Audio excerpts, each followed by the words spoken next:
على ديني على أرض تلاقيني أنا لأهلي أنا فديهم أنا دمي فلسطيني فلسطيني فلسطيني أنا دمي فلسطيني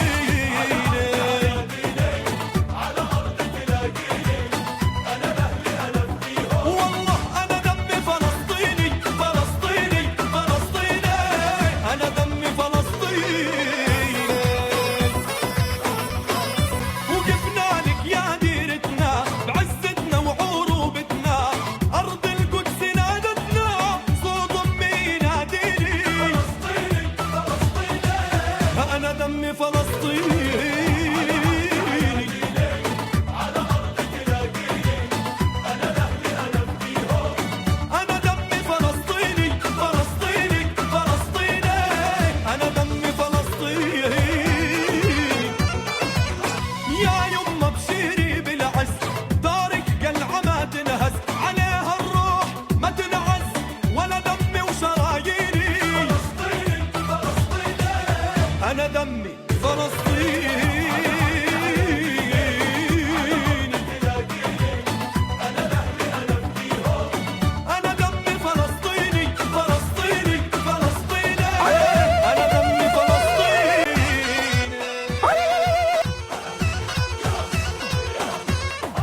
فلسطيني وابن أحرار شبيني بالسامة ومغوار على عهد الوفا يا دار وعمره ما انحنى شبيني فلسطيني فلسطيني أنا دمي فلسطيني على أرض تلاقيني أنا لأهلي أنا فديهم أنا دمي فلسطيني فلسطيني فلسطيني أنا دمي فلسطيني. What's going on, everybody? I hope everyone's having a fantastic evening, fantastic afternoon, fantastic pre-noon, no matter where you are in the world. I'm Hasan Piker, and this is the HasanAbi broadcast coming to you live from sunny California, Los Angeles. Folks, we're live and alive, and I hope all the boys, girls, and MBs are having a fantastic one, because I certainly am. It's a fucking fantastic day today. I certainly am having a fantastic one, and I hope you are as well. I'm Hasan Piker, coming to you live from sunny California, Los Angeles. Folks, we're live and alive, and I hope all the boys, girls, and MBs are having a fantastic one, just as I am, because today's a beautiful day. Today's a wonderful day. Today is a fantastic day, an incredible day, a day where there's like a modicum. There's a day of modicum of dignity and international rule based order. A day filled to the brim, chock full of fun and goodies. A day where a lot of your enemies and mine, enemies of mankind, enemies of humanity, get their comeuppance even for a little bit. And we're going to be talking about all of that. That was, of course, Mohammed Assaf's Dammi Falastini. Okay, we got Bolsonaro indicted. Oh my God. Oh my God. Oh my God. I should just, for the rest of the day, I should just only play crab music. You know what I mean? We should, I should just play the crab dance all day, every day. The International Criminal Court. Wow. By the way, I just realized this is the most Arab I've ever looked in my entire life, with the exception of the pearl necklace. This is the most Turkish uncle, Arab uncle I've ever looked in my whole damn life, dude. This is crazy. I need to tone it down. Anyway, ladies and gentlemen, good things come in threes, I guess. And there's a lot happening. Are you wearing cologne? Of course, I wear a shit ton of cologne. AKP seçim mitinginde sahneye çıkacak gibi duruyorsun. Aynen ha. Tam öyle bir halim var yani. How's Kai? Did she get space? She did not. Well, but yeah, before I get to the news and all the celebration and whatnot, this is the part of the broadcast where I tell you about my personal news. Of course, it is Thursday, November 21st, 2024. I am a little late, and I apologize for the delay, and there's a good reason for it. I had to do a bunch of phone calls and stuff, and I also had to take Kaya to the vet this morning. I took Kaya to the vet this morning because I wanted to get her spayed. I wanted to get her spayed before she actually goes on her period again, because holy fuck, I don't want to deal with her going on her period and then getting pseudo-pregnant again like last time. So, new sponsor. Do we have a code? Paleroot sponsor? What? No. What? No. What is pally roots? Anyway, I wanted to get her spayed, and I unfortunately couldn't because vets are some of the biggest. Vets are some of the biggest money hungry people out there. Like, no disrespect to all the vets and the vet techs and shit in the chat, but they basically were like, yeah, we can only do a consulting. We can't just like let her in for a quick spay. So like, okay, so they did blood work and stuff. She's sleeping right now. Well, you can probably see, hold on. You can see her little band-aid, her little bandage on the arm there. Anyway, but yeah, we did the consulting, and then they also wanted to go in there because she's a big dog. They were talking about how like, oh, well, if we do this procedure when she's under, we would like to do potentially a gastropexy. Like when she's under for the spay, we could do a gastropexy as well.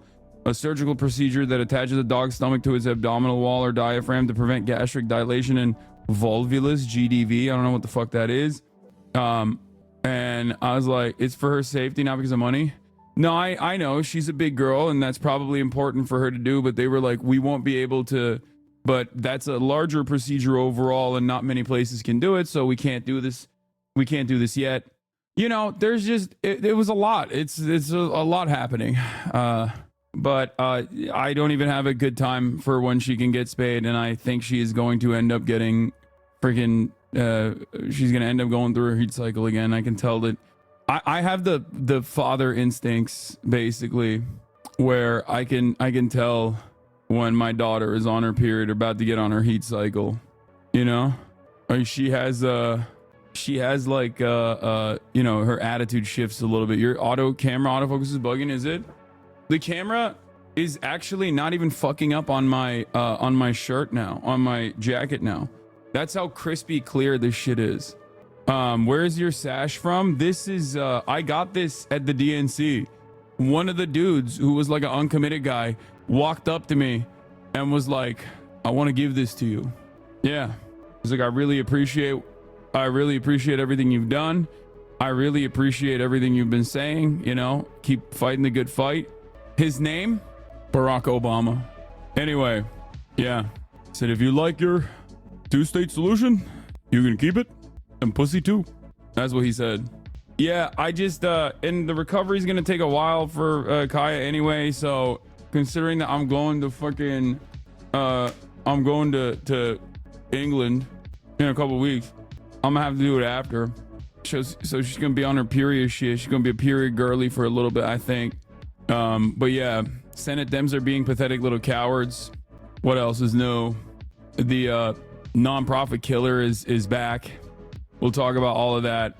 But yeah, personal news wise, ladies and gentlemen, boys, girls, MBs, personal news. People are wondering what has happened since you ended the broadcast. And let me tell you, I shot the pod last night.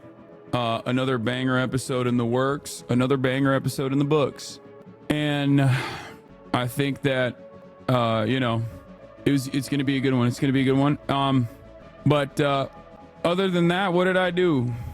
Nick leaked your parasocial text? No. Social wave on twitch.television. In our little circle, at least. But that's no way. Would you believe me if I told you no, stop. That wasn't my intention? Would you believe me? No. It's actually getting so bad that Hasan texted me this morning. Mr. Nick, been watching you Bro! for years. You know what you're doing. He texted me this morning and said, I'm a fucking parasocialist now. Did you go on a date with Nora? Hasan. Stop, Nick. Why are you outing me, bro? That's crazy. And then I said, well, I guess it's not parasocial because we're boys. That's crazy. There is a difference between being a parasocial shipper and someone who just asks a text via text message, a private correspondence with their fucking boy, dude. God damn. That's crazy. I can't, dude. This motherfucker called me out. Yo! Dude, no way. No. I didn't ask that question. I didn't ask that question. I should have said off the record. This man, bro, chill. This man. Yo, first of all, let me just clear up let me just start by clearing up something, okay? When I ask him that question, okay, it's a little bit different than you guys shipping or you guys asking these sorts of questions, okay? Because I'm his friend, okay? That's called being a friend, okay? That's different. That's entirely different, okay? Like with Agent and Cinna, I was a parasocial shipper from afar. With nephew, with Jason, I'm a parasocial shipper from afar. Even though I love Jason, I know Jason, I don't know the other parties involved. You know what I mean? It's not the same. This is a very different thing. Okay, I just want you to know. Okay, stop, bro. The bond has been severed. This is so bad. Yeah, the bro bond has been severed. This is Nick getting back to me. This is Nick cooking my ass because I got him prominent placement on Fox News. Fox News reached out to comment for Nick Pollum on his opinion on the Ansar Allah movement. Oh, that's so funny. That's so funny. All right. Everybody shut the fuck up. I did have such a fantastic time in Texas, though. Crumble cookies, hanging out with friends, just not a care in the fucking world. It was awesome. Nick's response to Fox News? Let me tell you why. Y'all think it's some fucking gotcha, okay? I was reading LSF yesterday, right? Because I got mentioned in this Fox News article, which I told you was going to happen anyways. And one of the dumbass commenters was feeling himself so much. They were talking about me. They're like, Nick, you reap what you sow. All it said in the article was no comment. What did I fucking sow, you fucking moron? Boom. Fucking get his ass. Hello? Get his ass. Also, that article is bullshit anyway. It doesn't fucking matter. And what's fantastic about it is that they treated him as like a serious entity in the situation. My favorite comment on LSF was people being like, Nick Pollum could have used this opportunity to talk about Pollumism. Nick Pollum could have used this opportunity to talk about Pollumism instead. Instead, what did he do? The coward. He goes on to say he doesn't give a shit about this. It means nothing to him. He's Hello? right. The article does nothing to me. No one cares. But he just felt like he was so fucking powerful. Ban the phrase. Streamer award fit soon, maybe. Okay. Good news. More good news, by the way, from Germany. Inveterate Holocaust denier Haverbeck dies at 96. Bro, how can you be German, 96 years old, and deny the Holocaust? What the fuck? Wait, you were there. Yeah, like, you probably participated in it. What are you talking about? It's gotta be. Is this like an Alzheimer's thing? Like, is that what it is? Where she just like only remembers a time from right before the Holocaust started and nothing else? She said, not my Adolf. Not mine Adolf. She's very well known. She went to jail a couple times for it.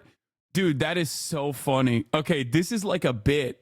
Okay, God, that's hilarious, dude. This is the most unintentionally funny thing Germans have ever done. Having a 96-year-old Holocaust denier consistently going in and out of jail for routinely denying the Holocaust is hilarious. Bitch, you were there. Fuck you mean? You saw it. That's insane. That's like a Nick Mullen character, dude. Oh my God. Oh, that's hilarious that this is a real person. Oh, Jesus Christ, dude. She was also married to a former SS dude. Yeah, that's like half of Germany, dude. What are you talking about? If you're German over the age of like 80, yes, you either were a fucking Nazi or you were married to a fucking Nazi. Yes, every German's grandpappy to a certain degree was at least just kind of, they're along for the ride. That's so funny that these are, oh God, Germany. Never change Germany, except change. Please change. You've been really weird lately, especially lately, Germany. Please change. for the good, for the better, permanently change. Okay. Oh my God. Matt Gaetz resigns from AG slot over PEDOGAETZ PEDOGATE. BB and Gallant are official ICC war criminals with arrest warrants. Dude, I can't begin to tell you, like, the best news, man. The best fucking news. Like, I woke up to this and I couldn't believe it. Like, I could not believe my eyes. Democracy manifest. Like, I was so excited. It's just like, it feels, I forgot what this feels like. I forgot what like normal good things happening felt like. It's been such a long time. Oh my God. And this is still minor, and I will talk about like what this means, why I'm excited about it, but like, and I'll give you a cold dose of reality as well about like the significance of this stuff, but then why it's not all that consequential. But it is a it's still a fantastic day, and we should cherish it. Your hateful rhetoric is spreading. You can't be racist towards Italians. You can't be racist towards Italians. Okay, as if that's going to stop me from giving it my best shot. I am such a... Oh, that's funny. Anyway, Matt Gaetz resigns from AG slot over PEDOGATE. BB and Gallant are official ICC war criminals with arrest warrants. Bolsonaro indicted. Dems are caving to GOP. Aaron Reed on Majority Report today was ominous as fuck. Yeah, we'll talk about that too. Trudeau on the warrant. Oh damn, he popped off on it. This lighting makes you look unwell, brother. Yeah, I know. We haven't figured it out. Pew didn't see you as a news influencer. Yeah, I saw. I don't give a shit. New Alveus edit from Emma. People are saying sex criminal tech tone, and I have no idea what the fuck happened there. But if you think that on a day like this, I am going to talk about that fucking ogre, you are mistaken. You are sorely mistaken. Okay? I know that, we're on Twitch, and a lot of people on Twitch care about Twitch-related things, but real news are happening on the planet, and I'm sorry, I do not care about some content creator being the weird. I don't know what the fuck happened. There's like so much more happening in the world than whatever the fuck is going on with Tectone. There are credible rape accusations. Okay, even then, no disrespect. Bro, is a SA allegation. Okay, once again, not downplaying the severity of sexual assault allegations, but also I am a political news commentator, okay? This is a day for a lot of political news. Do you understand? You reposted my baby brother's TikTok video about champagne socialism. That was fucking awesome. He was ecstatic. Yeah, I saw that. He did a great job with that video. Tom Cotton wants to invade The Hague. Let's go. Let's fucking go. Oh my God, America's downfall, dude. What is happening? Oh God, what are they going to do? They're going to do some crazy shit, bro. Matt Gaetz resigns from AG slot over PEDOGATE. BB and Gallant are official war criminals with arrest warrants. Congress is tweeting like anime villains over it. Bolsonaro indicted. Dems are caving the GOP. So much news. Get in now. Bad day for the Hasan is always wrong people, Real bad day for all the people that consistently make a living off of talking about how stupid I am or how wrong I am or how, it's just not. People that rely on the evilness of our institutions that oftentimes never really get harassed or criticized over being wrong, but year of vindication is still upon us. Yes, I will discuss HR 9495 today. Yes, I will. I know exactly what it is. I've covered it a million fucking times over. Calm down. We're going to talk about it. Okay. Does anyone have a good blast off meme? Hasan is smug. People having a good day though. I mean, it's yeah, I'm gonna fucking enjoy the brief modicum of decency that I am experiencing. Okay. Do we have it or not? Oh, we do. Okay. We'll use this. Falastini. No, no, no, no, no, no, no, no, no, no, no, no, no. Okay. Also, Damme Falastini is a fucking absolute banger. It's crazy. Yeah, Marie Glusenkamp Perez has a fucking stupid ass story as well. But oh my God, I don't know where to begin. I don't know where to begin. So much going on. So much going on. I forgot what like even a little bit of happiness feels like. I straight up forgot because everything is always so bad, so awful all the time. And you know, you got horrifying Trump cabinet picks.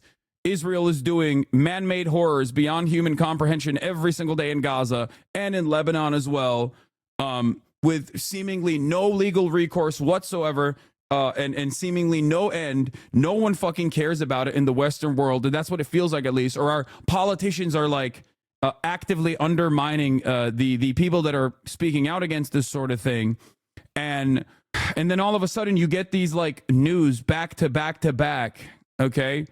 You get these fucking news back to back to back to back, and it's like, oh my God, let me be happy for a moment, you know, and you should too. You should experience a moment of joy and elation, because this is a little bit of breathing room, you know. This is a little reminder, okay, a brief moment of humanity being restored, a reminder that like you're not insane, okay, that no.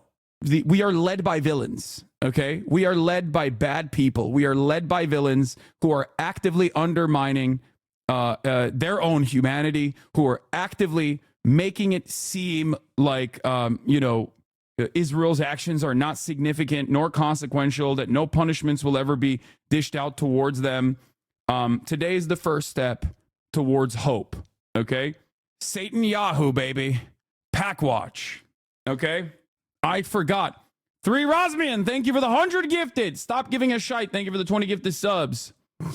It's definitely a good day for humanity, moving in the direction, albeit marginally. Okay? Albeit marginally, moving in the correct direction. Now, let's just get started on we're gonna do reactions in a second, but I think honestly, you know, one more time, I think. Ladies and gentlemen, boys, girls, and MBs from all around the world, as of today, the arrest warrant from the International Criminal Court for war criminals, Prime Minister of Israel, Benjamin Netanyahu, and war criminal Defense Minister of Israel, Yoav Gallant, have officially been filed. They are now officially war criminals who will not be able to go to any of the ICC countries under the Rome Statute without fear of being arrested, only to be put on trial at The Hague. That's right. For once, these institutions, these international institutions of justice, for once, have shown resilience, have shown a backbone, a moral backbone, and done the right thing. Do you understand? Lock them up! Lock them up! That's right. Benjamin Netanyahu and Yoav Gallant are now officially declared war criminals. And we're going to be looking at the State Department reactions in a brief moment.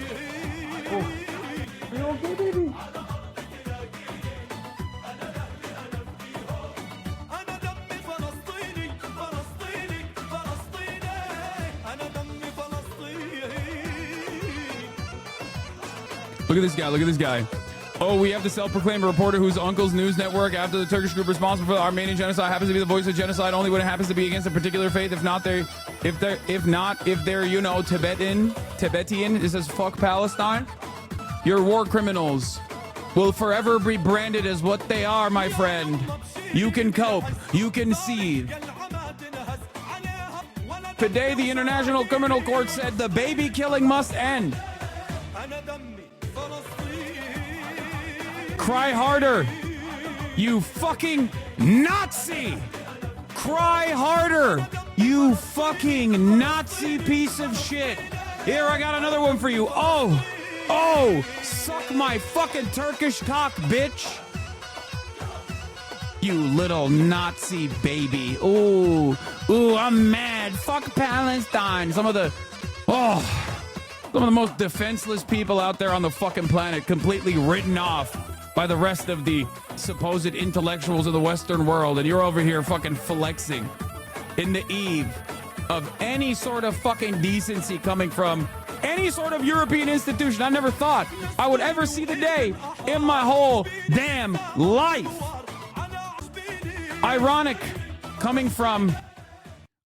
also coming from a person who is defending Israel. I have never denied the Armenian genocide. Israel has. Just saying. على أرض تلاقيني أنا لأهلي أنا فديهم أنا دمي فلسطيني فلسطيني فلسطيني أنا دمي فلسطيني على أرض تلاقيني أنا لأهلي أنا فديهم والله أنا دمي فلسطيني فلسطيني فلسطيني أنا دمي فلسطيني. We're going to do it. We're going to do it. Me and Brace Belden, hand in hand, citizen's arrest for the International People's Tribunal against the war criminals Benjamin Netanyahu and Yoav Gallant. This ideology is so weird. What ideology? Being against genocide? That's not a weird ideology. I guess it's weird if you're so used to permanent genocide being the normative position, you know? But I am not. Regardless of how normalized it is, I will always fight against that sort of thing. So, you look extra Turkish today? I know, I noticed that I am looking particularly like very Arab unk coded or very Turkish unk coded. Anyway, I mean, this is my dad's jacket, so. All right, let's get it started. We interrupt our programming on Al Jazeera to bring you some breaking news. And the International Criminal Court has issued arrest warrants for Israel's Prime Minister Benjamin Netanyahu and former Defense Minister Yoav Gallant for alleged war crimes in the Gaza Strip. It's also issued warrants for Hamas leader Mohammed Diab al-Masri. Let's bring in Step Vasin, who's on the phone from The Hague, where those arrest warrants were issued. Talk to us about what the rejects for these warrants say. Yes, the court has just issued these arrest warrants, 3 arrest warrants, one for Hamas leader known as Dave, and 2 for the Israeli leaders Benjamin Netanyahu, the Prime Minister, and Defense Minister Yoav Gallant. The arrest warrants are for crimes against humanity and war crimes committed from at least October 8, 2023, until the request for the arrest warrants was issued by the prosecutor 6 months ago on May the 20th.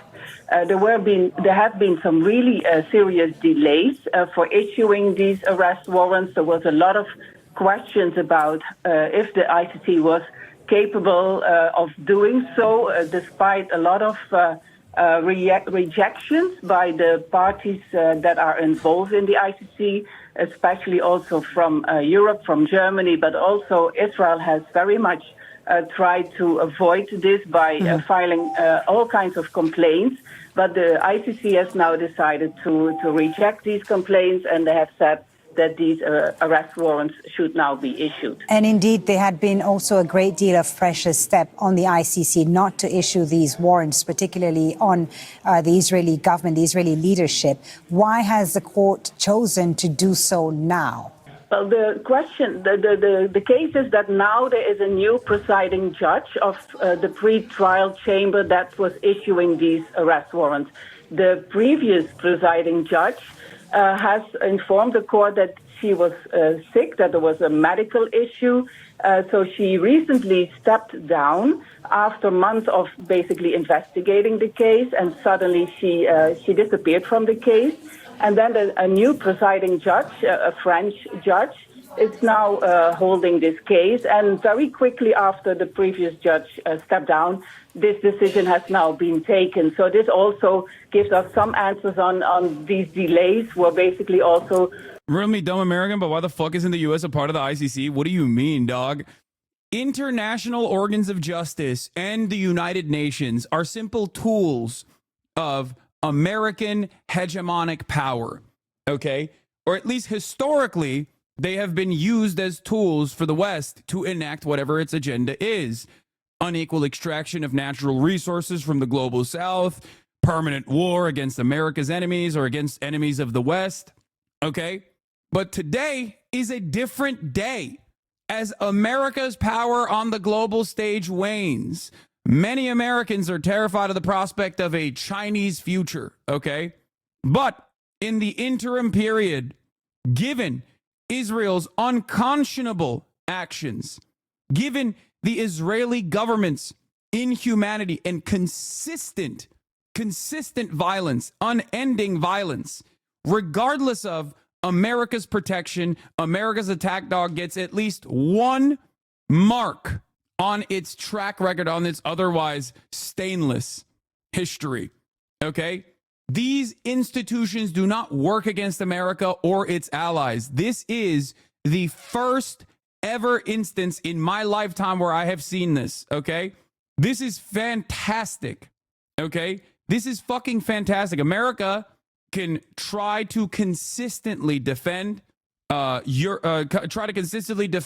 Israel throughout this process, as they have and they will, but this directly puts them at odds with many reasonable, moral people in Europe that look towards this, okay? Not just in your lifetime. It's the first time since World War II it's been used against a Western nation. And I mean, that's when it was created. Like, feeling this tweet right now? Yeah. Firm believer in international rule-based order right now until Biden nukes The Hague. It is regarding Fox News characterizing you as an American hater. It's funny because you express strong critiques for all manners of nations, including China, Russia, and Saudi Arabia. It turns out you just have an unshakable moral compass and there's no home for us anywhere. I know. And it's not that there's no home for us anywhere. It's that I want to fix the home that I'm in. Okay? Western nation in the center of the Middle East. Brother, if you think Israel is not simply an extension of the United States of America and its imperial ambitions in the region, I don't know what to tell you. You might have been in a fucking coma for the past year. Okay? Hello? Israel is America. Just letting you know. Israel is not just any Western nation. It is America. It is an extension of the United States of America. America says jump, Israel says how high, which is precisely the reason why all this Biden is so powerless in the face of Benjamin Netanyahu conversations were so goddamn frustrating for me because, yes, that's what it looked like. And Bibi was dog walking him for sure and taking advantage of his senility and his also rabid Zionism. Having said that, however, ultimately, this was still a part of America's imperial ambition, and I think they overstepped. This is why I said Palestine and Israel's genocide over Palestinians has laid bare for all to see the Western world's depravity, okay? Straight up, things are changing. The entire world is witnessing a in my opinion, very consequential change in the way things have worked so far. Is the arrest warrant released after the SA case at the ICJ? No. The International Court of Justice prosecutes nations. The International Criminal Court prosecutes people. So the ICC prosecution is for individuals, okay? It's for individuals that happen to be in charge of nations doing a genocide. Benjamin Netanyahu ICC warrants are anti-Semitic and are absurd and false lies, contrary to a true lie, I guess, so it's true. Oh, and for the record, a lot of people say, Hasan, you say America bad, but why do you always say America bad, but you never follow it up? Well, those people go, la, la, la, la, I can't hear you when I follow it up. Okay? You must understand something very important right now. It is not an accident that every single fucking senator and every single congressperson in the United States of America, with the exception of like a handful, are currently tweeting like they're fucking Sephiroth. They're all out there tweeting like anime villains. They're baying for blood. They're seeing red. They're like, we have to nuke The Hague. Down to the wire, down to the likes of Thomas Cotton.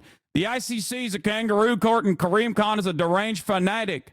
Woe to him and anyone who tries to enforce these outlaw warrants. Let me give them all a friendly reminder. The American law on the ICC is known as the Hague Invasion Act for a reason. Think about it. Ooh, they're cackling all right. God damn. I misspelled villain because I was so excited. I fixed it. Shut up. Holy fucking shit, just saying that out loud. Tom Cotton has literally talked about using the military on Black Lives Matter protesters, wrote about it on the New York Times. Tom Cotton has also talked about killing pro-Palestinian protesters and climate change protesters. Tom Cotton does not give a fuck. He is a straightforward Nazi. Tom Cotton, very famously, if you guys recall, was the guy who pulled up the Singaporean CEO of TikTok to be like, what kind of Chinese are you, boy? How Chinese are you, boy? You know, that sort of thing. He is a fucking virulent, racist piece of shit. Now, I will not be posting the Shinzo Abe tweet that I very famously once posted about Tom Cotton because I don't want to get in trouble. Of course, only Americans believe they are the good guys, even in Europe, across all political spectrum. I've seen people shit on the USA. Yes, and it is well deserved. It is well fucking deserved. For those who like to, for all the America good actually understanders, this is going to be a very hard day of cope. They will turn around and say, oh, America's still good. The ICC, maybe they are anti-Semitic. Maybe they're Hamas. Maybe they got Hamas tunnels under there, you know? Anyway, the U.S. rejected the warrant. We knew that they were going to reject the warrant. They have been actively pressuring the ICC's warrant application to not go through until this very moment. So that is not surprising to me, nor is it shocking to me. America can say whatever the fuck it wants. They will cope and they will seethe. Okay? EU Secretary of State. Oh, God, I'm so hard right now. I'm not even hard. I'm just elated, okay? أنا لأهلي أنا فديهم أنا دمي فلسطيني فلسطيني فلسطيني أنا دمي فلسطيني على أرض تلاقيني أنا لأهلي أنا فديهم والله أنا دمي فلسطيني Fuck you if you defend Israel, okay? Suck my fucking dick. Woo! Oh my God. All right. Oh, so good. So fucking good. Oh, it feels so fucking good. We're playing propaganda again? Yes.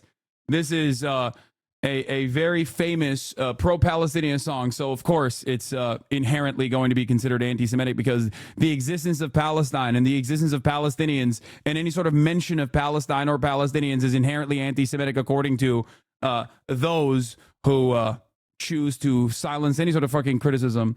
So do they also disagree with the decision to issue warrants against Hamas leaders? No, that part also is like so inconsequential in the grand scheme of things because that part is expected. The unexpected part is that someone that is firmly within the American sphere of influence, but not necessarily just in the American sphere of influence, but also protected by the American government so thoroughly could ever be declared a war criminal. This is unique. This is new. This is a welcomed correction. Okay? Oh my God! Also, most of the fucking Palestinian leadership that they declared war criminals for October 7 have been assassinated by Israel regardless. So this was this is exactly what I thought as well. State Department press briefing canceled for today. Oh no. Oh no. Yeah, Ana Dammi Falastini means my blood is Palestinian, by the way. Please do not laugh at this. State Departments only do this when they are in great distress. Okay, citizens arrest time, baby. Citizens arrest time, baby. Buying time because now with the new judge, apparently there was no more hesitation and he took this decision together with two other judges. Remind our viewers, Step, of what the Israeli government and his former defense minister, as well as the Hamas leader, who's also been issued an arrest warrant with, what exactly are they being accused of? Yeah, these are the crimes against humanity and war crimes. And what the prosecutor really laid out last May was that starving the population of Gaza was a very important point for him to ask for these arrest warrants, but also... Something I noticed in my EU country subreddit suddenly seemed to be much more pro-Palestine after this warrant. Typical shit. Just a week ago, it was people who are pro-Israel. Yeah, a lot of liberals do care about these institutions, okay? They have not had the same cynical framework that I have been operating with because I wasn't just cynical. I was just realistic about the way things work, right? So, of course, they do care about that sort of thing. So it'll be much, much, much harder for them, I think, to defend this shit. The fact that there have been murders, attacks, of course, from the Israeli army. But one of the things that really stood out was the fact that the Israeli authorities and the Israeli army have been starving the population of Gaza, and that's something that's a very specific war crime that also has already some experience at the ICC in previous cases. So I think the prosecutor hopes that there will be a lot of evidence that he can use to prove this case. Okay. Steph, we know that Israel doesn't accept the jurisdiction of the ICC, doesn't recognize the jurisdiction of the ICC. So what will this mean for this case against the Israeli leadership, Netanyahu and former Defense Minister Gallant? This will mean that every country that is part of the ICC, and from the top of my head, these are now 40 countries, they have the obligation to arrest Netanyahu, Gallant, and Dave when they come across these individuals. So this will mean in practice that it's going to be very difficult for Netanyahu to travel and Gallant as well to travel abroad, because the countries that are members of the ICC, for example, Germany, the UK, a lot of European countries as well, but also countries across the globe, have the obligation to arrest them and hand them over to The Hague, to the court. Okay, Steph, for the moment, thank you very much. Ali, great to have you with us. First, has there been any reaction to this so far in Israel? I'm losing my fucking mind, dude. I'm losing my fucking mind. I'm shocked, okay? I'm shocked. I'm actually straight up surprised in the most pleasant way possible. I saw that article like last week or 2 weeks ago when Mossad was trying to do a last-ditch effort, and they were like, "Hey, why don't we just like say Karim Khan is actually doing rapes all the time?" The prosecutor that, ironically enough, and this is the ICC prosecutor that was replaced originally, it was a lady by the name of Bensouda, who was literally straight up intimidated by Mossad. This is all straight up real shit that Israel did for even daring to investigate Israel's war crimes. So this has been an ongoing incident, okay, for a long time. The ICC, the International Criminal Court, was investigating Israel for apartheid and for war crimes for quite a while. The person who was prosecuting them potentially was harassed, intimidated, surveilled, and Benjamin Netanyahu got Donald Trump to place sanctions on her individually. It was insane. So then America and Israel were like, let's put a different guy on there. Let's put our guy on there, a guy that we like. His name, Karim Khan. Okay, these clips out of context are going to go wild on Fox News. Oh, yeah? They're going to be like, Hassan supports terrorism because he's celebrating the International Criminal Court actually doing fucking real prosecutions for once? Really? Okay. Wow, that's crazy, man. I can't believe my fucking haters that say I want to do 9/11 over and over again are going to use this as an opportunity to fucking yell about me again. It does not matter. The truth does not change. This is what I tried to explain to people yesterday when we were reading the Fox News cancel piece, the hit piece. Yeah, look at that. Look at the fucking retaliation. Award-winning investigative journalists fighting for the truth. ICC judges, we know that in reality we don't have jurisdiction, but let's try and arrest the Jews anyway. The ICC's a anti-Semitic kangaroo court. Fucking hell. Fucking hell. They want to fucking arrest us for doing a bit of war crimes. Oh, fucking hell, innit? I'm an investigative reporter. By the way, we're going to be covering the harrowing nature of Israel's crimes once again, but something to remember. Israeli Prime Minister also called it a anti-Semitic. The anti-Semitic decision of the International Criminal Court is a modern Dreyfus trial and will end the same way. Israel utterly rejects the false and absurd charges of the International Criminal Court, a biased and discriminatory political body. No war is more just than the war Israel has been waging in Gaza since October 7th, 2023, when Hamas terrorist organization launched a murderous assault and perpetrated the largest massacre against the Jewish people since the Holocaust. The decision to issue an arrest warrant against the prime minister was made by a corrupt chief prosecutor who was trying to save himself from sexual harassment. See, this is what I mean. Bro, immediately, they were like, what can we do here? What can we do about Kareem Khan? Oh, he's a sexual assaulter, actually. And it was funny because, like, even Western media that normally would, jump to cover these sorts of things because they love this sort of shit, were like, yeah, while we want to take the allegations seriously, the timing of them were quite interesting, and it could be potentially a made up by Israel. Like, come on, dude. Come on, dude. Come on. He said, calling us war criminals for doing a genocide is anti-Semitic. Also, you're a sexual harasser. The ICC prosecutor lied when he told American senators that he would take no action until he had visited Israel and heard its side. Instead, he canceled his arrival in Israel last May, several days after suspicions of sexual harassment were made against him, and announced his intention to issue arrest warrants against Prime Minister and former Defense Minister. No anti-Israel decision will prevent the state of Israel from defending its citizens. Notice how he's mentioning sexual harassment twice now. Okay, it's just like, I think the sexual assault allegations are actually credible, but it's obviously irrelevant as to whether Netanyahu's guilty. Look, man, all I'm going to say is this, okay? It has no bearing on Kareem Khan's prosecution of Israel, okay? It's also rather odd coming from the fucking state that literally was like, oh shit, we might actually get in trouble. Let's use complementarity to our advantage and prosecute some of the people that were doing mass rapes in the prisons. And then they couldn't even do that because they had an armed January 6th style rebellion where they fucking forcibly freed the rapist and made him a television star.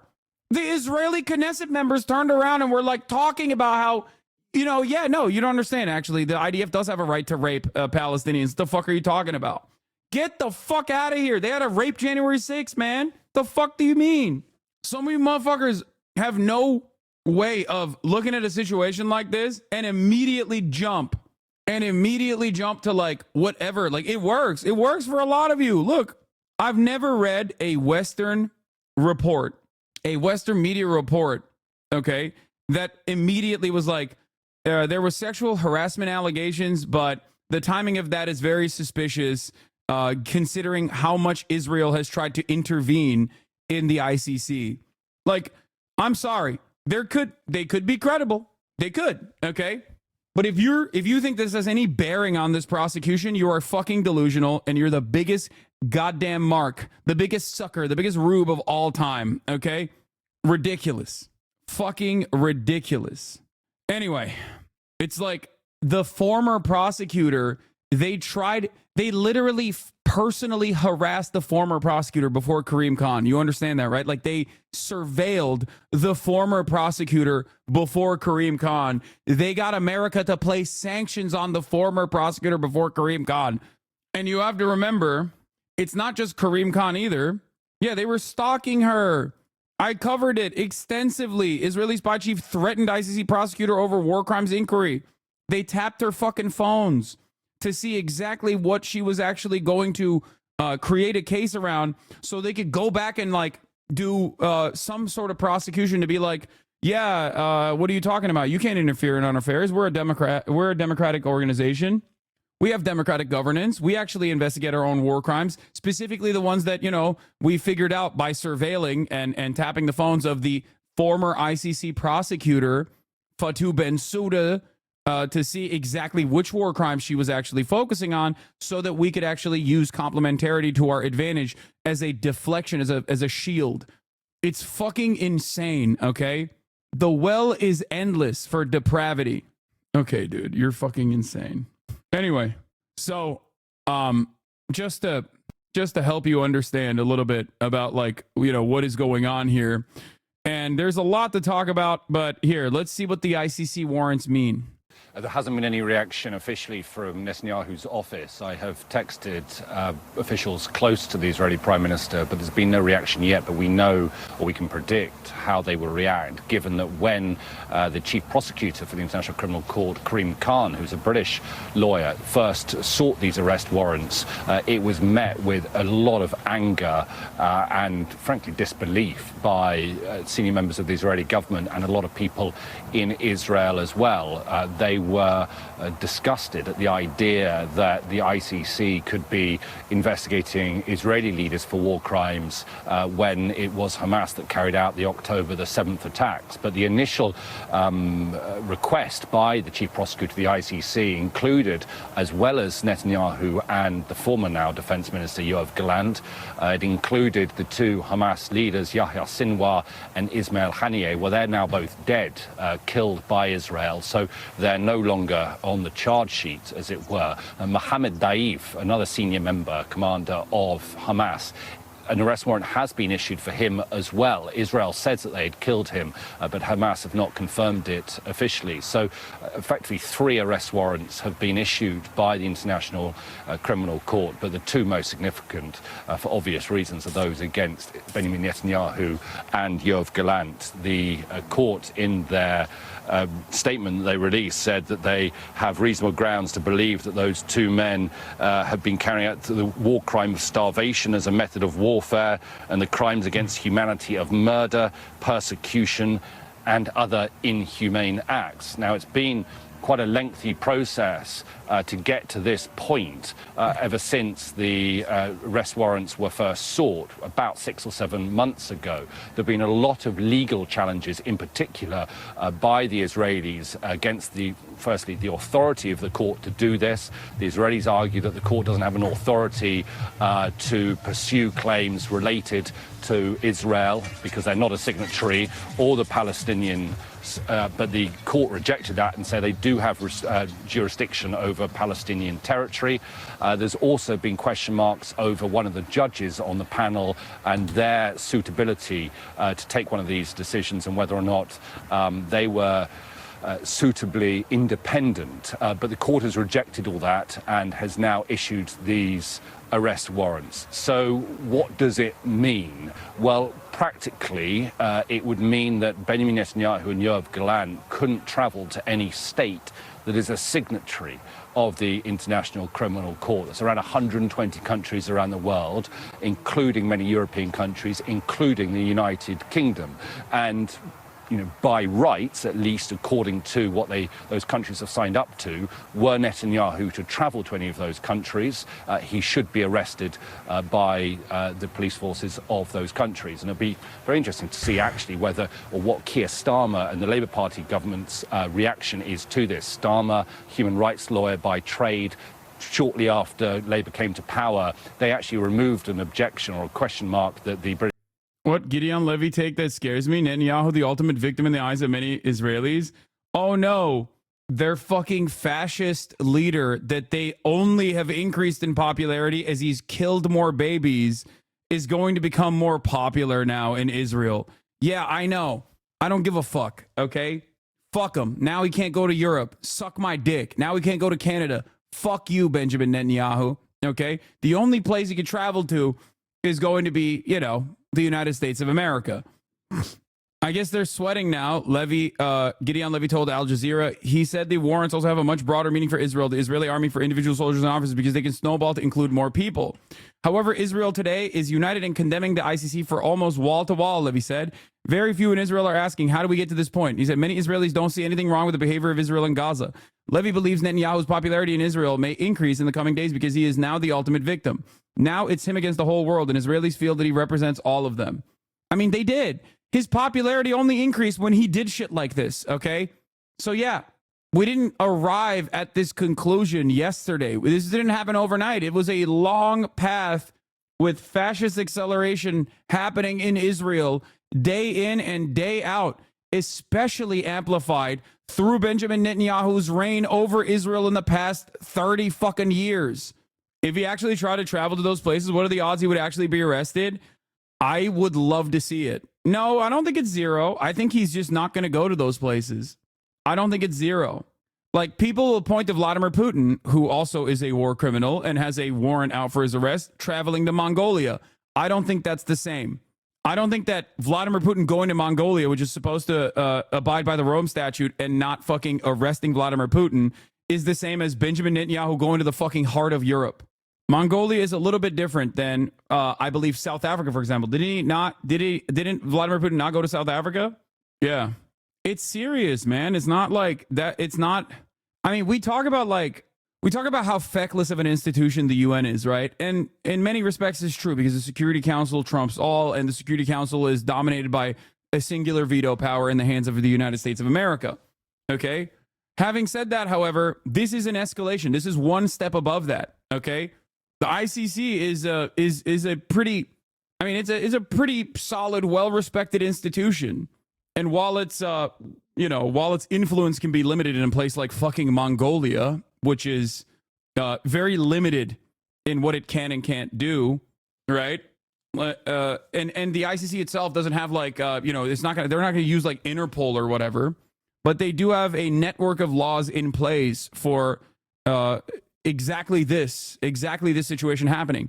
Now, the interesting part about this is that it is in American law to invade The Hague if Israel or any Israeli or any American ally ever gets prosecuted in the ICC. This is real. This is a very real law in the American books. Okay? Something that I've talked about quite a bit. Not a rule that you would have if you're a good guy. Historically, good guys don't have. We will fucking blow up the International Criminal Court in their books as a rule. Okay? The Hague Invasion Act is an act that allows the president to order U.S. military actions such as the invasion of the Netherlands, where The Hague is located, to protect American officials and military personnel from prosecution and rescue them from custody. Yeah. But that, in and of itself, would make America the enemy of the entire Western world, okay? I don't think they have motion like that. Remember, something that I've told you about soft power over and over again. Soft power and hard power work hand in hand, okay? Soft power and hard power work together. All of a sudden, 800 military bases can look like 800 different invasions, okay? 800 military bases will look like a collaborative security partnership as long as America is seemingly abiding by the rules or not going so far, not just getting too far out of pocket, okay? Yeah, you can invade Libya, for example. You bomb Libya with some NATO troops or whatever the fuck. You can go into Iraq. You can go into Afghanistan. But if you go into the Netherlands, well, that's an entirely different situation. You can have that law in your books, okay, as a threat, okay? You can have that law in your books as a threat. Following through on that threat is entirely different. Now, do I think Donald Trump would do such a thing? Maybe. Who knows? He's a fucking psycho, okay? He's an absolute psychopath. Perhaps a reasonable person who is maybe not demented, who cares about the future of this country and every other country, and maybe even maintaining a shred of decency for the United States of America, what remains, would try to pack this entire situation up before it gets completely out of hand, and then Donald Trump is the one with the reins of power. But they're not going to do that because Joe Biden is a ultra-nationalist for Israel. The previous British government had submitted to the International Criminal Court. But the United States, obviously Israel's closest ally, they are not a signatory of the ICC. So in theory, Netanyahu would still be able to travel to the United States, a country that he has such a long affiliation with, a country where he grew up in, went to school in his early years. And we've already seen from the incoming Republican administration in the United States threats to sanction the ICC were they to proceed with this. So I think Netanyahu will have support on the other side of the Atlantic. Also, these ICC arrest warrants don't always get carried out. We saw President Putin, who had an arrest warrant issued for him after the invasion of Ukraine, traveled to Mongolia a couple of months ago, and nothing was done about that. He wasn't arrested when he landed in Mongolia. But in terms of the reputation of Benjamin Netanyahu and Yoav Gallant, in terms of their legacy, they are now wanted suspects, wanted to be put on trial for war crimes. And it is a label that will never leave them. And object to it as strongly as no doubt they will do. Nonetheless, a body of such, the International Criminal Court has... I have an idea. Okay, I have an idea. What if you didn't do any of the war crimes and you just stopped, and then you volunteered yourself to be put in, some sort of confinement so that the prosecution could be conducted, and then went to jail for the rest of your life if that's, you know, what they choose to do. I'm just saying, you know, if you're innocent, go defend yourself. Go defend yourself in court, right? I mean, that's what you would do, right, in this situation. Decided after many months of weighing up the evidence that there is sufficient evidence to request arrest warrants against Israel's Prime Minister and former Defense Minister. And Ali, you say there's been This no part official reaction. This part is a little bit more tricky, but yes, Netanyahu would not be able to fly over Europe because they could potentially send jets, like fighter jets, to forcibly land his plane. Or if he has any sort of emergency landing due to mechanical or health reasons, he would, you know, plausibly have to go to jail. Now, I don't think that they would actually fucking force, I don't think they would send fighter jets to force his plane to land. Like, I think that's a bit much. There are direct flights from Tel Aviv to JFK. No, chat, I'm just saying the opportunities are endless. I'm not saying it's going to happen. You should check the New York Times homepage right now. Oh, yeah, I'm sure they're not covering this story. It's probably not that important. It's probably like around, you know, third, fourth, fifth most important. Matt Gaetz withdraws his attorney general pick. It's a big story, to be fair. Inside the lobbying career of Trump's new chief of staff. Okay, that's weird. Pete Hegseth, clean energy, Putin, threat to West.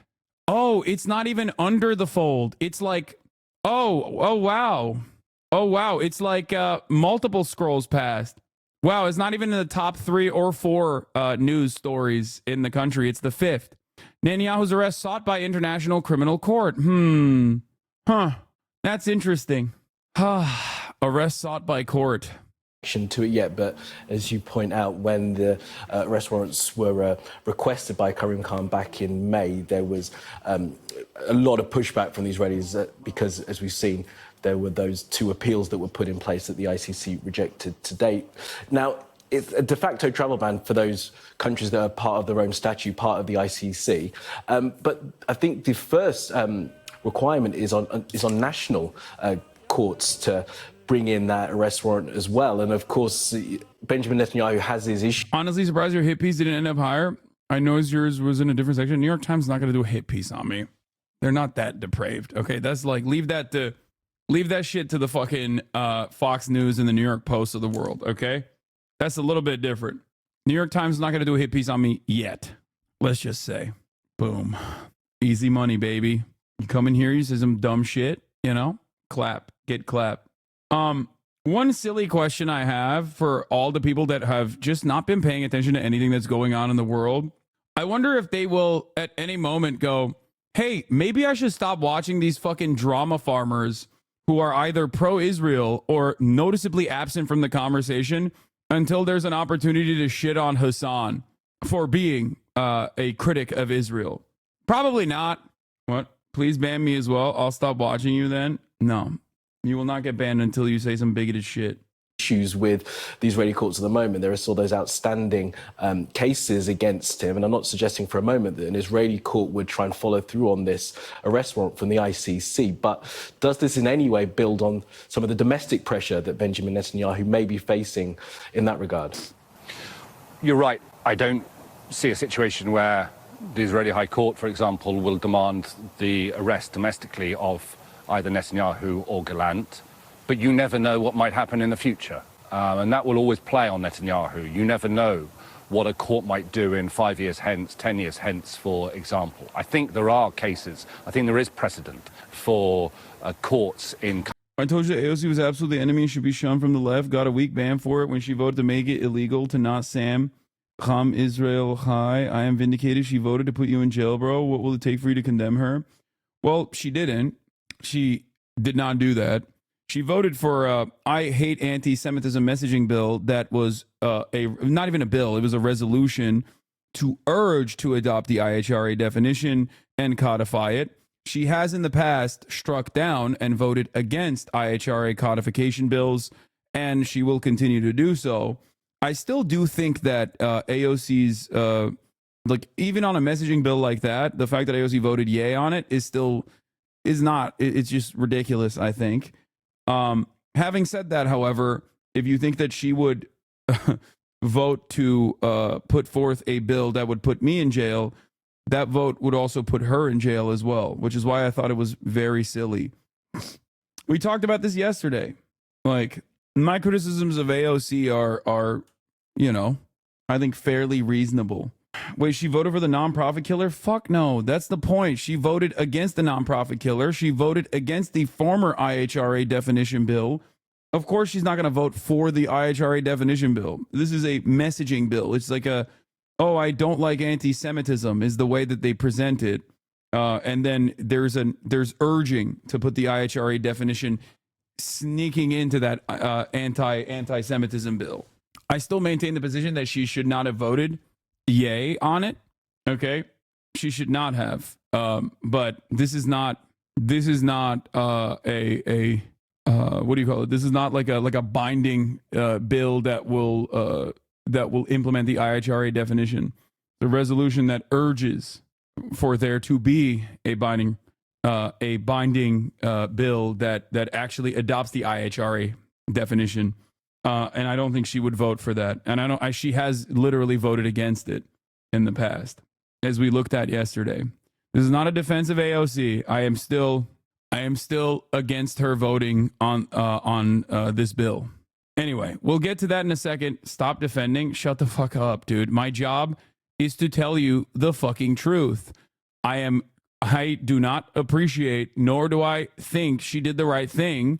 Why the fuck are we talking about AOC as a moment of happiness? Shut the fuck up.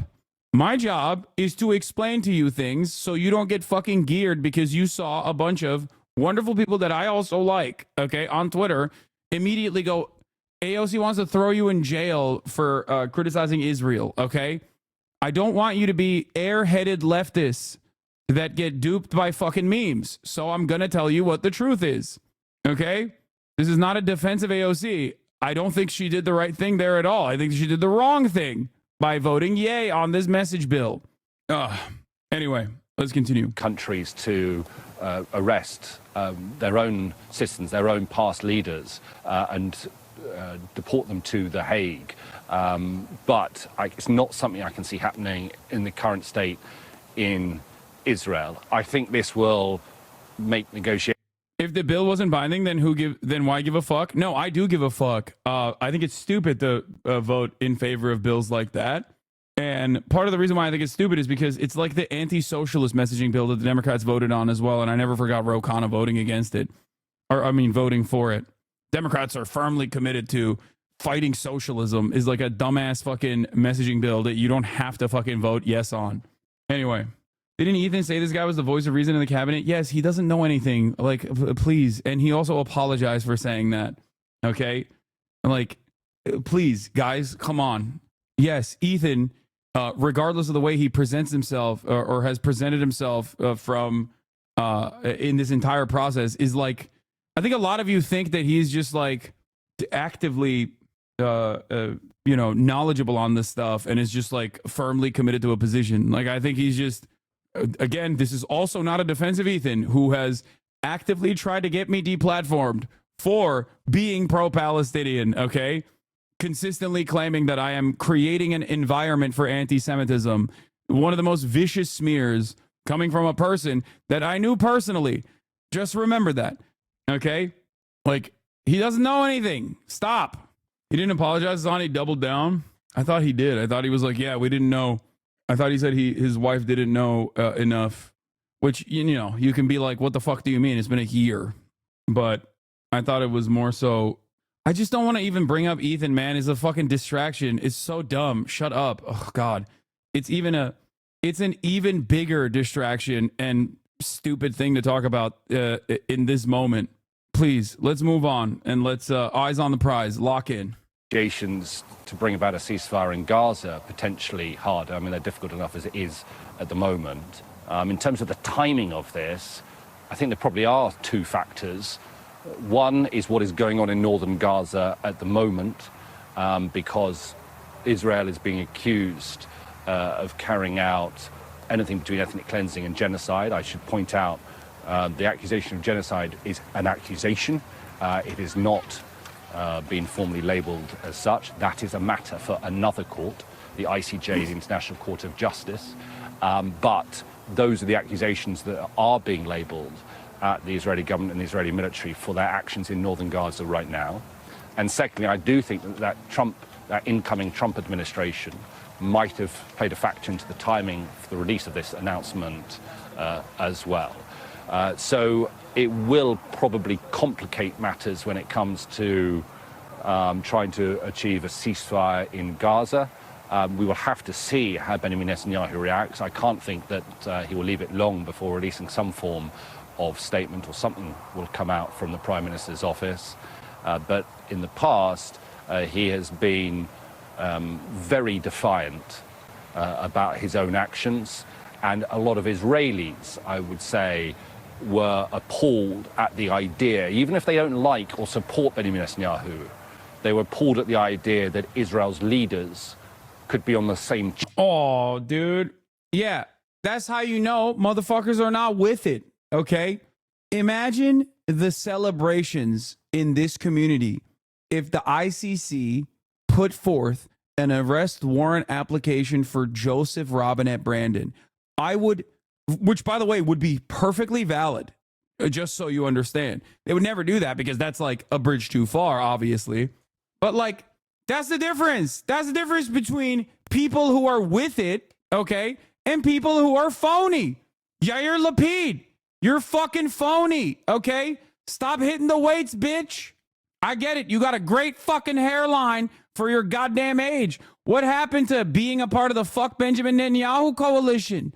Huh? You bitch. You centrist bitch. Imagine the tears of joy that we would cry if George W. Bush, Dick Cheney, fuck it, Barack Obama, Donald Trump, Joe Biden would be brought forth in front of the ICC. Tony Blair. Oh, that's the difference. These guys, they just don't want it. They're not real with it. They're not about it. They're not about this lifestyle. They just aesthetically are like, oh yeah, we hate Benjamin Netanyahu. Hillary Clinton, oh my God, for the crimes in Libya. Oh my God. That's why I was excited for Donald Trump when he said, lock her up. I thought to myself, one can only hope. Okay, Hillary Clinton going to jail for some other dumb shit. But in my mind, in my headcanon, it would be for her crimes in Haiti and her crimes in Libya. Oh, fuck it. Throw Bill in there too. God damn. Charge sheet as...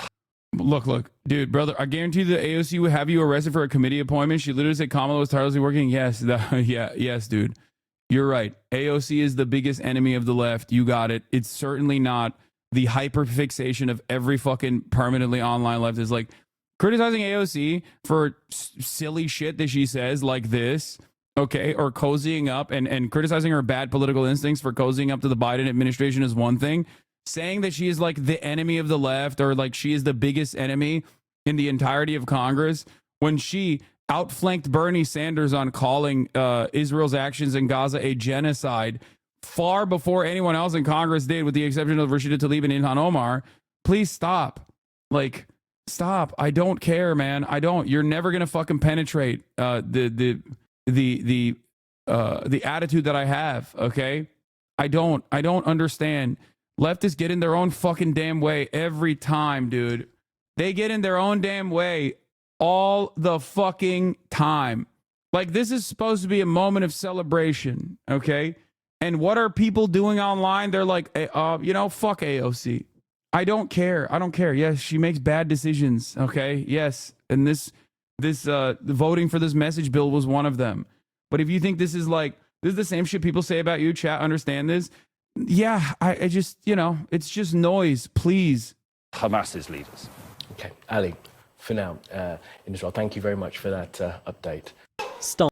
All right, we're going to do the channel 4, we're going to do the channel 4 video now on the Israeli war crimes and what Benjamin Netanyahu is being prosecuted for. Oh my God, we have a lot to talk about. Holy moly. Before we do that though, accountability is dead. Brother, I don't give a shit about AOC's messaging bill. Talk to me when she actually votes for adopting the IHRA definition, okay? That is a red line. I think the messaging bill is wrong. I think the messaging bill, voting yay on it, is wrong and bad. And it shows bad political instincts from where I'm standing. Okay? But you got congresspersons literally being like, we have to assassinate the members of the International Criminal Court, and you guys are fucking yelling about AOC. Shut the fuck up. There's a level of accountability that is understandable, and then there's like, you know, not rating on a curve because you don't understand how fucking insane American Congress across the board is. Mr. Benjamin Netanyahu and his former defense minister, Yoav Gallant, Canadian law enforcement is obligated to arrest them should they come to Canada. Will you allow that to happen, or will you step in to prevent an arrest? First of all, as Canada has always said, it's really important that everyone abide by international law. This is something we've been calling on from the beginning of the conflict. Would call this level of accountability unfair? No, I'm not saying it's unfair to fucking criticize AOC for voting on the messaging bill at all. Okay? I'm saying that eyes on the prize, there are more significant things that at play. Okay? It's just unproductive. Time and fucking place, dude. We are one of the founding members of the International Criminal Court, the International Court of Justice. We stand up for international law, and we will abide by all the regulations and rulings of the international courts. This is just who we are as Canadians. At the same time, we need to keep working to solve this terrible situation. We need to see aid flowing in to people who are facing famine and disease. We need to see all the hostages released. We need to see Hamas lay down its arms. We condemn Hamas for its continued actions. We need to see a ceasefire that protects civilians. We need to get back on track towards a two-state solution with a peaceful Israel living alongside a peaceful Palestinian state. These are the things that Canada has been working on. And at the same time, we have to recognize as Canadians that it's been very, very difficult for members of different communities in this country. We have to remember who we are, be there for each other, understand that people are angry and grieving, but remember that we are all pushing for peace and stability as hard as we can. Bro said, don't you dare come into my backyard. You will not be getting fucking maple syrup, baby. Wasn't there already a warrant issued for BB? No. So there was an application. There was an application for the arrest warrants, but they did not. There's a difference between an application for the arrest warrants and those applications actually being judged by 3 different judges and then being found to be reasonable. The applications are now official, which means that, you know, we're one step closer to Benjamin Netanyahu being considered a war criminal, given that a lot of these war criminals, especially if they are directly in the realm of influence of the United States of America, are never really going to get prosecuted. That's it. He's just a war criminal, just like Putin is. Putin's never going to get prosecuted either until, you know, I guess somehow magically Russia falls or something, you know? We're going to talk about the White House's response as well in a second. Actually, you know what? Let's finish this. Let's finish the Channel 4 thing, and then we'll talk about starving children, dangerously malnourished, amputations performed without anesthetic. Yeah, remember, it's important to also remember why Benjamin Netanyahu is considered a war criminal now, and so is Yoav Gallant, and so is many members of the Israeli occupying forces, and many people who have offered them credence, offered them protection, offered them guidance. This includes American leadership as well. Just recognize that, like, this is the reason. It's not for no reason, and it's certainly not because of anti-Semitism, okay? Families killed. Israel's war in Gaza has been filled with horrors that are hard to fathom. Israel accused of deliberately blocking aid, even as a humanitarian crisis deepens. Today, it led to arrest warrants for Israeli Prime Minister Benjamin Netanyahu, as well as former Defense Minister Yoav Gallant, being issued by the International Criminal Court for their alleged role in the suffering. Judges ruled there are reasonable grounds to believe they are responsible for the war crime of starvation, as well as the crimes against humanity of murder, persecution and other inhumane acts, and of intentionally directing an attack against the civilian population. The court also issued a warrant for Hamas's military commander, Mohammed Deif, though he's believed to be dead, accusing him of crimes against humanity as part of a widespread and systematic attack against the civilian population of Israel on October the 7th. Another thing that we were talking about, by the way, I like that Vorlo just said, remember the standing ovation in Congress when he was speaking? Yeah, I do remember. And also so does the world and so does Channel 4. Because they're literally presenting it. Remember these fucking demons, okay? Remember what these fucking demons did? Never let them forget it, okay? I certainly have not forgotten, okay? But also, something that you guys, damn, bro, your Discord channel is a cesspool. What? My Discord channel? Fucking self-righteous assholes chat in the chat thinking they're better. Shut the fuck up. You're literally doing harm. What? What is happening, bro? It's your fault for going in there. Okay, let's continue. It's the arrest warrants for Israeli politicians that are unprecedented. Netanyahu becoming the first leader of a Western-style democracy to be accused by the court. Here he was in Washington just a few months ago, given a rapturous welcome by Congress. America and Israel must stand together. Look at that. Look at these fucking animals, dude. Oh, gross. Barbaric monsters. But hey, they wear suits, so, you know, they're elite. They're above it all. Demons, all of them. Yeah, this is clapping for Adolf, dude. Straight up. Clapping for Adolf. Look at that fucking ogre. He put a suit on for once. Disgusting. Pretty sure isn't it affiliated with the Discord? HasanAbi isn't affiliated with the Discord channel.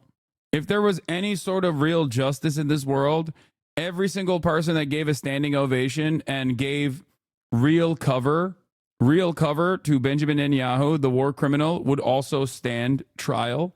Okay? Of course, that will not happen, but, you know, that doesn't change the reality. It doesn't change the horror. It doesn't change the reality. It doesn't change their involvement. Today, he dismissed the charges as absurd, biased, and anti-Semitic. But public statements made by the men themselves form part of the evidence against them. At the start of the war, Gallant said food, water, and fuel would all be blocked from entering Gaza. Has the ADL called the ICC anti-Semitic yet? The Apartheid Defense League? I'm certain that they have already. This is their opportunity to shine, you know? In the face of international pressure, aid has been allowed in, but nowhere near enough. Today in Gaza, displaced Palestinians welcomed the charges, though many fear they'll have little impact. We hope that the decision issued today will serve the Palestinians and serve us here in particular in Gaza, and that it will not be like other decisions that have passed unnoticed. Will Netanyahu and Gallant ever face the judges at the ICC? Everyone knows it's unlikely. The court has no police force to arrest anyone. But trips like this to London before the war will now be much more difficult. Many of Israel's allies are members of the ICC and are now obliged to detain the men if they enter the country, though America is not and has rejected the warrants. In Israel, where focus remains on the hostages still held captive by Hamas, even staunch critics of Netanyahu spoke out in his defense. Oh, staunch critics of Netanyahu. Get the fuck out of here. Then you're not, okay? You're not a staunch critic of Netanyahu. You're just not. If you're defending him in this moment, then you're not a critic of Netanyahu at all. You love him. You just, much like our liberals, want to have the fucking moral high ground. He does all of your wishes, but then you still get the chirp. Speaking of the ADL, 49 likes on this. Damn. The International Criminal Court's arrest warrant for Israeli Prime Minister Netanyahu and former Defense Minister Gallant is a shameful and wholly political action on the part of the court. The ICC's rationale is rooted in the unsubstantiated and specious claims which run counter to the realities of the ground in Gaza and send a disturbing message equating Israel's war of self-defense with Hamas's terrorism. The court has ignored its own principles and practices in service of a political ruling. The court's moral lapse only serves to further embolden extremists and incite violence against Jews in Israel. We urge global leaders to unequivocally reject the ICC's wrong and dangerous decision. Remember when I said they got no motion? This is what I mean. All they can do is fucking chirp, okay? All they can do is chirp about this kind of shit and cry about it. The only motion they got, is when they're fucking complaining that, some content creators said Sabra hummus is shitty. The grossest anti-Semitic crime of all. Press Sec just spoke. We'll do it again. Hold on. We'll get to it. Don't worry. Yeah. It means that we as Jews and the state of Israel has no right to defend themselves against all these attacks and evil things that are being done against us, and they are defending us. Would we provide the same cover for other American allies, or is this an only Israel thing? No, we would provide the same cover for America's allies. I mean, depending on if they're still within the framework of allegiance. Like, we've cast aside former fascists in the past, using them and then just like throwing them into the wind. But if some shit like this happened to Saudi Arabia, I think America would defend them. Not Saudi Arabia. No, I think America would defend Saudi Arabia. I think America would defend NATO nation Turkey as well. We did do that. We offered political cover and weapons to Saudi Arabia to do a leave America stupid Iranina terrorist. All right, well, for that chatter, we got to do it again. على عهدي على ديني على أرض تلاقيني أنا لأهلي أنا فلسطيني فلسطيني فلسطيني أنا دمي فلسطيني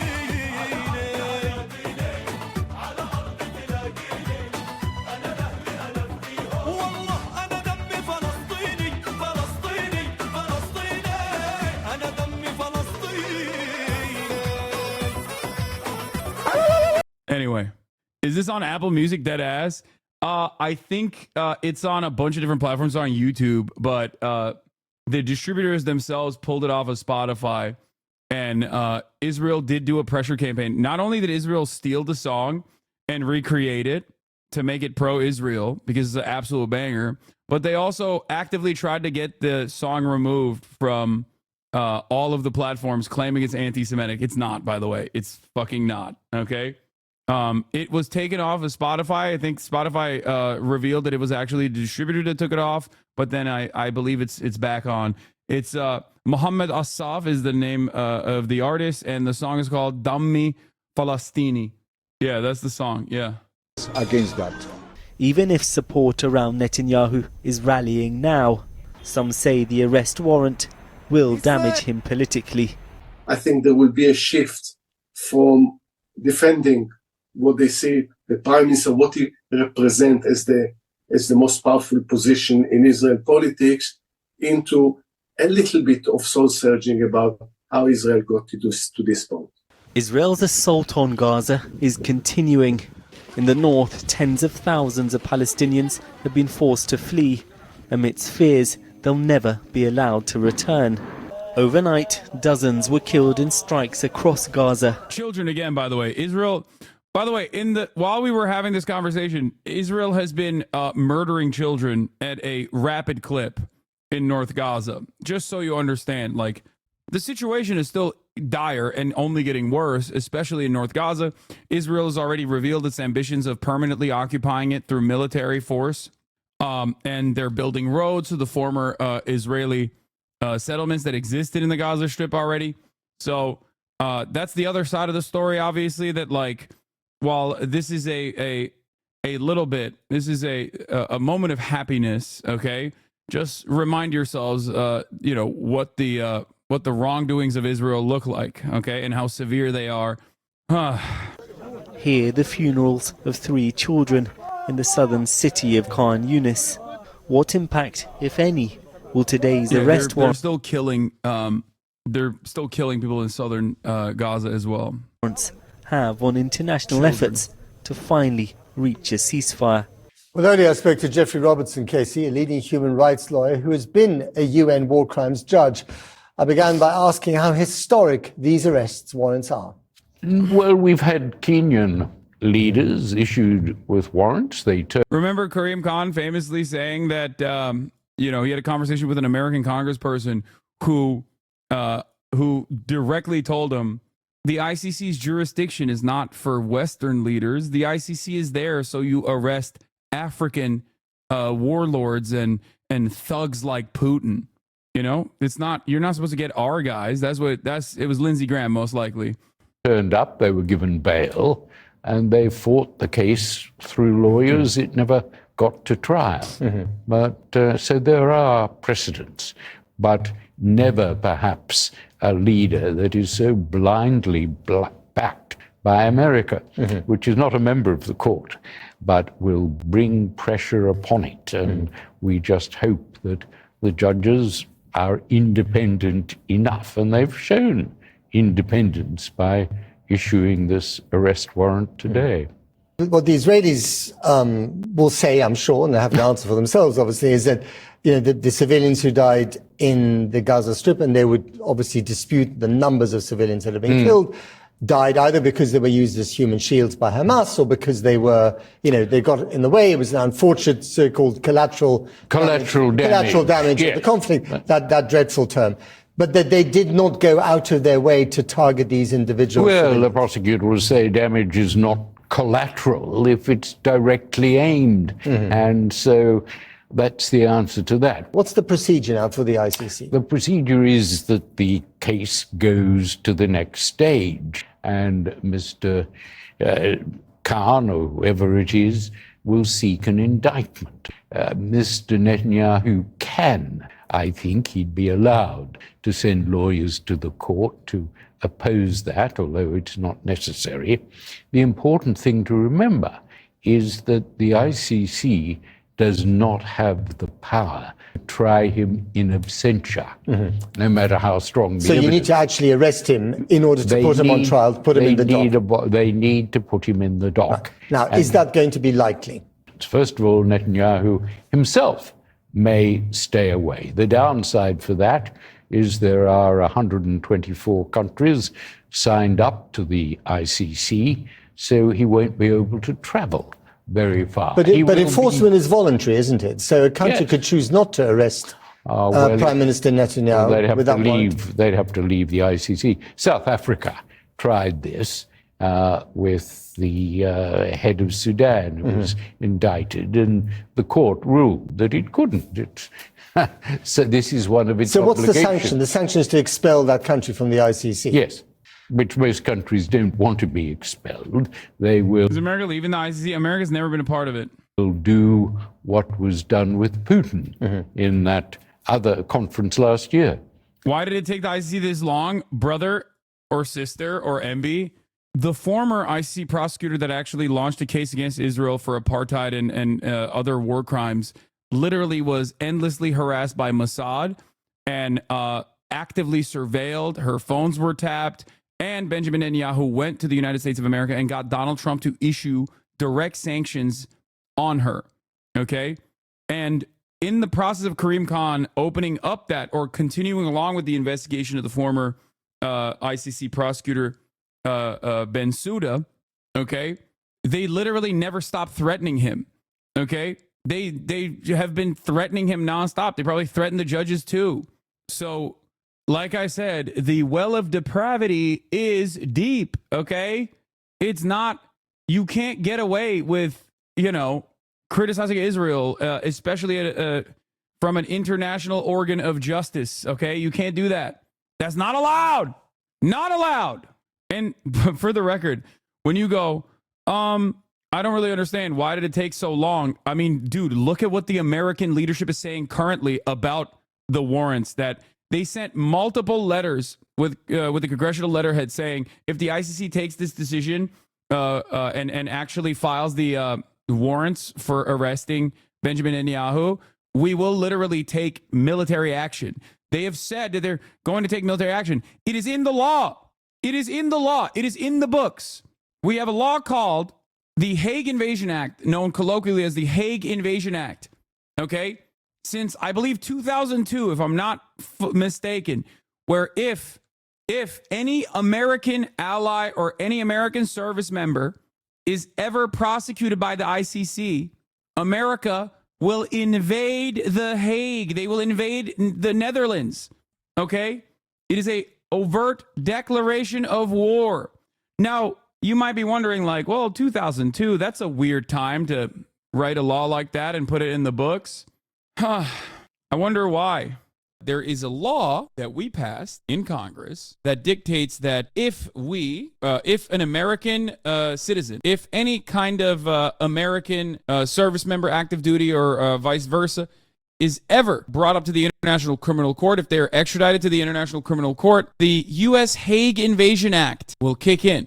You heard that right. We will invade The Hague. This is another one of there's a couple things that I talk about that like basically break people's brains. This is another one of them. When I talk about 32 states making it illegal to criticize Israel and still retain a job, everyone's like, what? That seems insane.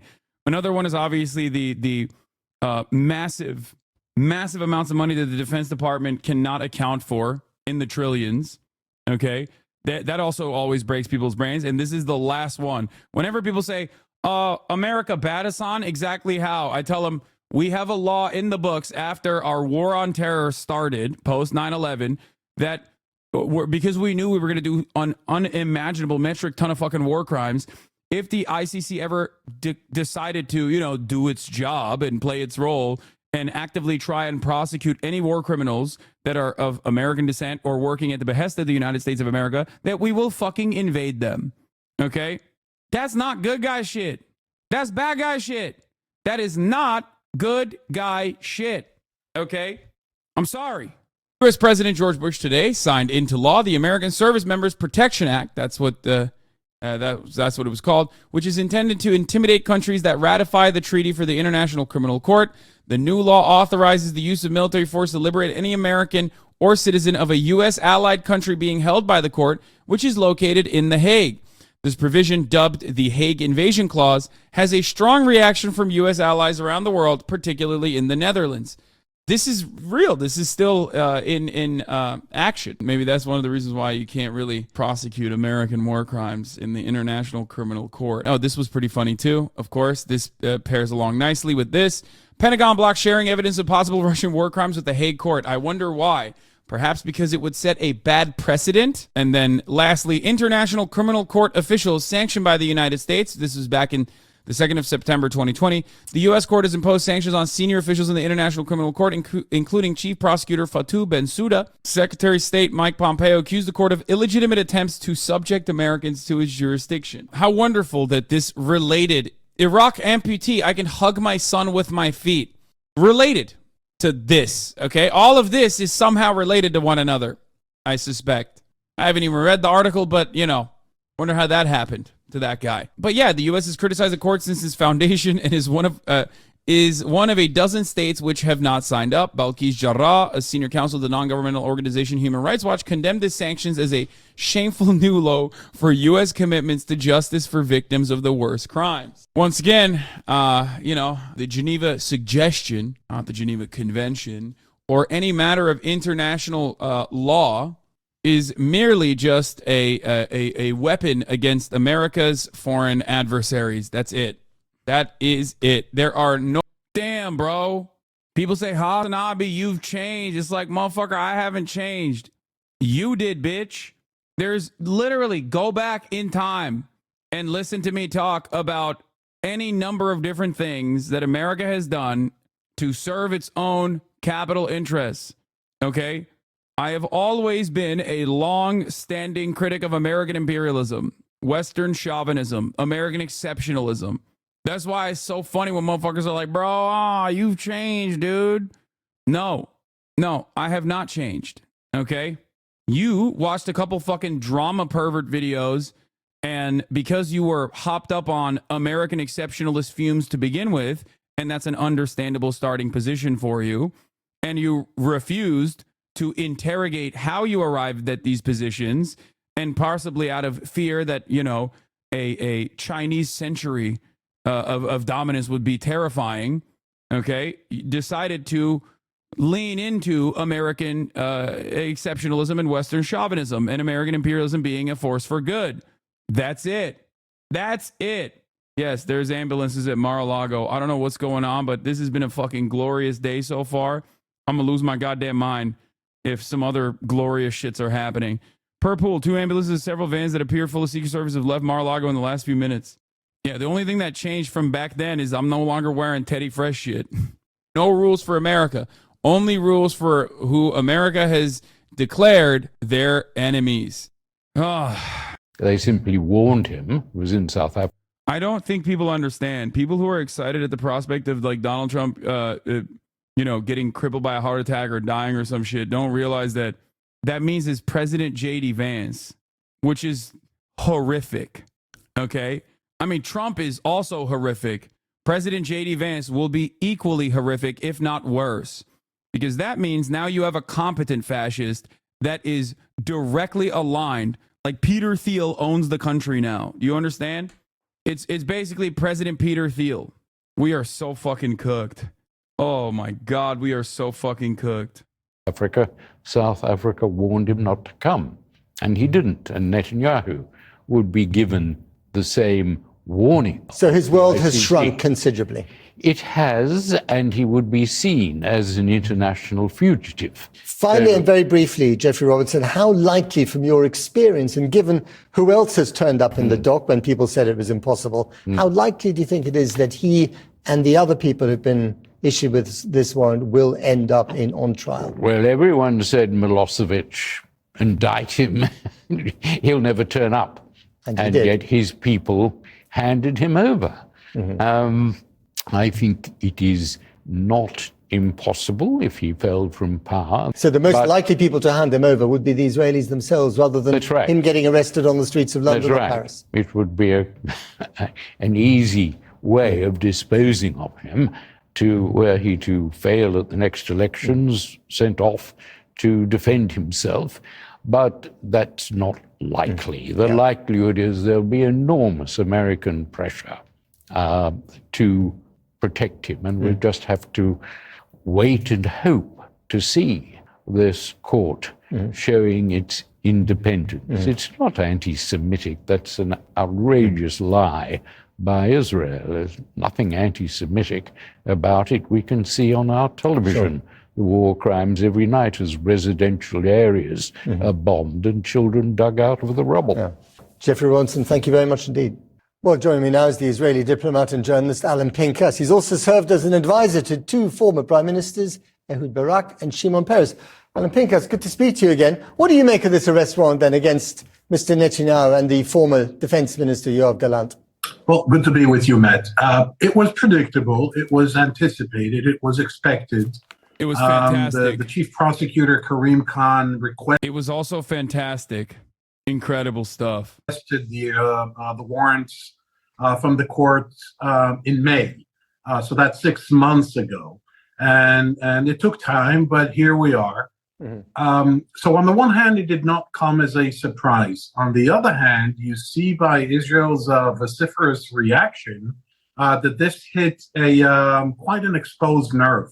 You put into this blender of Israeli responses anti-Semitism and the Holocaust and an international conspiracy and a cabal and terrorism and Iran, and you blend and everyone drinks out of the same concoction, and everyone comes out with basically the same righteous indignation.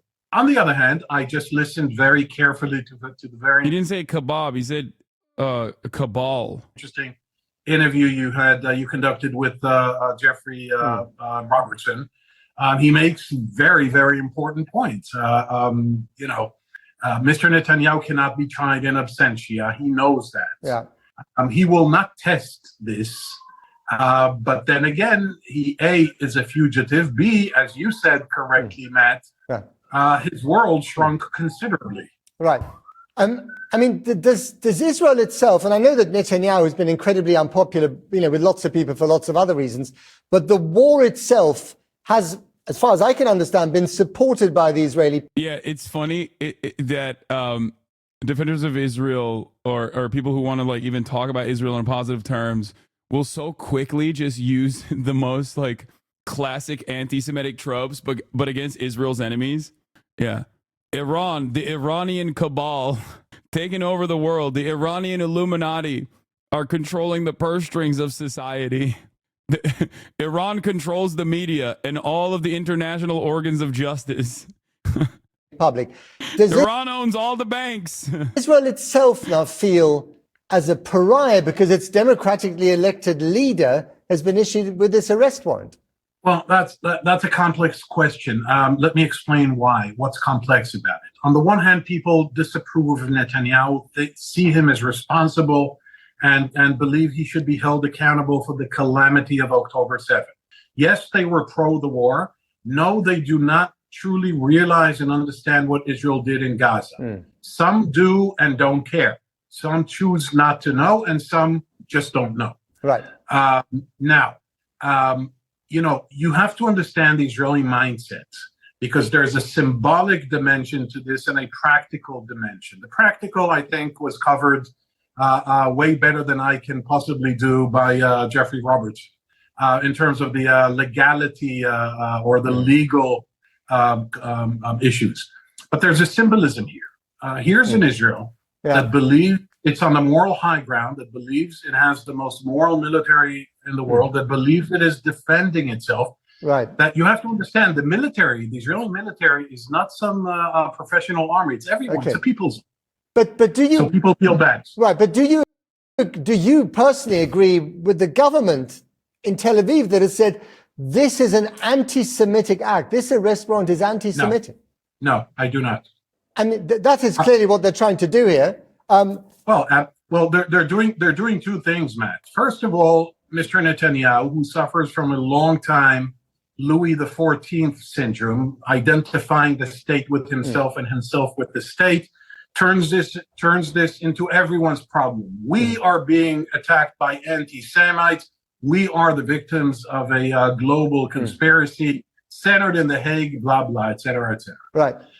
The second thing is that look, it's Mike from Pennsylvania, aka Central Committee, is right. This is a bad day for pieces of shit. Okay, a real bad day. All the way from like those who are conducting genocide down to like fucking Twitch streamers. Okay, and maybe even kick streamers. As a matter of fact, it's crazy. It's crazy how tides turn so fucking fast. The prime minister of my country is accused of war crimes. There's no question in my mind that he will not stand up trial. But just briefly, sorry to interrupt you because we've slightly run out of time, Alan. Just one final one, briefly. Yeah. Do you think it's possible, as Jeffrey Robertson has suggested, that actually maybe the Israelis themselves might arrest him and hand him over to the ICC? No. Or is that never going to happen? No, for a very practical reason. If the prime minister of your country is accused of war crimes, crimes against humanity, as is the defense minister, it inevitably entails that about 200 other brigadier generals, major generals, lieutenant generals, and even colonels will be accused of similar crimes. Right. No, I don't think that will happen. So, Alan, we've run out of time. Alan Pincus, thank you very much. One can only imagine. Much indeed for joining us on such a complex issue. Matt. Thank you. The anti-Semitic decision of the International bitch, you ugly ass bitch. International Court in The Hague is a modern Dreyfus trial, and it will end the same way. 130 years ago, the French Jewish officer Alfred Dreyfus was falsely accused of treason by a biased French court. In response to these false accusations, the great French writer Émile Zola wrote his monumental essay, J'accuse. He accused the French court of anti-Semitic lies against an innocent officer who was later exonerated of all guilt. Now it just sucks because, you can't go to France no more, bitch. You can invoke Dreyfus, but you can't go to France anymore. No more fucking French countryside vacations for you, bitch. Oh, PACKWATCH. Oh, so good. It feels fucking good. International Court in The Hague, also headed by a French judge, is repeating this outrageous offense. Yeah, if Dreyfus was exonerated, why doesn't he go to The Hague to get exonerated? Yeah, just take a trip. Take a trip to Paris. Land your plane on French soil. and then maybe take another trip to The Hague. It is falsely accusing me, the democratically elected Prime Minister of the State of Israel, and Israel's former Defense Minister, Yoav Gallant, of deliberately targeting civilians. Dude, if I'm Yoav Gallant, okay, well, one, I would, I would not be, because that would mean I'm a monstrous piece of shit. I would use this as an opportunity. You got fired. Maybe you take a trip. Maybe you take a trip to The Hague, okay? And then maybe, in order to get a lighter sentence, you say, listen, my bad about all the war crimes I did, all the children that I, murdered. I'll take 700 years in prison, but in return, as opposed to, 1,000 years in prison, and in return, I'll give you everything you want about Benjamin Netanyahu, okay? Just saying. Could be cool. Could be a cool thing. What is this? Yeah. Right-wing Cope, by the way. Yeah, he's busy talking about Hitler dead, potentially, but his opinion on Israel leaves much to be desired. Yeah, that right-wing Cope is has disappointed me, let's just say, over this past year. Like, yeah, I love shitting on right-wingers. It's my favorite fucking pastime. But I've seen the way he operates. Crazy how much this quote of you popped off on Twitter. Oh yeah, I saw this. 105,000 likes.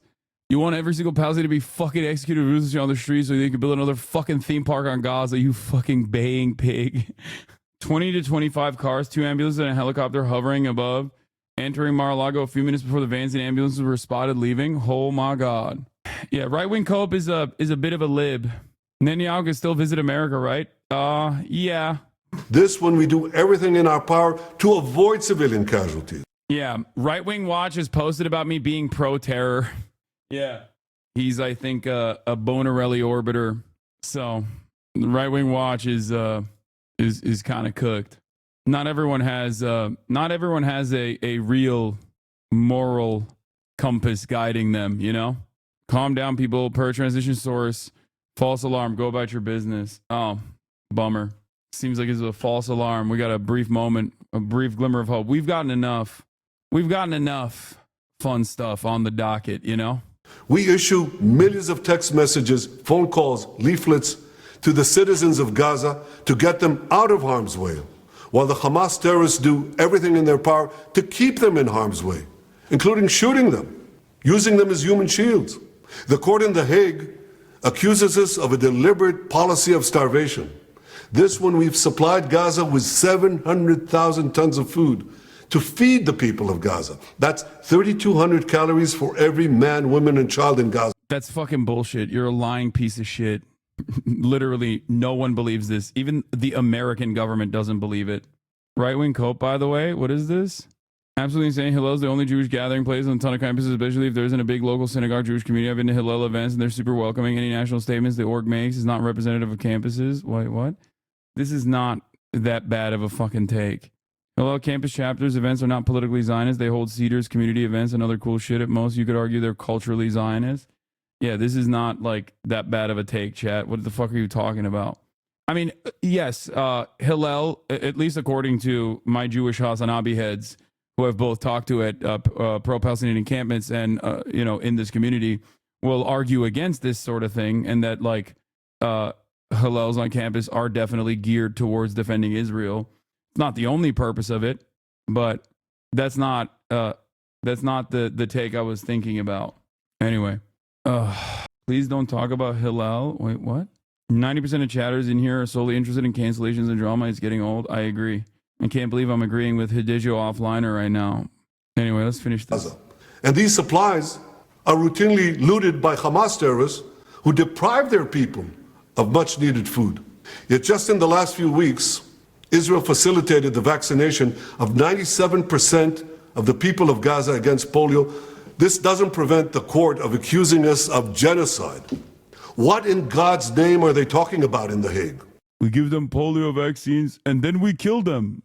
Like, this is a week out from aid trucks being allowed to enter.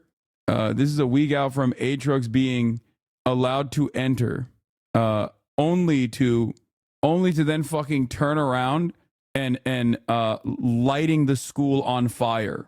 Bro, where's the line that content creators? Yeah, I mean, yeah. They also have allowed anti-Hamas militant groups within like actual fucking roving gangs.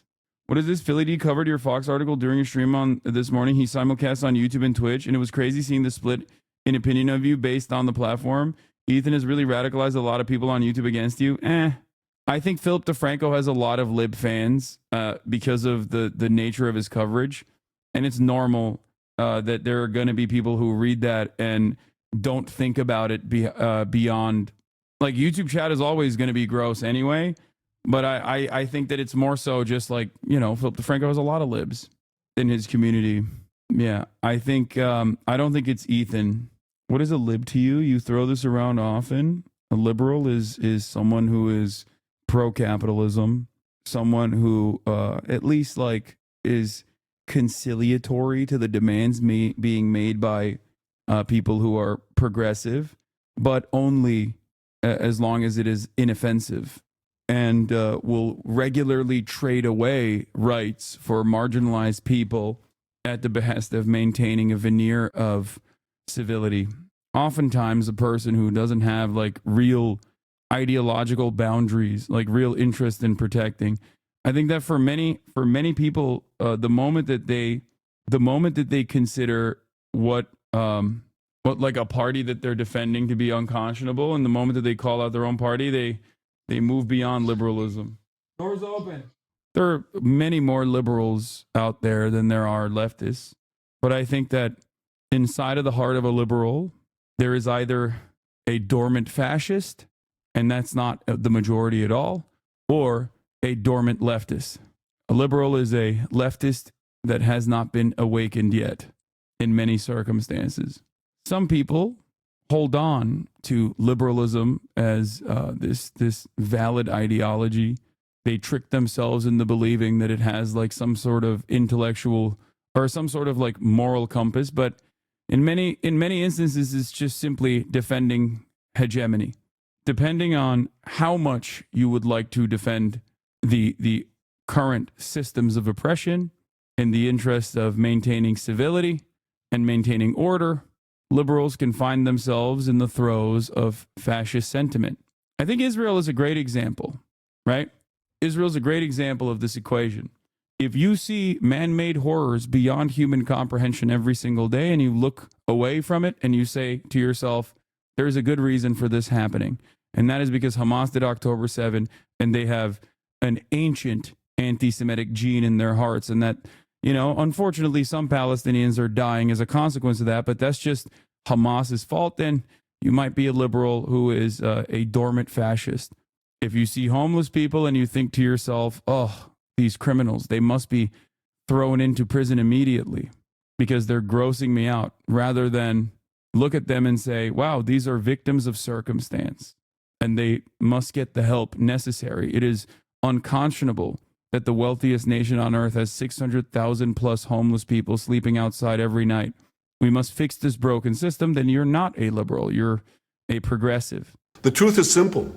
No war is more just than the war that Israel has been waging in Gaza after Hamas attacked us unprovoked, launching the worst massacre against the Jewish people since the Holocaust.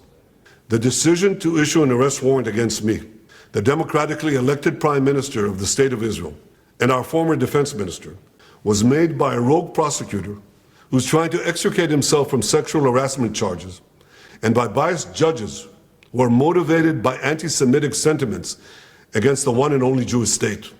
These judges did nothing.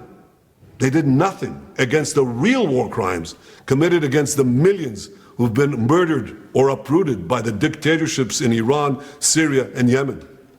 Instead, they falsely accused the one democracy in the Middle East, Israel, thereby imperiling the right of all democracies to defend themselves against murderous terrorists and tyrants.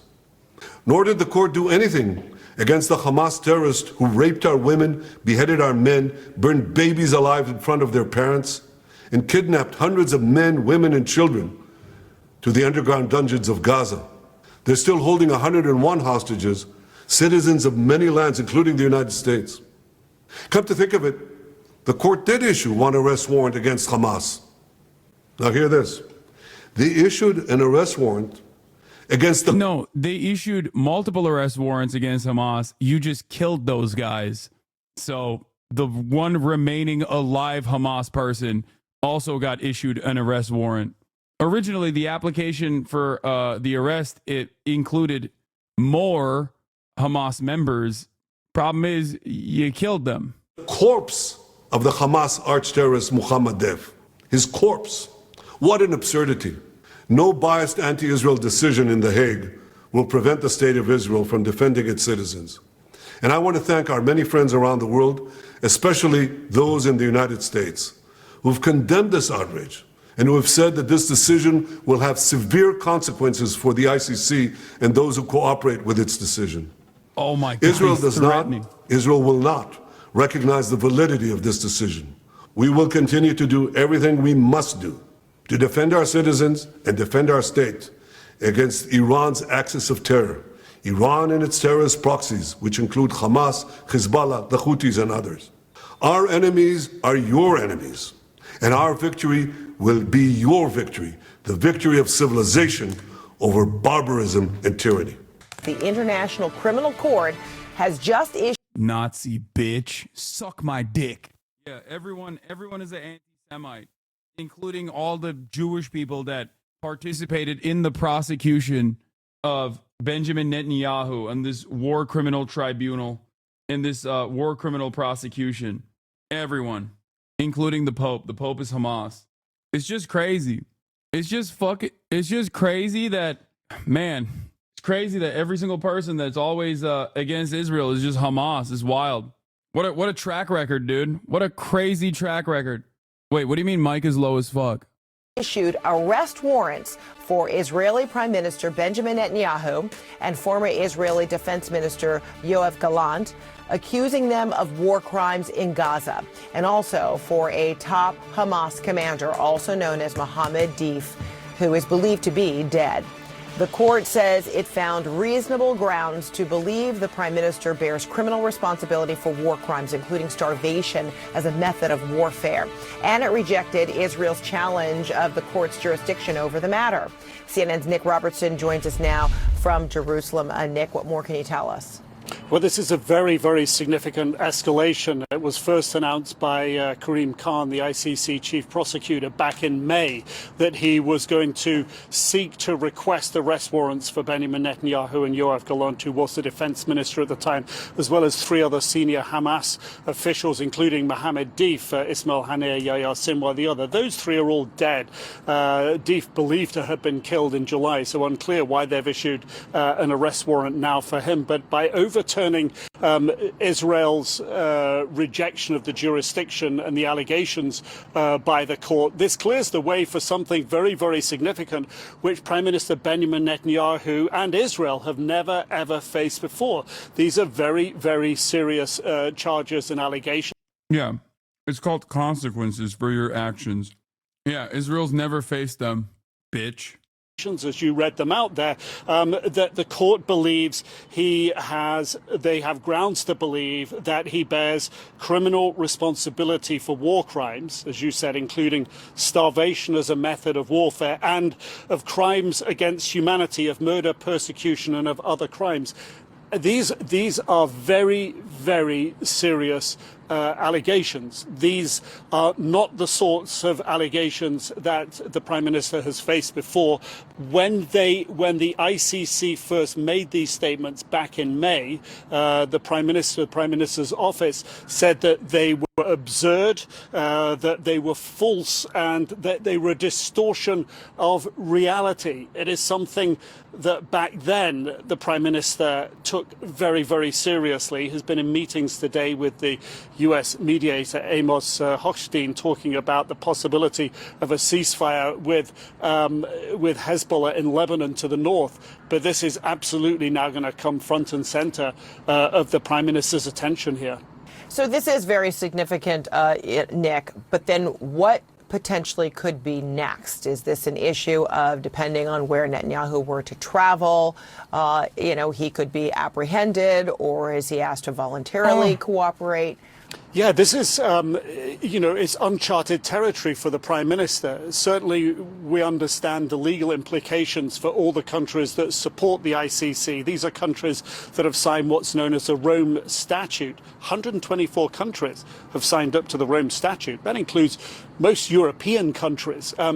There are other leaders, current and former, like Bashir of Sudan, who has essentially been on the lam from the ICC for several years since they issued an arrest warrant for him. An arrest warrant issued just in the past year or so for President Vladimir Putin of Russia, who continues to run his country and fight the war in Ukraine. But we have seen in the case of Vladimir Putin that there are countries that he has avoided visiting.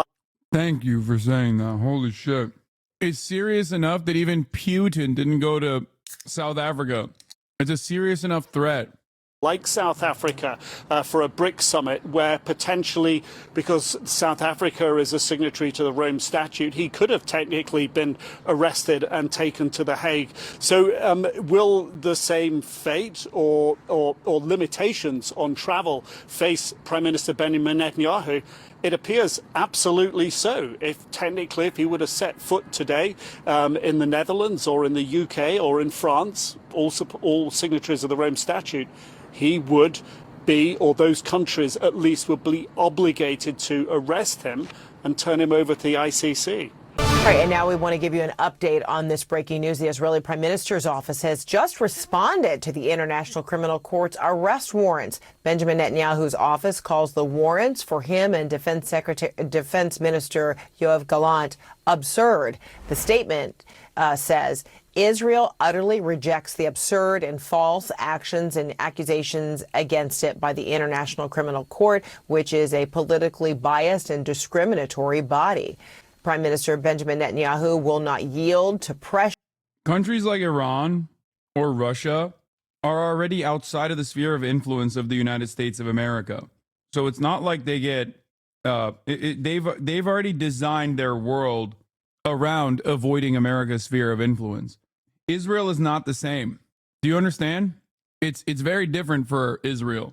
Pressure will not back down and will not retreat until all the goals of the war set by Israel at the start of the campaign are achieved, end quote. Now we are following developments out of northern Gaza, where one medical official says Israel launched deadly strikes overnight on the city of Beit Lahia. A director of the Kamal Adwan Hospital says 65 bodies have been pulled from the rubble. He says doctors and medical staff are digging with their bare hands because there are no rescue teams and no ambulances to provide assistance. And he expects the death toll to rise. He's making a desperate request to international organizations to bring in much-needed medical supplies. Meanwhile, the US has vetoed a UN Security Council resolution that called for an immediate and unconditional ceasefire in Gaza. Will those in favour of the draft resolution contained in document S/2024-835 please raise their hand? Those against? Well, only the US voted against the resolution on Wednesday. Ambassador Robert Wood said the US has made clear it could not support a ceasefire that failed to secure the release of hostages still being held by Hamas.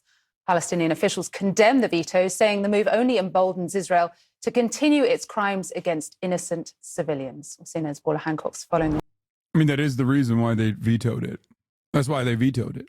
Live developments for us from Abu Dhabi. And I guess underscoring the need for this ceasefire, Paula, if we can just go back, is what happened overnight in northern Gaza. By all accounts, an incredibly deadly and bloody night for Palestinians.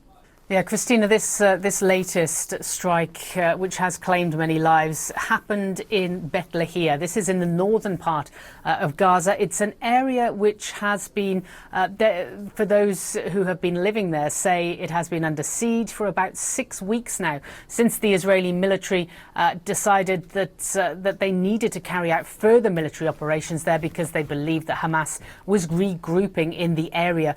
So we have seen... Oh, the people on the ground say they're being murdered, but also Israel Israel has to be there and murder them. By the way, the UN resolution directly mentioned the immediate release of hostages, the one that America vetoed. They don't have a leg to stand on. Pieces of shit. Some very deadly strikes. We have seen some. But in all seriousness, how much weight does the ICC carry? Chad, I've said this every day. Every step you take in the right direction, no matter how tiny it may seem, is moving history forward, okay? These sorts of things are incredibly meaningful. Will it change the trajectory overnight? Will it change the genocide tomorrow? No. But it does not matter. What you are watching is history unfolding. This is like historically incredibly relevant and very new events. This has not happened before. Believe me when I say that this is new. There's never been a moment where America's ally, like someone that America has defended so staunchly, has ever been in the crosshairs of international organs of justice. If you think it's insignificant, you're falling prey to what people want you to think, like what naysayers want you to feel like. This is a massively consequential decision. Does it mean that like overnight Benjamin Netanyahu gets arrested and goes to jail? No, of course not. Desperate messages from Kamal. Just moving in the right direction isn't enough. Children are dying right now. Dude, what are you talking about? I know. You think I don't fucking know that? You think I don't know that? You think I'm oblivious? What do you want me to say? What do you want me to do? What the fuck are you talking about? No, moving in the right direction is enough. It is important. Okay? I'm sorry that America's not invading Tel Aviv tomorrow. Okay?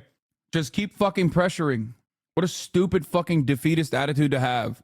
This kind of stuff is very significant because it further pushes Israel into being seen as a pariah state in the Western world. These are institutions that matter to a lot of liberals. Every single day that this sort of violence occurs, every single day that this happens, and more institutions say, yeah, no, it's done. You're a war criminal now, is another mechanism of pressure, is another moment, is another opportunity that you can use to convert others as well, to see the truth. Okay? Adwan Hospital, for example, saying that they don't have what they need to be able to save lives. And this is what we're hearing again. A lot of you are new. Like, a lot of you are fucking new. All right? You're new. This is just unfolding in front of your eyes right now, and you're horrified, understandably, by the reality. Okay? But if you were aware of the way that things used to happen, the dynamic between Israel and Palestinians, if you were not oblivious to that 10 years ago, you would recognize what a different situation we're in right now. Okay? Never in my fucking mind would I ever think after 76 years of permanent occupation and apartheid would international organs of justice actually take serious action against the state of Israel. Airstrike hit a building near that hospital. The director of the hospital says some 200 people were sheltering there. He believes, or has been told at the time of the airstrike, and at least 65 people have been killed at this point. Now, he says that those are bodies that are brought into the hospital. They are also receiving injured, but he says that death toll is more than likely to rise. They don't have heavy equipment in this area. The Gaza Civil Defense is unable to operate in this area, and he says that doctors and medical staff are using their bare hands to try and find further casualties within the rubble itself. Now, we have asked the IDF about this strike specifically, but what they have said about previous strikes in this area is that this is where Hamas is operating, and they have been calling for civilians to evacuate the area. We heard from the IDF, they believe last week, they believed that in the previous weeks they had killed some 1,000 Hamas militants and detained 1,000 more. For those on the ground, though, it is a desperate situation. The director of Kamal Adwan Hospital telling us that there isn't a single ambulance in northern Gaza, and that at this point all they can do and all they have been able to do is offer first aid. They don't have the surgeons, the medical supplies to be able to offer any more. And certainly those injuries, he says, that are coming in need far more than first aid. Christina? Yeah, it is truly a desperate situation. Paula Hancock's there live from Abu Dhabi. Thank you. The world should not go. Hey, Mr. We deserve 9/11. Did you know Osama bin Laden's mom was a Palestinian forcibly relocated to Syria? Or that his BFF mentor's family had to relocate during the 6-Day War? Or he was a psychopath and horrible to women, but a lot of context was never provided to American people? What? I don't give a fuck. Yeah, dude, you're right. 9/11 happened because of Palestinians, because Osama bin Laden wrote it. So accustomed to the death of Palestinians, to seeing Palestinian children starving, to seeing mothers carrying their children from one place to another, forcibly displaced. They should not get accustomed to seeing journalists killed and humanitarians killed, to see Palestinians detained, abducted, carried on trucks to go be tortured, sexually abused, and raped. The fact we are Palestinians does not make that less shocking or less outrageous. Maybe for some we have the wrong nationality, the wrong faith, the wrong skin color. But we are humans, and we should be treated as such. Is there a UN charter for Israel that is different from the charter you all have? Tell us. Is there an international law for them, an international law for us? Do they have the right to kill, and the only right we have is to die? What the hell does Israel need to do more for this council to act under Chapter 7? What more can they do for this council to act under Chapter 7?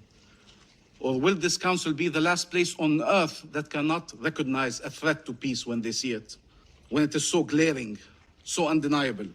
You are witnessing the attempt to annihilate a nation, destroy a nation. It is not even hidden. It is in plain sight. And yet the very tools designed to respond to these situations are not being used. So which one is it? Are Palestinian lives not worth saving? Or does Israel have a license to kill? I truly do not understand. And you're saying we cannot be for an unconditional ceasefire.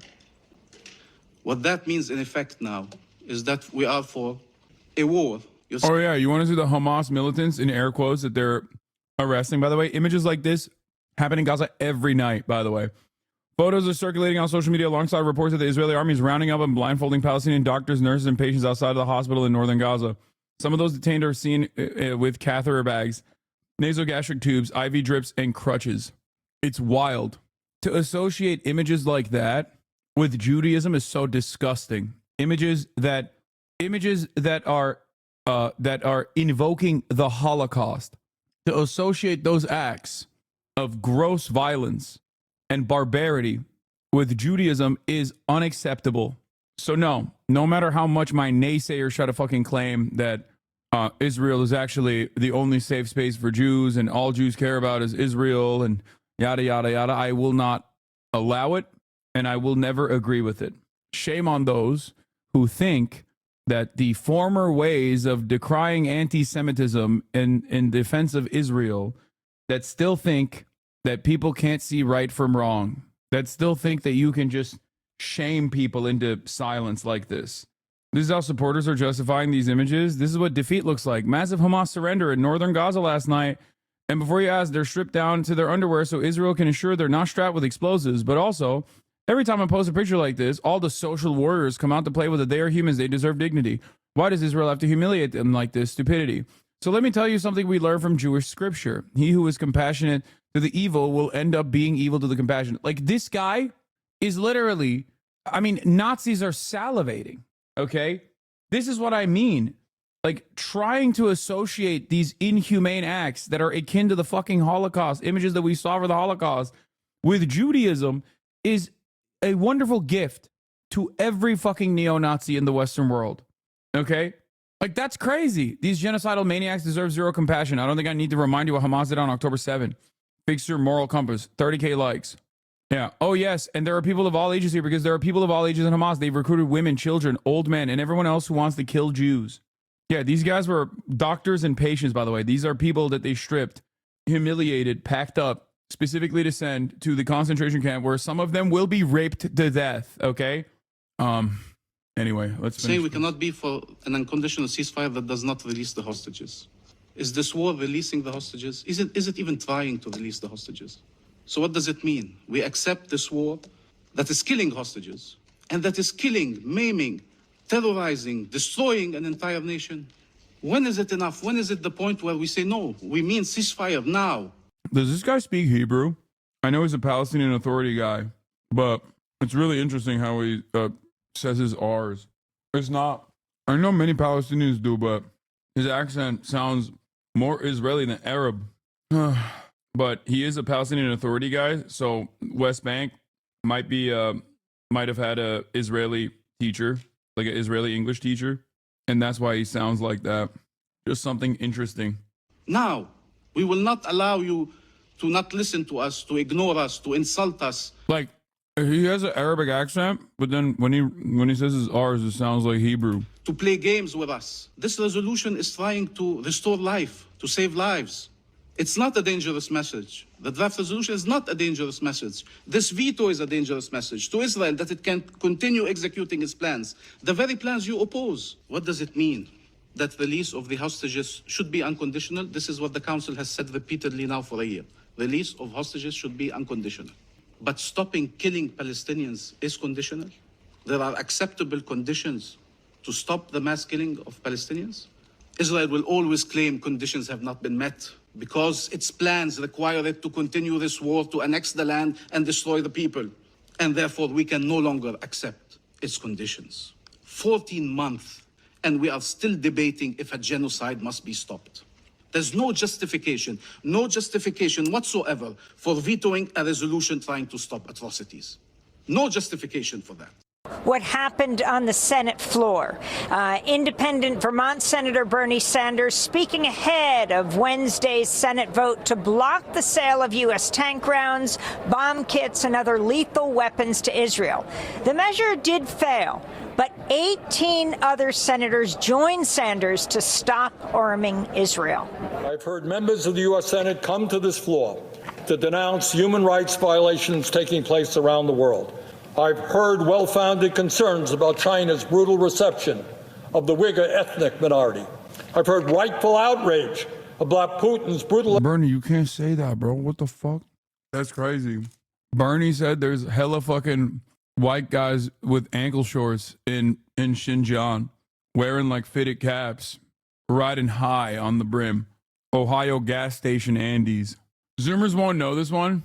There was a term for...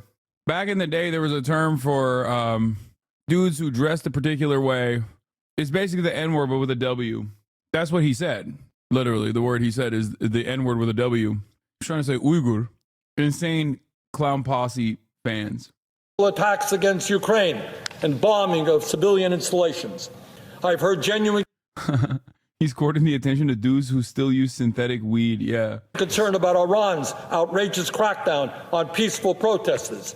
I've heard repeated condemnations of Saudi Arabia's terrible treatment of women and political dissidents. And on it goes. A lot of folks come to the floor to talk about human rights and what's going on throughout the world. But what I want to say to all those folks, nobody is going to take anything you say with a grain of seriousness.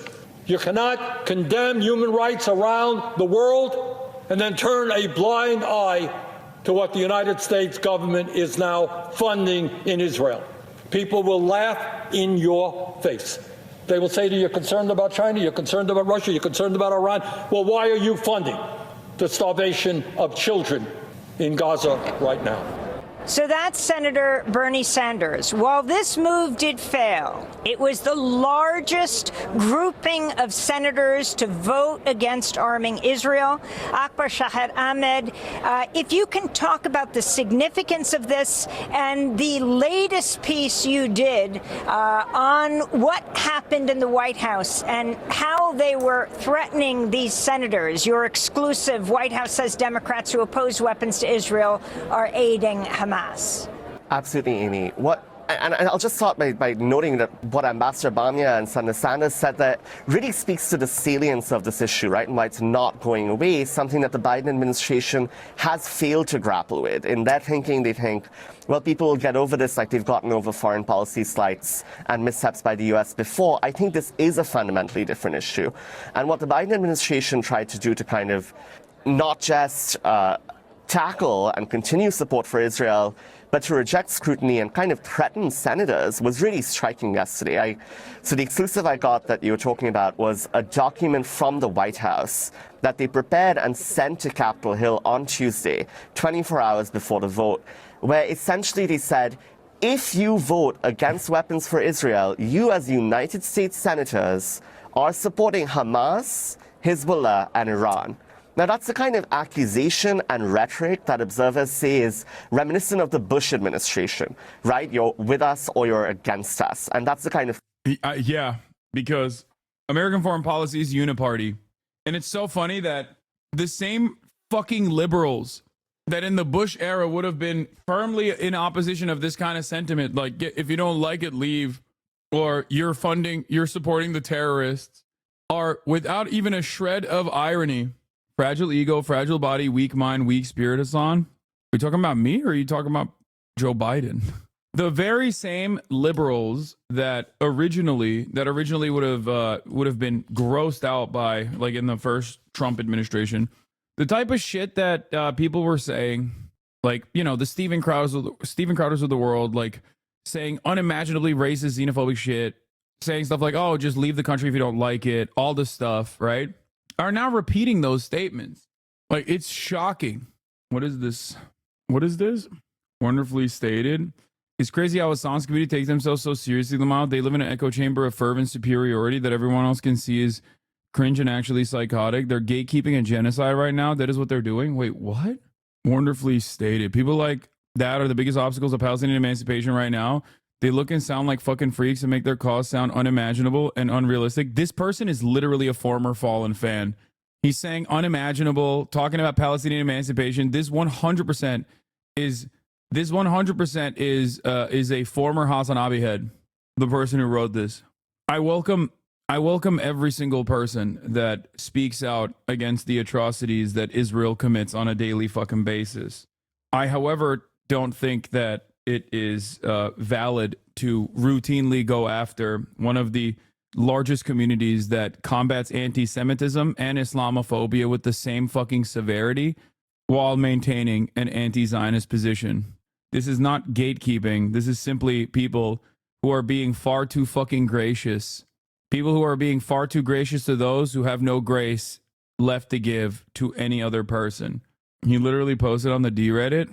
This comment was posted by another Destiny fan. This is a former Hasan fan who's a Destiny fan now.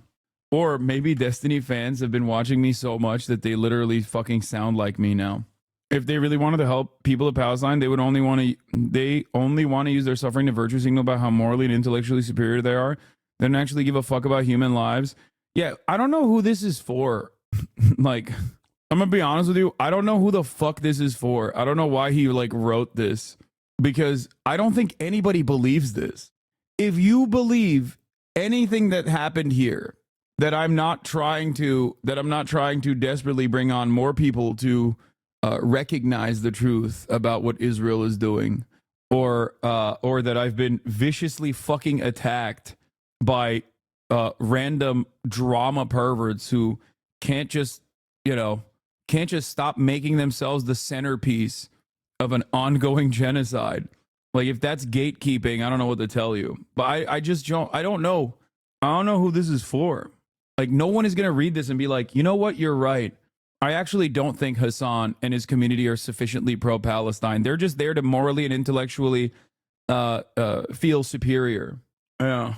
I saw a comment on HD subreddit today saying Boy's commentary on Israel is measured, whereas you sound like a terrorist. I love the Aussies, but that's so blatantly Islamophobic. You could say many things about Alexa's commentary, but measured is not a word I'd use, and I love him for it. He's also very much openly racial or radical than most YouTube leftists. Yeah. Saying that my commentary on Palestine is infinitely more radical than Boy is so funny, because Alexa is a million times more radical than me. He's Australian. Okay. Aussies don't have the same fucking limiters on. Okay. And of course, I love them. I love them to death. Yeah. Chat, judge me by my enemies. If you cannot make up your mind on the virtues of the things I speak of, judge me by who looks to me and says, you're a bad person. Okay? That's it. This is an attempt to get you to collab. It's an attempt to say you should collab with Nazis so they can say you're a Nazi too, lol. Wait, what? I will never collaborate with Nazis. The fuck? Then they would collaborate and compromise with more communities that do want to help. Wait, what? I do. I don't think this person has ever watched a single fucking moment from my broadcast. I was willing to even collaborate with Ethan, you know, far past the point of him ending leftovers. The fuck? He called Jewish Voice for Peace capos, dude. The fuck do you mean? That was like early into Israel's genocide. People yelled at me non-fucking stop. You helped put together Creators for Palestine? I know. People yelled at me non-stop for being far too gracious to Ethan over and over again. What a ridiculous crock of shit. Yeah. Collaborate and compromise with more communities like the Try Guys, Smosh, like the Campus Encampments, like the Uncommitted Movement, like having Rashida Tlaib and Ta-Nehisi Coates and Motaz Aziza on stream. Like I've had literal fucking genocide survivors on stream. Here's how you should do it. It's so funny. I literally had Asmongold on to talk to him after his statements about the barbaric nature of the Palestinians. Yeah, I saw this. AB, I think this guy is, he's on Ethan Klein's show. I think he's Arab, I believe, and he can't win. No, because you're either fighting against your host guy because you believe it, or you're fighting against it, but you get called like an Uncle Tom or... No, so the problem is he even, after an Ethan Klein show, what I saw is he went and he did his own stream and he booted it up. And he was like, literally... Why are you stalking Ethan's producers, man? What kind of freak shit is that? Really just watching Hamas. DDGers? Yeah. It's propaganda, right? And his audience still turned. It wasn't...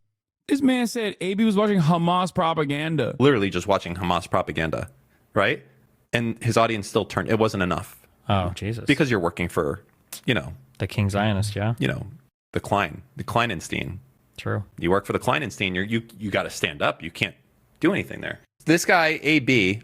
I just don't think that Ethan is aware that his or maybe he doesn't care that his community is entirely brigaded. His subreddit is filled to the brim with people who might be tuning in as long as he's giving those guys what they want, which is blood, right? But most of his community is fucking leaving in droves because he spent years and years developing a wonderful progressive community only to cast them aside so you could get fucking allegiances from the weirdo neo-Nazi brigade, all the fucking drama perverts, Keemstar orbiters who literally collaborate with Nazis, and some of them are straightforward Nazis. Keemstar being another one of those people. I don't know how he just doesn't understand. Anyway. Thinking with which the Biden administration continues to approach critics. There's no way he lost 480 subscribers, 80,000 subscribers since last year. That's insane. What? It's on Social Bit. A lot of those subs are from the last 3 months alone. Jesus Christ, dude. I mean, that puts into context why the fuck Hasan train has come, Would you be open to talking to him again if there was someone moderating it like Sam Cedar? Yes. But I don't think he would like that. I don't think he would want that. I asked him to talk to Sam Cedar privately, and he said it was anti-Semitic. So, okay, I don't care. I don't care about Ethan's analytics. Let's just keep going. Let's keep going. All right. Gates has officially withdrawn from Attorney General. But before we do Matt Gates, I do want to talk about the way that people have responded. The way that people have responded on the American side to this story. Here's what the White House press secretary had to say about the ICC and its jurisdiction over Israel. I want to ask you also about the ICC's issuing arrest warrants for several top officials, including Netanyahu, over Israel's conduct in this war. I know that the U.S. rejected this decision. Does the administration see this ruling as a threat to Israel's ability to defend itself and also... They coming for you, Hassan, beware. Why do people say stuff like this in my chat? Hearing that Attorney General nominee, former Congressman Matt Gaetz has... Oh, sorry. Republican Senator Lindsey Graham is calling for the Senate to sanction the ICC after this decision. Is that a measure that the White House would support? Yeah, so a couple things. Let me just say, because this is the first time I've had an opportunity to speak to this at the podium, so let me just say more broadly that we fundamentally reject the court's decision to issue arrest warrants for senior Israel officials. We remain deeply concerned by the prosecutor's rush to seek arrest warrants and the troubling process errors that led to this decision. The United States has been clear that the ICC does not have jurisdiction over this matter. You've heard us say this before. Whatever this prosecutor might imply, there is no evidence, none, between Israel and Hamas. There's just none. In coordinating. I just want to point out something that Felix also pointed out, which is Everyone laughed at that stupid ass Tom Cotton post, but the White House's position is pretty much identical. I really hope for nothing but the absolute worst for anyone still working in this administration. And it's correct. It's like there is virtually no different function with what Karine Jean-Pierre is saying here than fucking Tom Cotton. The only difference, I guess, or the only important difference, I guess, is that Tom Cotton is like openly dropping all pretense of civility and is just like, we're gonna bomb you, like we're gonna bomb the Netherlands. With partners, including Israel, we are discussing. Is Biden, she's doing her job? Well, first of all, she's doing a fuck-ass job to begin with. She's never been good at her job. So make no mistake. I've never even when, there's never been a moment where I've actually thought Karine Jean-Pierre was doing a good job. And secondly, I still don't give a shit, okay? Oh, she's just following orders, chat? Yeah, okay, resign. Have some fucking grace. Have some dignity. Certainly those next steps, but that's going to look like. And to your question about sanctions, that's basically kind of just answered it in that last part of what I said. We're in consultation with our partners and also, which include Israel, about our next steps. We fundamentally reject that the ICC has jurisdiction over the situation. And so that's something that we've been pretty clear about, and we'll continue to do so. Calling a black woman a DEI pig is wild. Point to the part where I said that. Her being black has no basis in this. She just sucks at her job, and she has always sucked at her fucking job. Why do you choose to hallucinate what the fuck I'm not saying instead of just listening to what I am saying? It's very annoying. Do you do this because you hope that maybe someone will clip this from the chat and be like, wow, I can't believe Hasan said that? Fucking bot. 90% of my haters just fucking imagine what I'm saying and then just get mad at their own imagination. It's like, hey, sorry, man. I just hallucinated you saying something and it was pretty fucked up. The thing I hallucinated you saying. I love how your haters can't decide if you're a far left terrorist or a right winger. It's because my haters are almost always coming from very similar areas of the internet where they fancy themselves to be the perfect center, with the ultimate goal of trying to get me fucking canceled. So, Monday it'll be I'm a horrific racist, and then Tuesday it'll be I'm too much of a fucking woke leftist liberal. I mean, the fucking dipshit that got banned recently was actively trying to go to like the likes of Tom Cotton and right-wing senators to expand on the anti-Semitism crusade so that he could bring on conservatives into the fray. He was like, he actually moved on from just simply attacking Twitch on the basis of anti-Semitism and wanted to also bring in right-wing Republicans and have Twitch go in front of Congress because of anti-white racism that Twitch was demonstrating. Anti-white racism and anti-conservative politics. Does that strike you as someone who's a liberal? Does that strike you as someone who's a serious person or a sincere person? And now he doesn't have to be a part of this like supposedly anti-Semitic website that he was so aggressively in pursuit of, including but not limited to like unmasking people that work at Twitch, combing through their fucking tweets, combing through every single log that has ever been logged in this chat to find personal information of people in my audience, going after my friends. That person is now banned. Now he can be on the not so anti-Semitic and not so vicious website that is Kick. Now you can be on the, now you can be on the website that doesn't have those sorts of things, right? Now you can fucking stream from Kick.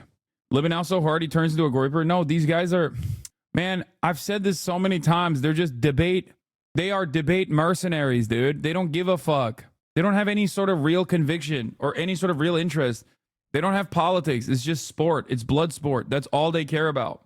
I don't know how I do not know so much Hasan hate on the main H3 sub, all alts that post. As a black man, I find H3 brave and Hasan a terrorist. Yeah, I don't care. Hasan, that Dan freak is trying to take credit for you not playing ads anymore, Lamau. He doesn't know your contract expired many weeks ago. Yeah, that's also very funny because like I have very openly talked about how I hated fucking running ads to begin with. And while I still retain the position and the right to potentially run ads in the future, like I was not interested in running ads post my contract, which I think is very funny. Yeah, right. Yes, I know. You will never understand someone with real convictions. And that's precisely the reason why you always will project.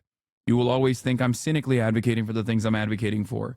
Your favorite content creator will never say no to $1 million deal to advertise on this broadcast on election day. Your favorite content creator will never do that. Your favorite content creator shit on NFTs openly and then took the bag from an NFT company. But you don't care because he's a deity in your eyes. You're in a cult. Okay? It's sad that so many people have been misguided and deluded online, and they genuinely think, and this is not even about like Destiny or Dan or anyone like that. This is just like an overarching, this is just like a principle that I've noticed online, is that so many people online personally think that the only way that someone can be honest or truthful is if they're being a scumbag. Like, we are stripped away of our humanity online so significantly. And everybody just thinks like, oh, that guy's a real guy. He's just saying it like it is. He's just saying things that I agree with. And the only way that people online can think that a content creator is authentic is if they're being a fucking scumbag, if they're being an asshole, if they're being fucking bigoted. It's so mind-boggling. And that's why I see this all the time from people, from my naysayers who are like, he doesn't really believe any of that shit. He's doing it for a fucking grift. He doesn't believe any of that shit. He must be saying it because he's audience captured. It's like, I built this fucking audience, man. Okay? Every single person in this community at a certain point had a firmly held conviction that was directly at odds with the way I see the world. Every single one. And that's normal. And there are still a shit ton of people in this community that don't see eye to eye with the way I see the world. Okay? And yet, you know, they can overcome that disagreement and opinion. I would not be as successful as I am right now if I wasn't fucking ruthlessly and brutally honest and stubborn to a fucking fault. That's it. My job here, my primary function here, is to try to walk people away from the cliff of radicalization, right-wing radicalization. And I think I do a very good job at that.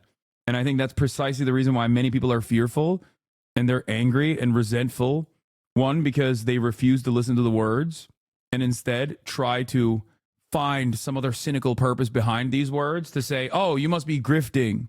Okay? There must be some alternative reason as to why you're saying these things. No one could possibly think these things. You're rich. Okay, I said the same shit when I was poor. What do you want? Me to change my entire worldview now that I've seen financial success? What the fuck? Wouldn't that be dishonesty? That's what I don't understand, is this demand, this endless demand of dishonesty from my naysayers. They're like, please be dishonest.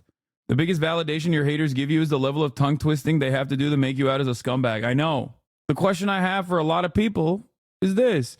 Would you ever grift to the left? Does it seem like a good audience to captivate if you were to grift? Or would you go to the right? There's nothing leftists hate more than other leftists with marginally different points of view than them. Okay? If I'm such a bad person, then why, oh why, do you have to constantly massage the truth with clips out of context? Why do you feel the need? Why can't you let my commentary stand on its own? Are you afraid that people will see the truth? That's why every day you still see on Twitter people posting my quotes from the Fox News article and others being like, damn, I thought this guy was a real piece of shit. I'm actually going to tune in now. It's like, dog, I've been saying these things for years. It's not new. That is precisely the reason why you can always go back in time and look to my commentary, okay? And recognize that I've been saying the same shit for years. You must not have been paying attention, okay? Saw someone say they just thought you did React content and stole videos. Yeah, no, of course. I don't even fault these people, by the way. I do not fault these people. Everyone is busy. Everyone is busy with their own shit. Everyone is busy with their own lives. So they watch one drama video and they make up their own minds. I don't expect them to scratch the surface and try to understand whether or not this is like a false framing, whether or not this is a serious person who made a YouTube video. Are there examples of topics that you've changed your viewpoint from past commentary? I mean, I was open about my journey through being transphobic and no longer being transphobic and an advocate for trans people. Same with like making misogynistic jokes, things like that. Definitely a lot more broy. I was committed to a two-state solution. I was wrong. That's another one. I said Russia would never invade. You know what's really funny? I said Russia would never invade Ukraine. And I immediately apologized. And I said, look, I was wrong. I was so fucking wrong. I thought Putin wasn't this stupid. And he was, right? And the funniest part about that is, like, my recognition of my wrong prediction has been brought forth endlessly for the past fucking 1,000 days. You said Texas would turn blue? No, I didn't. No, dude. See, this is wrong. I never said Texas would turn blue. I said Texas is so unlikely to turn blue that I would do a tasteful nude photo shoot if it were to happen. Anyway, you said LeBron is the GOAT? Okay, that's true. Now you're posterizing my dubs. But anyway, let's get back to it. Tracking state reactions to the ICC arrest warrants against Netanyahu, Gallant, and Dave. Methodology notes. Except for key actors, Israel, Palestine, U.S., I will only track MFA, HOS, and HOG statements. Simple retweets of the ICC press releases are not counted. Israel said dark moment. Foreign Ministry said dark moment at the International Criminal Court, The Hague, and has lost all legitimacy. This is a dark day for justice, says Israel's President Isaac Herzog, who is anti-miscegenation. Taken in bad faith, outrageous decision of the ICC turned universal justice into universal laughingstock. It makes a mockery of the sacrifice of all those who fight justice from the Allied victory over the Nazis till today. Invoking the Nazis while you are the Nazis is crazy work. Okay, absolutely crazy work. I think that overall, if the International Criminal Court had not taken this stance, if the International Criminal Court had not taken this fucking stance, then they would be a laughingstock for many people. Maybe not the institutions, but for many people.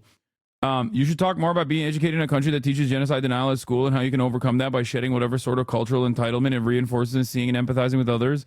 I think it's very relevant to the world at present.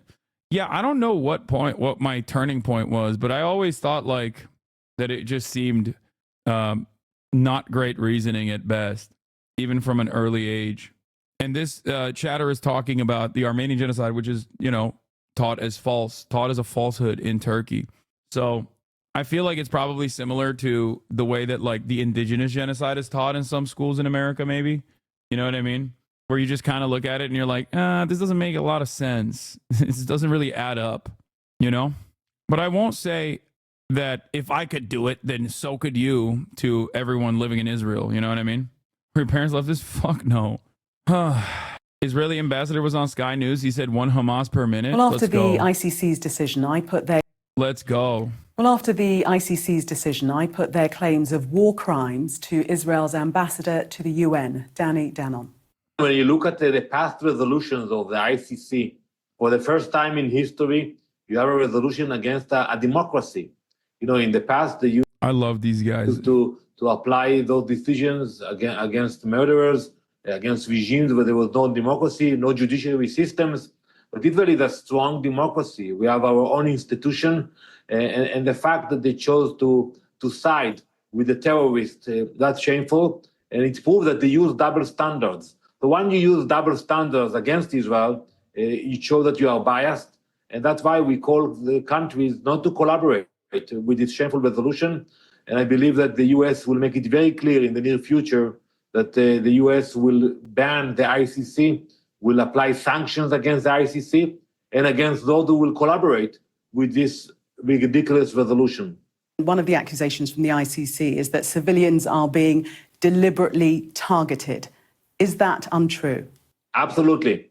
Absolutely. And the fact that the war takes for so long, that is because we maneuver with a lot of caution. We abide to international law. And we could have finished this war much, much faster. But what does that mean? What do you mean? No, he's like he's betraying the position that he wants to take, which is that Israel is not doing a genocide. But then when he fucking turns around and says like we could have finished this war much faster if we didn't have to abide by these standards, you're openly admitting that it's a fucking genocide, dumbass. Like that's it. Like the intent. This is intentionality. That you're revealing the intent. We have to abide by international law, so we can't finish the war faster. This is the quilt. Yes, he's literally saying the intent of the war is to be rid of all Palestinians. Yeah. Okay. I don't want to watch this fucking loser any further. A thread of states that have said they will honor and or welcome ICC warrants issued for Israeli officials Netanyahu and Gallant. Netherlands is ready to enforce the ICC warrant against Netanyahu. The Netherlands obviously respects the independence of the ICC. We are obliged to cooperate with the ICC and will do that. We abide 100% by the Rome Statute. France. French Foreign Ministry says France will implement the ICC's warrants.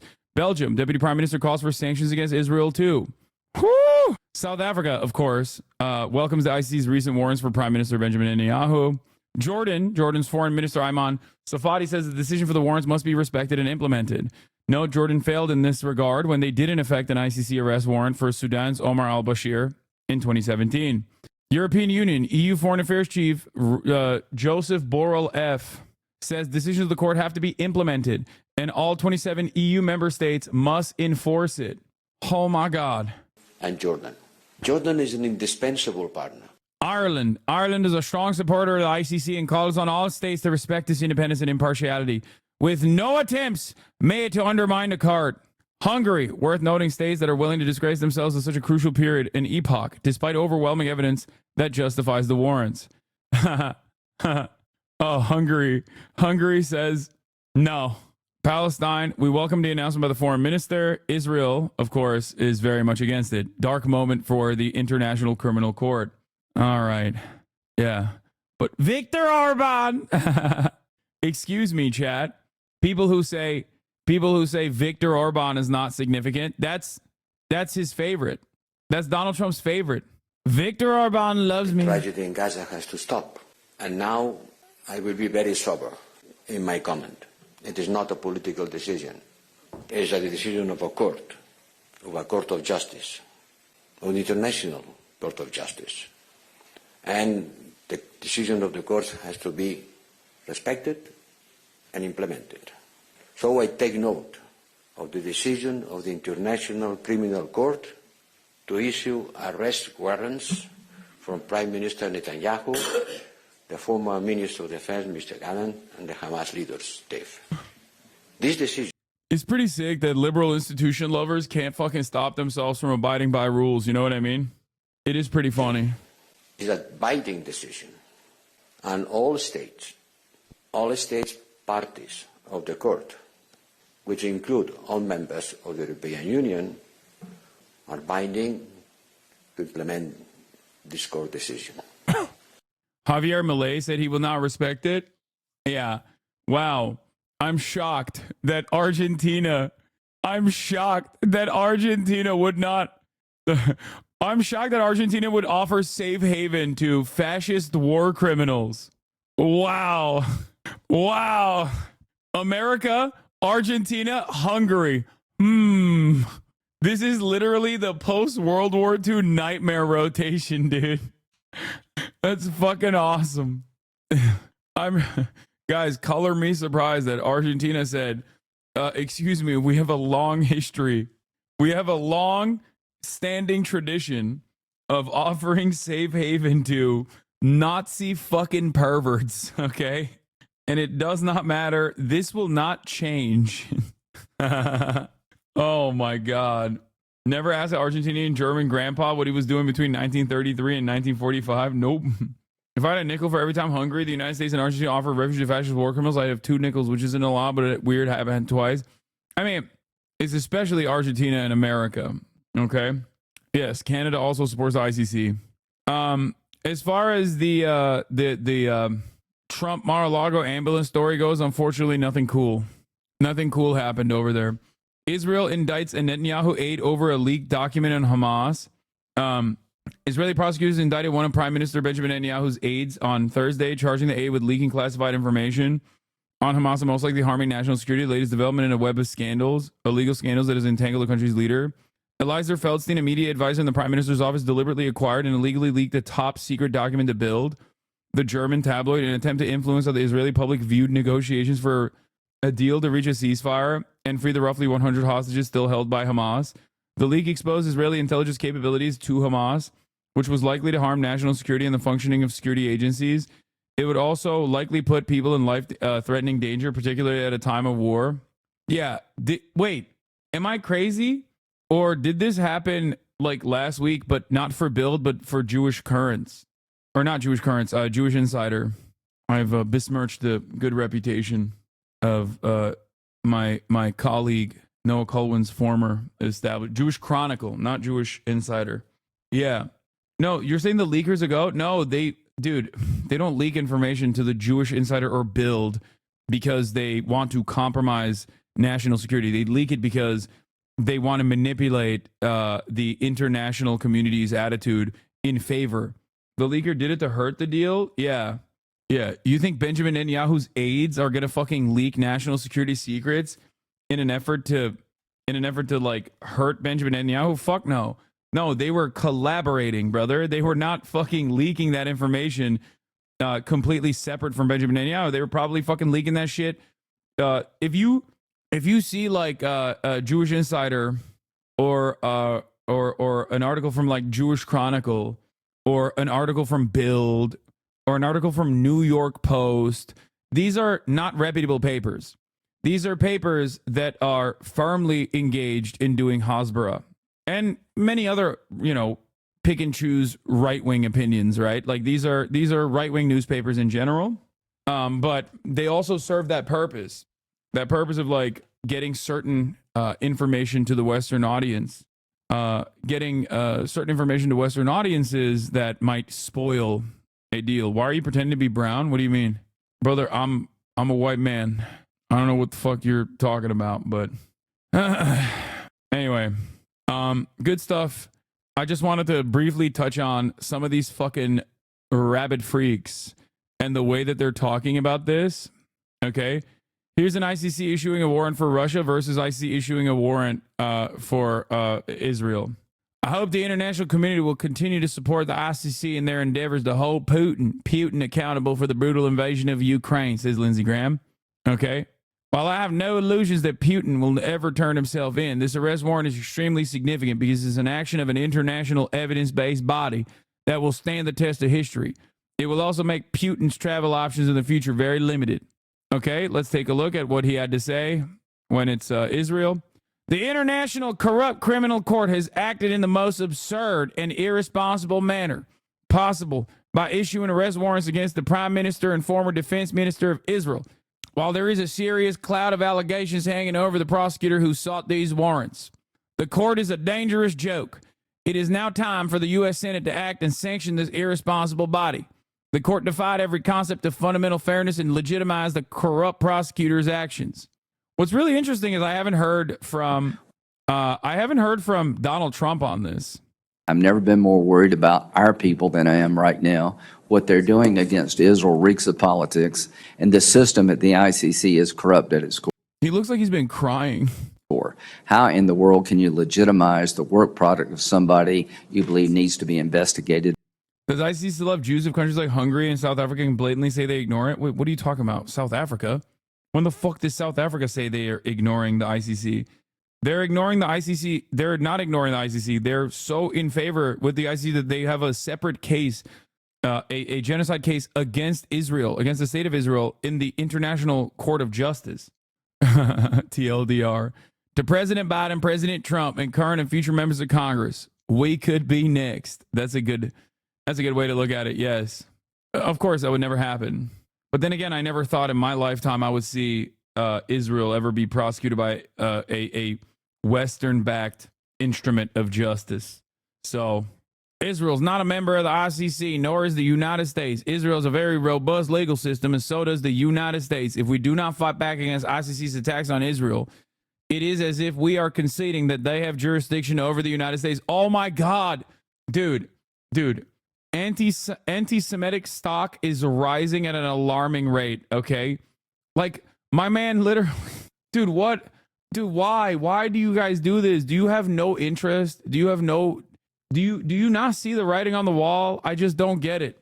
I don't get it. Like, every day there's another fucking rabid anti-Semite born out of the ashes of America's collapse.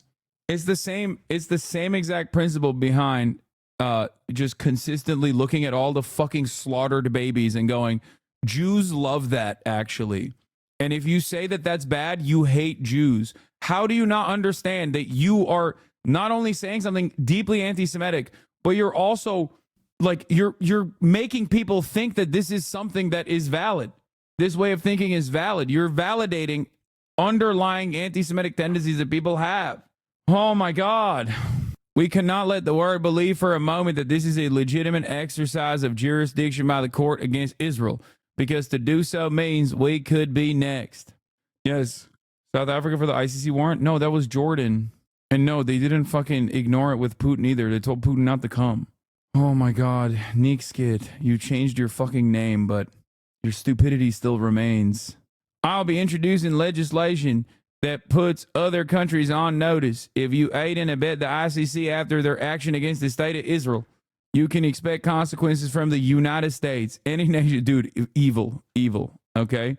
Just straight up. This is just bad guy shit, okay? This is summarized as bad guy shit. Good guys don't say this stuff, okay? Oh, South Africa did avoid the warrant with Sudan. They did so by withdrawing from the Rome Statute for like 6 months in 2016. My bad. My bad, the Neekskit. I apologize. I'll give you this one. I thought you were mistaken, Jordan, for South Africa. Look, I'm charitable. I'm honest. VIP or die. You guys are so stupid. If I fucking VIP'd him, you guys would literally lose your minds, because you would see all of the stupid shit that they say, all of the stupid shit that Neekskit says on a regular basis. This is the one time where I have given him, okay? I will not apologize for calling him stupid. What? My man hit it right once. He's been batting in the opposite direction 1,000 times, dude. What are you, crazy? He's clearly trolling. Why don't you ban him? Because I will not ban people just for fucking being silly, okay? Or for trolling. We can even make the person a character in the community, okay? Even if they're fucking annoying. I will ban you if you annoy me to a certain degree that it's like, I can't. You're constantly like seeking my attention over and over again. Or I'll ban you if you are being hateful and bigoted. That's it. He's silly and most likely trolling, but not in a way where it's like severely disruptive. Okay? Anyway. All right. We're moving on from this glorious moment. And we're going to be talking about the other good news of the day. Matt Gaetz, weirdly enough, has withdrawn from the race, or not even the race, but the appointment that Donald Trump gave him as Attorney General. Withdrawn his nomination for Attorney General. But Dana, this comes about 45 minutes after we reached out to him about some new reporting that we have. And this new reporting is that there was a second sexual encounter between him and an underage woman at a party in 2017. Now, I have covered the investigation into allegations that the congressman may have had sex with a minor for 4 years now. And Dana, this was the first time that we had learned that the underage woman had testified to a second sexual encounter. And I learned from my sources, along with our colleague Sarah Ferris, that she had testified to this to the House Ethics Committee. Now, I want to read our story. Again, this announcement that he is withdrawing comes as a bit of a surprise. We reached out to him 45 minutes ago to give him a chance to weigh in on this story. And again, his withdrawal comes just a short time after CNN reached out about our reporting that there was a second. Underage woman is, I feel like underage woman is like, I don't know. Am I the one friend who's too woke when I get like annoyed when people say that? Just say minor, you know? I feel like it's kind of a weird way to phrase that. It's like, why are you saying underage woman? Just say minor.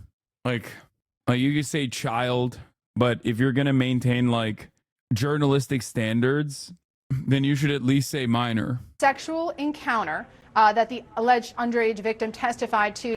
Because teenager can imply 18 or 19, which was the first teenager that he paid to have sex with. Her age was, I believe, 18 or 19.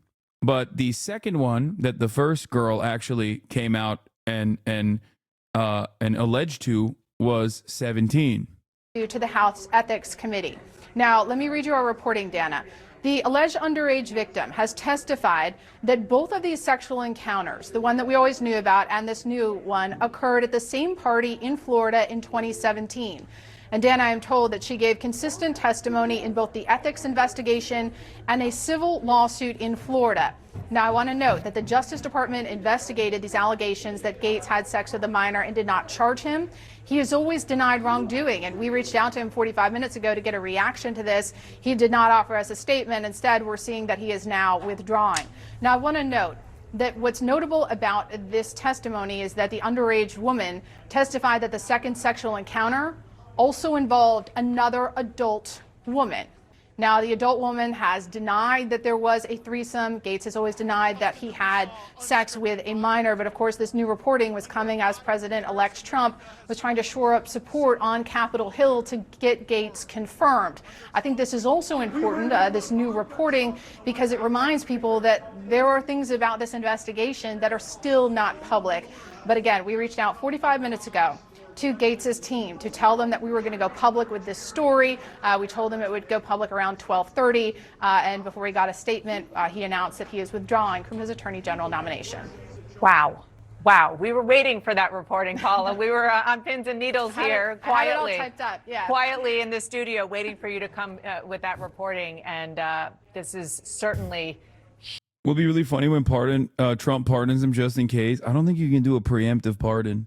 Huge news that Matt Gaetz, we had just been talking. So they're saying there is a 17-year-old girl, 17-year-old woman who... This is such an insane... Like, obviously this is edited and not just like his face. I mean, he did say that, though. He did say... He actually tried to imply that Tucker Carlson was somehow also there while the crime was taking place. And it's such a funny interview that lives in my mind because Tucker Carlson, you can see it in his eyes. Tucker Carlson's like, don't say that I had anything to do with this. So is that the end of Matt Gaetz' political career? Fuck no. Dog, abso-fucking-lutely not. Dude, are you kidding me? The pedophilia is a benefit. What are you talking about? Gaetz says you met her at a dinner and Tucker stops and says, I have no recollection of that. What's going on? Special election for no reason, lol. Yup. Oh, this was also funny. I saw this. For all my Republican colleagues in the House and Senate, if we are going to release ethics reports and rip apart our own that Trump has appointed, then put it all out there for the American people to see. Okay? All the ethics reports and claims, including the one I filed. All your sexual harassment and assault claims that were secretly settled. Paying off victims with taxpayer money. The entire Jeffrey Epstein files, tapes, recordings, witness interviews. But not just those. There is more. Epstein wasn't/isn't the only asset. If we're going to dance, let's all dance in the sunlight. I'll make sure we do. So this is the only time where I have ever found myself agreeing 100% with Marjorie Taylor Greene, which is shocking, I know. But in the interest of bipartisanship, and civility, I must say, I agree with this fucking Titan. Having said that, however, the implication here is also damning for Marjorie Titan Greene. Why is it damning for her? Because she's now admitting that, like, she knows of a litany of sexual misconduct cases that her colleagues have engaged with. It's like, bitch, release it then. What do you mean? Bipartisanship, you're a Republican? Yes. I don't understand why she just so voluntarily revealed that, like, there's actually a lot more rapists in Congress than you would think. This is the type of shit that I don't understand. It's like, if you have this kind of information and you threaten to reveal it, but you don't actually reveal it, then I guess you just don't care. Like, what? What does this mean? It makes no sense. QAnon representative covering for pedophiles for political gain. Who could have imagined? Yeah. Saying this, by the way, in the interest of defending one other pedophile is also nasty work.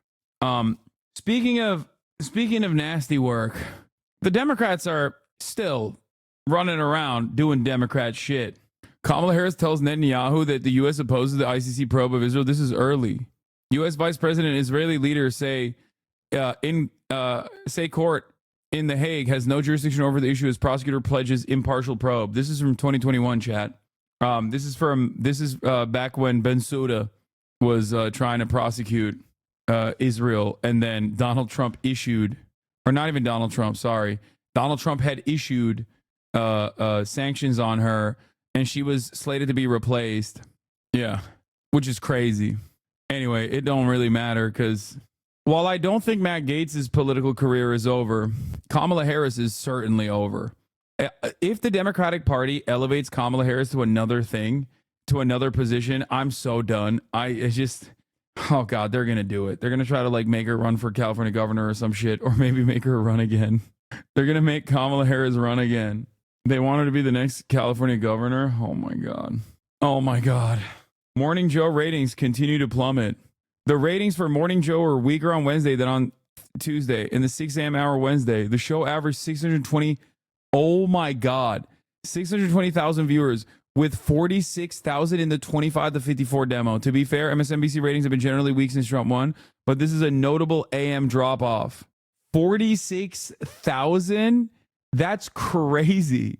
Right now, there's 37,000 people within the actual prime demo, which is 18 to 35. 25 to 54 is the new metric. Back when I was working in the ad world, in the ad space, the actual target demo was 18 to 35, and it still is. But because cable news has gotten so fucking old that they literally changed the metrics, and even then they're losing on those metrics. The 25 to 54 demo, and they're still getting cooked in that demo. Okay. Now, one thing for you to understand, like that's Nielsen, right? These are Nielsen television metrics, television ratings. This doesn't mean that there are 46,000 concurrent viewers in the 25 to 54 demo. This means over the hour that it's tracked, there were around 4,000 to 5,000 in that demo. So right now I have 37,700 people watching, live concurrent viewers. That means that I have around 300 to 400,000 or 300 to 250,000 people over the course of an hour. That is how that would translate to television ratings. It's like a 5 to 10x. They are fucked. Ratings for MSNBC's Morning Joe have declined noticeably for 2 consecutive days after his host detailed a visit to Trump. Wednesday's overall audience fell by 15%. Its viewership among people between 25 to 54 tumbled nearly 41%. Oh my God, they're so cooked. They're so fucking cooked.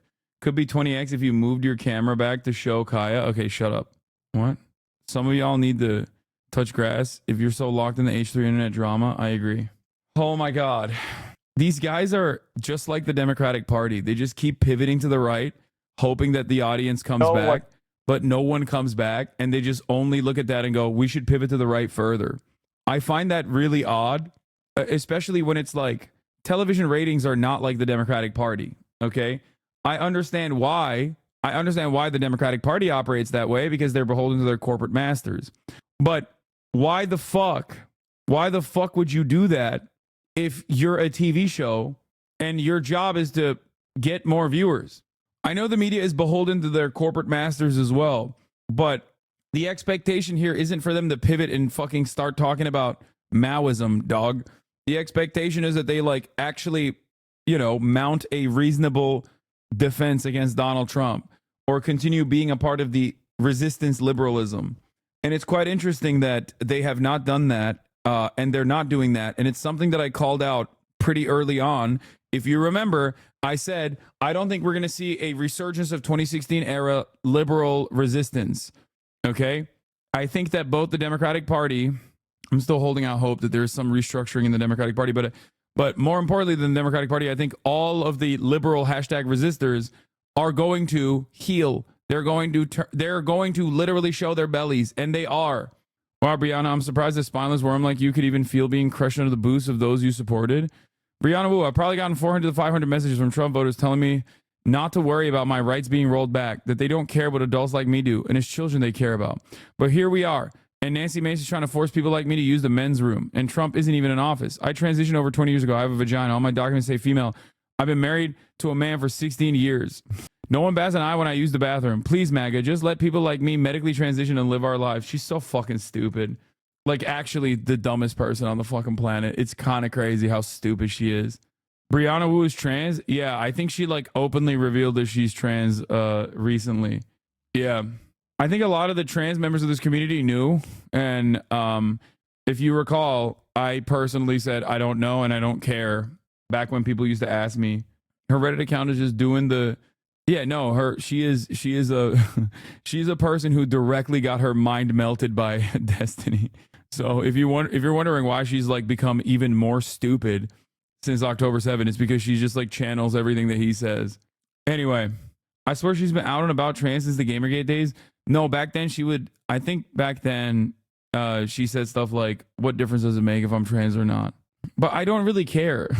Like, her being trans doesn't change the dynamic of her being stupid, okay? She's incredibly stupid. Make no mistake. I will defend trans rights, including Brianna Wu's trans rights, but I will never defend Brianna Wu, if that makes sense. Hasan is a joke, lol. I know. Gates is going to be so lit. Why does Hasan support extremist terrorism? Hasan is a joke, lol. Why are there so many people who come in here and channel what like Ethan, Destiny, and fucking Dan are saying, but then they also openly admit that they're Republican? Why are there so many Republicans in these fucking fandoms? I thought these guys were all liberals, dude. What happened? Gates is gonna be so lit is so funny. Yeah, dude. Yeah, hopefully Gates will be lit on the special election that he has to go back to now, because he voluntarily removed himself from his position in Congress so that he could become the Attorney General, only to voluntarily remove himself from that position when everybody was like, no, dude, you can't do that. You're a fucking pedophile. It's so funny. This guy is like, yeah, Gates is going to be Attorney General. It's like, no, you need to be caught up. The reason why we're talking about Gates to begin with, if you saw the title, is because he withdrew. He fucking withdrew, and he's already been replaced. Donald Trump replaced him already, you fucking idiot. Pam Bondi is the new Attorney General. Pam was a prosecutor for nearly 20 years, where she was very tough on violent criminals and made the streets of safe for Florida families. Let's see what kind of sexual harassment and assaults that she's engaged in, you know? Election. But Pam Bondi seems to be someone that he's plucked from Florida. We know he is a Florida man, but he's plucked because he's familiar with her and fully expects her to go from his super PAC now into the DOJ to do his bidding, which we know includes cleaning house over at DOJ for anyone who's been critical of him. Stay with me, Juanita. I want to bring back Jason Johnson. You may remember him from such news events as covering the DOJ 10 minutes ago. Welcome back, Jason. Thanks, Ari. It's a big news night. I'm going to let you get in here, but I'll tell viewers, because I always try to keep it as real and frank as possible. This is how this works. We did book these two guests for a different Attorney General nominee story, but I don't think either of you knew that this was breaking. The timestamp on Donald Trump's statement tonight, 6:28 p.m. Eastern, naming Pam Bondi. I want to add a couple more details on that because it's a breaking story, and then Jason, bring you in here. There is a distinction that everyone should understand about this Attorney General nominee versus Matt Gaetz. Many people, experts, nonpartisan officials, as well as Republicans, noted that Gaetz had essentially no experience as a prosecutor or in the kind of legal managerial work that anyone would do at any leadership level at DOJ, let alone the top post of Attorney General of the United States.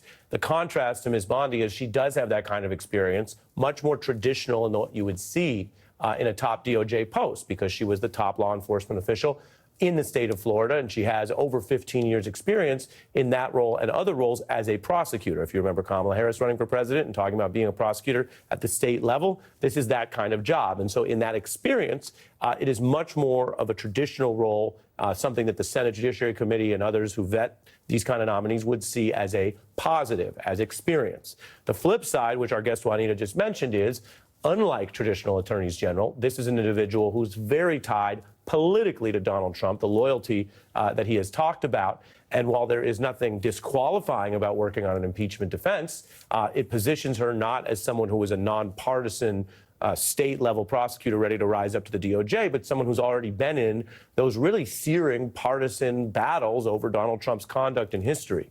And you want generally an attorney general who is not overly tied to past partisan positions, even when they intersect, for example, with politics and law in Washington.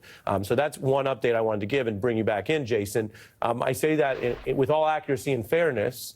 On paper, her state-level experience is much closer to what presidents in both parties have sought at the DOJ. That's a huge difference with Matt Gaetz.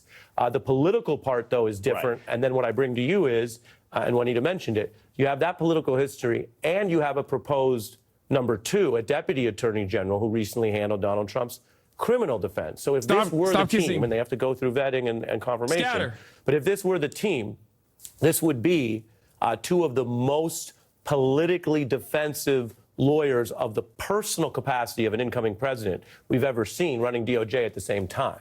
All right, I completely agree. And quite frankly, my thought is that after Gaetz dropped out, it would be essentially somebody from Trump's legal team. It would be like a Jay Sekulow or somebody like that. I assume that's where he would get these people from. Unlike William Barr, even going back to when we were all kids and like Janet Reno, right? Occasionally attorney generals try to behave like they are not the personal lawyer of the president of the United States. That is completely out the window. Okay, I'm looking. Okay. I don't care about this stuff. I'm just excited to see what kind of scandals come with Pam Bondi. Florida Attorney General sought donation before nixing Trump University fraud case. Ooh.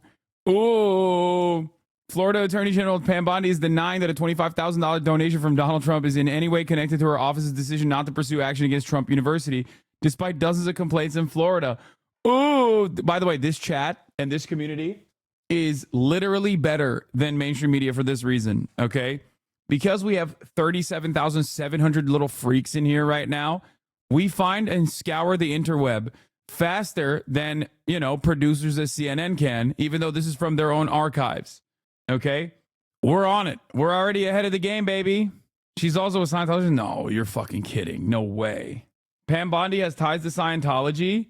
Shut the fuck up. No way. The Trump Foundation Pam Bondi scandal. This is from the same, I assume. Yeah, the 25 grand contribution. Pay for play. That's cool.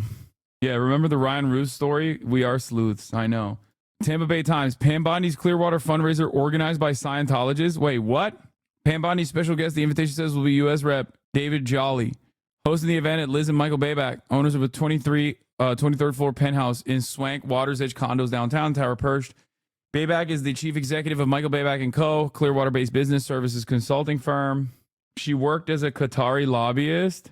Registered foreign agent Pam Bondi says Biden is corrupt. Wait, she worked for Qatar? Maybe she's good. The fact that Assange shits on Bondi is just more evidence that he's transphobic. Okay, that's not a funny joke. New clip just dropped. HasanAbi helping Qatar house Hamas. Yep. Bondi, I don't think it's me on secret Trump tape. President Donald Trump's controversial contribution to Florida Attorney General Pam Bondi's political committee 5 years ago has started to creep back into the Sunshine State's politics. In a September 2016 recording made surreptitiously by President Trump's former lawyer, oh my God, is it Michael Cohen? Is it Michael Cohen that caught her? Oh my God. Oh my God. Oh my God. Oh, baby, don't lie to me. Friend of the show, Michael Cohen, does it again. In September 2016 recording made surreptitiously by President Trump's former lawyer of a conversation that may have concerned a secret payment to hush up an affair with former Playboy model. Trump is initially heard talking on the phone about an unrelated matter to someone whose name sounds like Pam. Bondi told Politico that she doesn't remember all of her calls from 2016, but she believes she is not the one talking to Trump, whose side of the phone conversation was the only one recorded when attorney Michael Cohen walked into the room.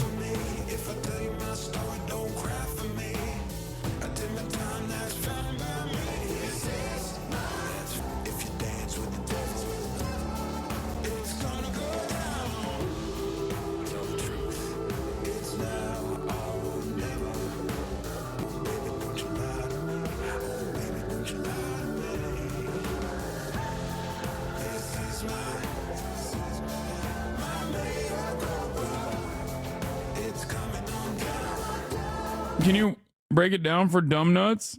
This is Michael Cohen, friend of the show, host of the pod Mea Culpa. Michael Cohen is a convict, okay? Former felon Michael Cohen. Michael Cohen was instrumental as Donald Trump's personal fixer, former lawyer, who went to prison for doing hush money payments to porn star Stormy Daniels. In the process, where the court unearthed certain recordings that Michael Cohen had on his phone, it seems like Donald Trump was having a conversation with Pam Bondi, who is Donald Trump's new pick for Attorney General, after the former Attorney General, Matt Gaetz, which was his pick prior to this, had to resign in disgrace from the position because he's a pedophile, allegedly. That's right. Seems to me like Pam Bondi also did some paid-to-play schemes with Donald Trump. Sought out donations from Donald Trump and then threw aside the Donald Trump court case on Trump University from Florida. Now, I'll just say it like this. I'm sure there's more stuff to come out because that right there is not that bad. I mean, she's going to be a demon regardless. And it's obvious that Donald Trump chose her because, you know, she's loyal. But, yeah. So Matt Gaetz now has to go back to his own district and do a special election for no fucking reason. About the question of whether he would do this, given the fact that this was very much a pick that Donald Trump wanted. And I just want to read I'll read all of Matt Gaetz's tweet where he just announced that he was withdrawing. I had excellent meetings with senators yesterday. I appreciate their thoughtful feedback and the incredible support of so many. While the momentum was strong, it is clear that my confirmation was unfairly becoming a distraction to the critical work of the Trump-Vance transition. There is no time to waste on a needlessly protracted Washington scuffle.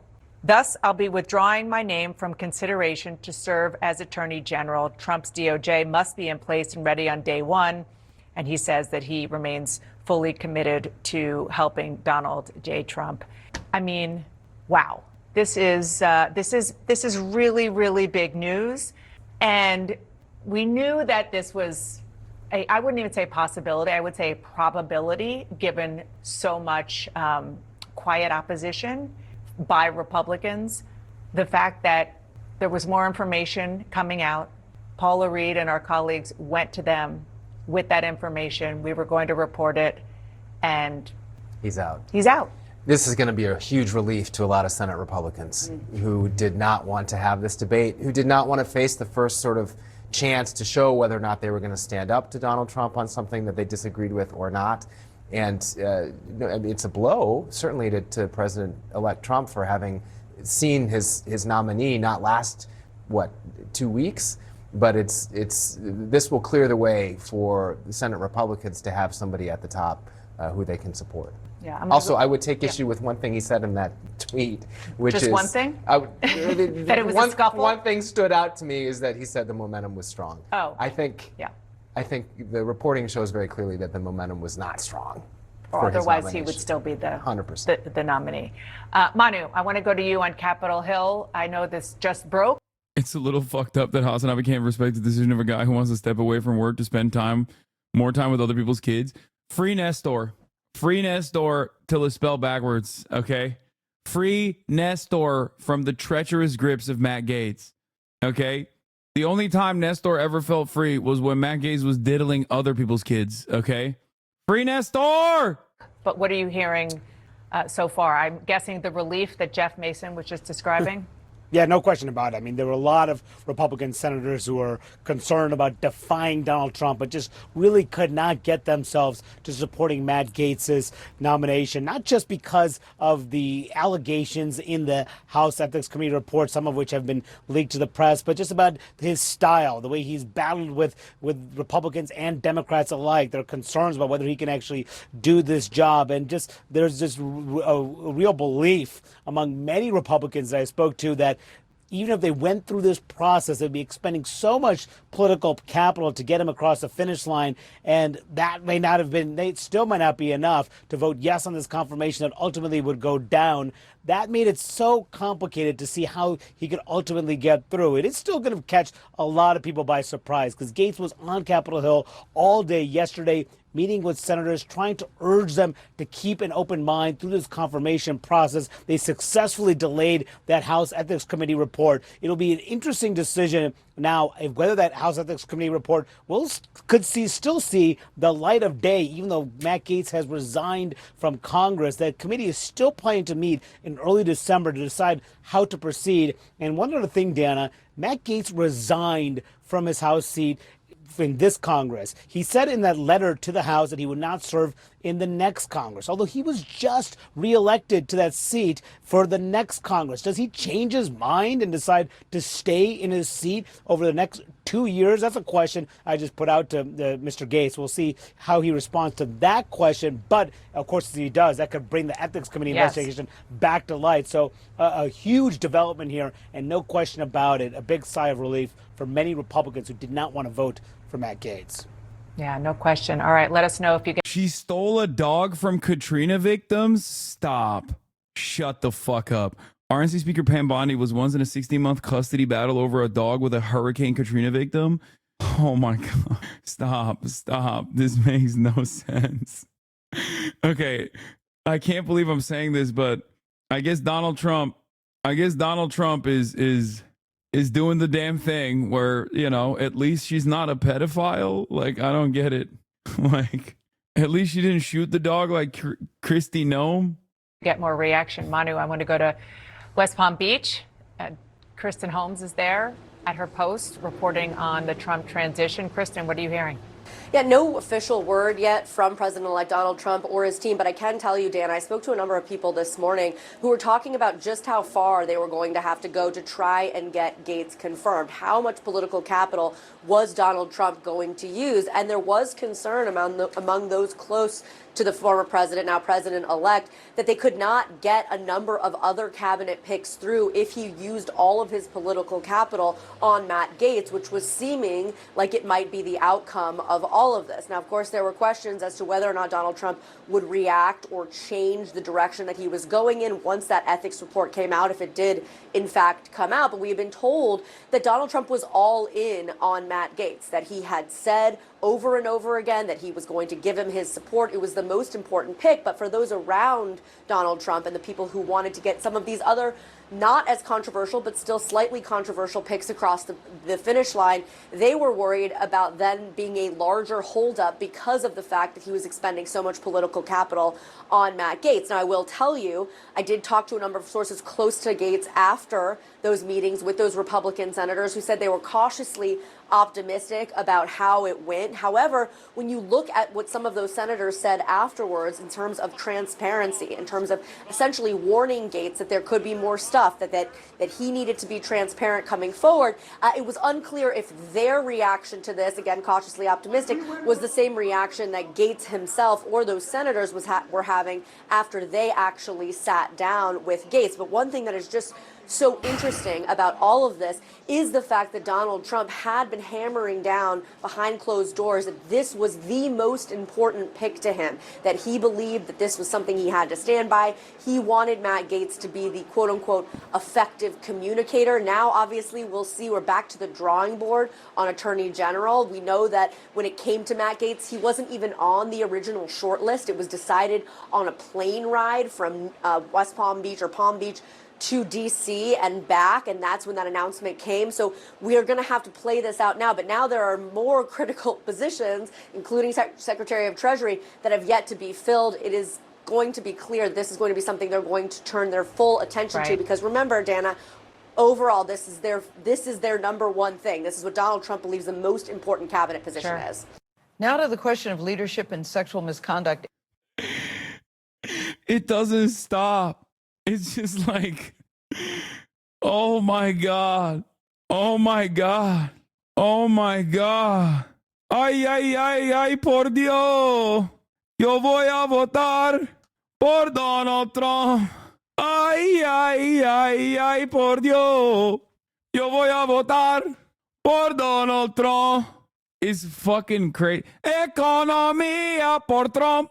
Trumpito. Okay. You can't have this many rapists, man. What the hell is going on, man?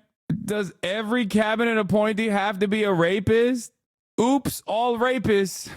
What the fuck? Allegations against two of the president-elect's cabinet picks. CBS News has learned of Venmo. It's just like, at this point, it's like, what severity is the sexual assault crime that you have engaged with? You know what I mean? Depending on the severity is a requirement for sure. Like, they won't let you at the very least have to be like Linda McMahon, Vince McMahon's wife, who hired a pedophile, okay? Knowing that he was a pedophile, and then was like, hey, as long as you don't diddle kids any further, like, you're good. And then he still kept diddling kids. RFK Jr. sexually assaulted his babysitter. RFK Jr. was also so much of a serial adulterer that his fucking first wife committed suicide after she read his diary. Okay? It's kind of crazy. So I don't know. I mean, Pam Bondi, not looking too good, you know? I'm gonna wait. I'm gonna sit back and wait till we find out more about Pam Bondi's background. Records related to claims that Attorney General Pick, that's Matt Gaetz, paid for sex. We've also now seen a police report from a sexual assault allegation against Defense Secretary Pete Hegseth. Scott McFarland is tracking all of this on Capitol Hill. Scott, good morning to you. Gail, good morning. This 22-page police report provides new details about the allegations against Pete Hegseth, President-elect Trump's choice to be the next defense secretary. And it comes down as Hegseth arrives here today to meet with the Republican senators who will decide. The fuck is this? Yes, this Pam Bondi, no relation to Joseph A. Bondi. Hashtag let Lev speak. Hashtag Lev remembers. Hashtag they all knew. What is this? I don't understand. What am I supposed to get from this? That's Lev Parnas? Dude, what? I don't know what that is, man. I'm sorry. You're in too deep. You're in too deep. You're in too deep. I don't know what the fuck that means, but I'm not. It's like when you guys send me like a deep fried meme and I need to know 8 different things before I understand what the fuck's going on. That's what it feels like. I only know Lev Parnas as a name that I have avoided like the fucking plague. I feel like is Russiagate related. I'm good. Decide whether or not to confirm him. Overnight, a police report was released detailing a 2017 sexual assault allegation against Fox host Pete Hegseth. The accuser, referenced as Jane Doe, reported feeling like she'd been drugged and recalls saying no a lot while in a hotel room with Hegseth, where she says he prevented her from leaving and that he was on top of her. Hegseth told police he was buzzed but not intoxicated, that the encounter was consensual, and that Doe seemed regretful after sex, but he did not elaborate. Hegseth's attorney has said Hegseth was not charged with a crime. The Trump transition team continues to publicly support Hegseth as a nominee. That's actually fucking nuts because, like, the cops literally just let him go because they're also rapists. Like, what the fuck? There's no other crime where the cops would just be like, I mean, I guess domestic abuse too. Like, there's no other circumstance where cops are just like, yeah, this is chill because we like that and we agree with what you did. It comes as Matt Gaetz returned to Capitol Hill lobbying to be Attorney General, just as he received at least a temporary reprieve. Yeah, there's a bunch of crimes that cops like committing and they let people go for. Hate crimes, drunk driving, as long as they know the person. The U.S. House Ethics January 6th, true. Committee ended its Wednesday meeting at an impasse without releasing what they found about the former congressman in an investigation they launched back in April 2021. The Republican chair told CBS News revealing the findings publicly is inappropriate after Gaetz's abrupt resignation last week. Can you explain why?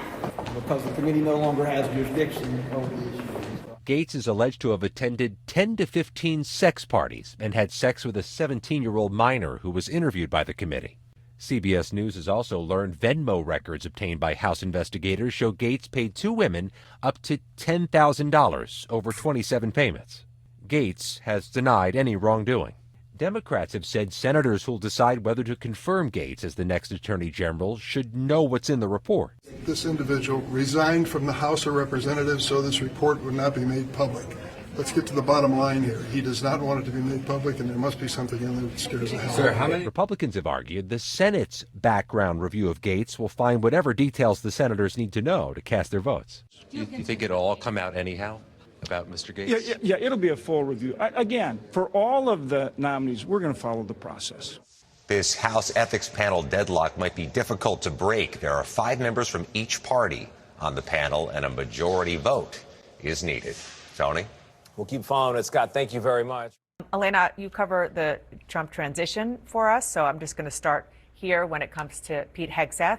Once again, in light of this police report, we are hearing from the Trump team saying that he fully supports his nominee. There's no plan to even close to withdraw him. This report corroborates what Mr. Hegseth's attorneys have said all along. The incident was fully investigated and no charges were filed. Now, she says because police found the allegations to be false. I just want to underscore, we don't know that police found the allegations to be false. What we know is that he wasn't prosecuted. What happened in between the allegations and the... By the way, the police report is out on the Pete Hegseth sexual assault claim, okay? Incident report says rape victim unconscious of the nature of the act. Rape. Like, it's not like they just straight up, I mean, it's pretty straightforward. None of them being prosecuted, we don't know. He said just now when he talked. Didn't this happen with half of his other nominees too, like Kavanaugh, for example? I might be misremembering, but I mean, yeah, Kavanaugh too, for sure, but not to this degree of like open and shut. Does that make sense? Like there wasn't, I don't think there was a police report. Key points from the police report of Hegseth's alleged sexual assault. It was first reported by a nurse, not the accuser. Accusers suggested she might have been drugged.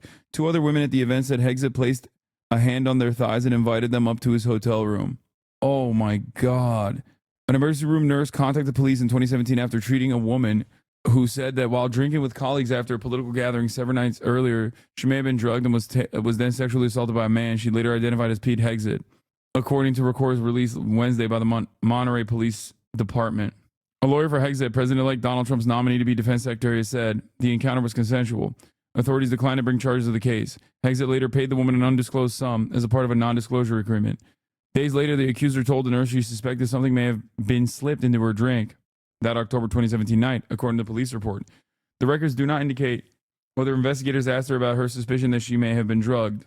Hegseth told officers that throughout the encounter, he repeatedly checked to ensure the woman was comfortable. He expressed that he did not want her to get in trouble, according to the report. Hegseth said she showed early signs of regret, the officer wrote, but did not elaborate. Police interviewed 2 other women at the conference who said that Hegseth had placed their hand on their thighs and invited them up to his hotel room. One told officers that she'd asked Doe to help ward him off, according to the report. Dude, this guy is this guy's a monster, dude. He's a fucking freak. I mean, like, Christian nationalist, straightforward predator. Hegseth wrote in a Princeton newspaper about how he didn't believe women could be raped if they're unconscious because rape requires for there to be distress and an unconscious woman doesn't experience distress. No fucking shot. What? Yeah, I mean, he's also had like multiple affairs. He literally had a wife, cheated on his wife, married the woman he cheated on his wife with, and then cheated on her with another woman that he ended up marrying as well. Yeah. He has a total of 7 children from 3 different women. Conservative values. Oh, speaking of which, Biden, the corpse, has come out. I made a statement. The ICC issuance of arrest warrants against Israeli leaders is outrageous. Let me be clear once again. Whatever the ICC might imply, there is no equivalence, none, between Israel and Hamas. Holy shit. They covered that article on the Majority Report this morning. It's true. It's more about the fact that an unconscious woman cannot be under duress. Therefore, it cannot be rape. What the Yeah, he doesn't think women should be in combat roles. He paid a woman who accused him of rape to sign an NDA. We know that already. Published a column in college that claimed that having sex with an unconscious woman is not rape. Hegseth was a publisher of Princeton Tory, a right-wing student newspaper. In September 2002 edition, flagged for popular information by Will Davis of ARC Initiatives, Hegseth published a column that claimed having intercourse with an unconscious woman was not rape. The columnist claimed that rape required both the failure to consent and duress, and women who were passed out could not experience duress. A bemusing yet mandatory orientation program revolved entirely around whether an instance of sexual intercourse constituted rape. The actual instance portrayed in the skit was, in fact, not a clear case of rape, at least not in my home state. In short, though intercourse was not consented to, there was no duress because the girl drank herself into unconsciousness. Both criteria must be satisfied for rape. Unfortunately, the panel has never cited any legal definition of rape, yet the panel, all females in the session I attended, claimed rape it was. What the fuck? Yeah, putting this guy in charge of the Defense Department is fucking fantastic, guys. Really good, you know?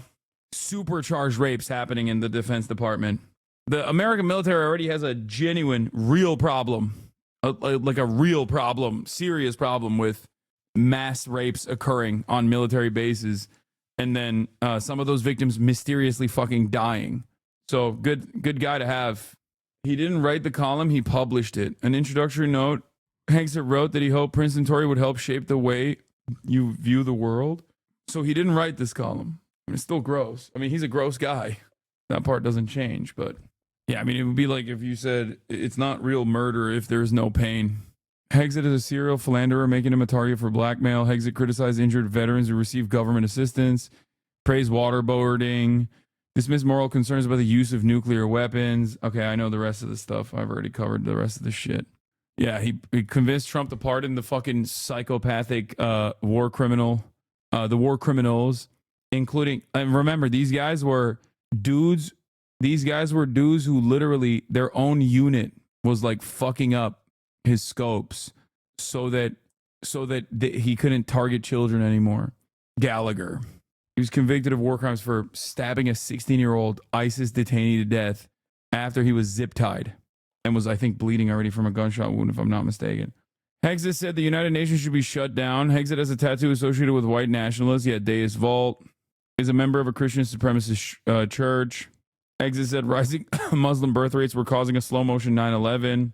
Promoted editorial comparing same-sex marriage to bestiality, which is, of course, commonly held position, also championed by former Supreme Court Justice Antonin Scalia, for the record.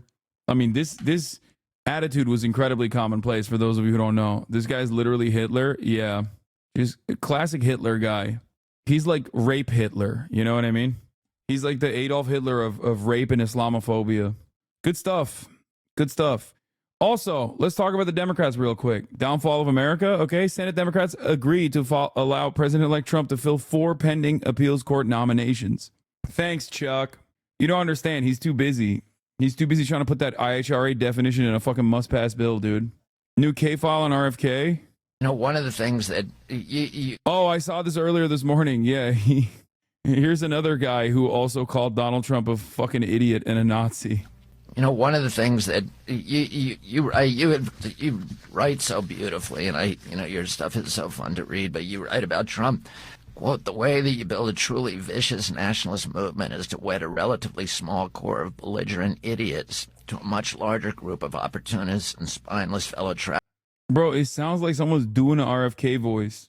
I assume it's from a while ago. That's why he sounds different and doesn't sound as bad. Oh, yeah, it's from 2016. Whose primary function is to turn a blind eye to things. We may not have that many outright Nazis in America, but we have plenty of cowards and bootlickers. And once those fleshy dominoes start tumbling into the Trump camp, the game is up. When you talk about fleshy dominoes, Chris Christie comes to mind. Yeah, exactly.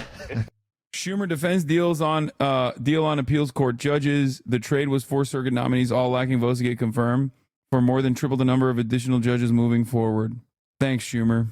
RFK later concluded that Trump was not Hitler because Hitler was interested in policy.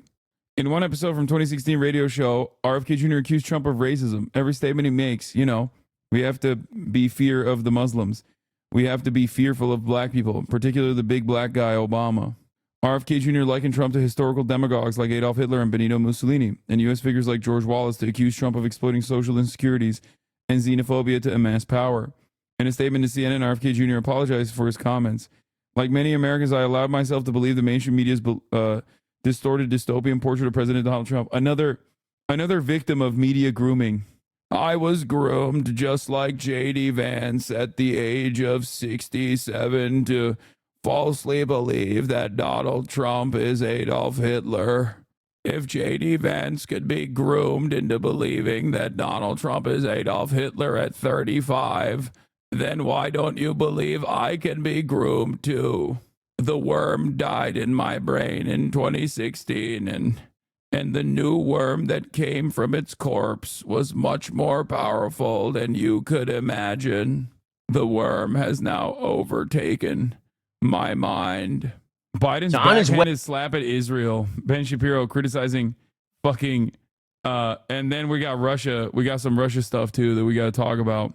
Also, speaking of which, in the endless well of depravity, the House just passed H.R. 9495 that would allow the Treasury Department to unilaterally kill nonprofit groups by declaring them without evidence as terror groups. Now, this bill is obviously big backed by AIPAC because they want to go after every fucking pro-Palestinian group and take away their nonprofit status.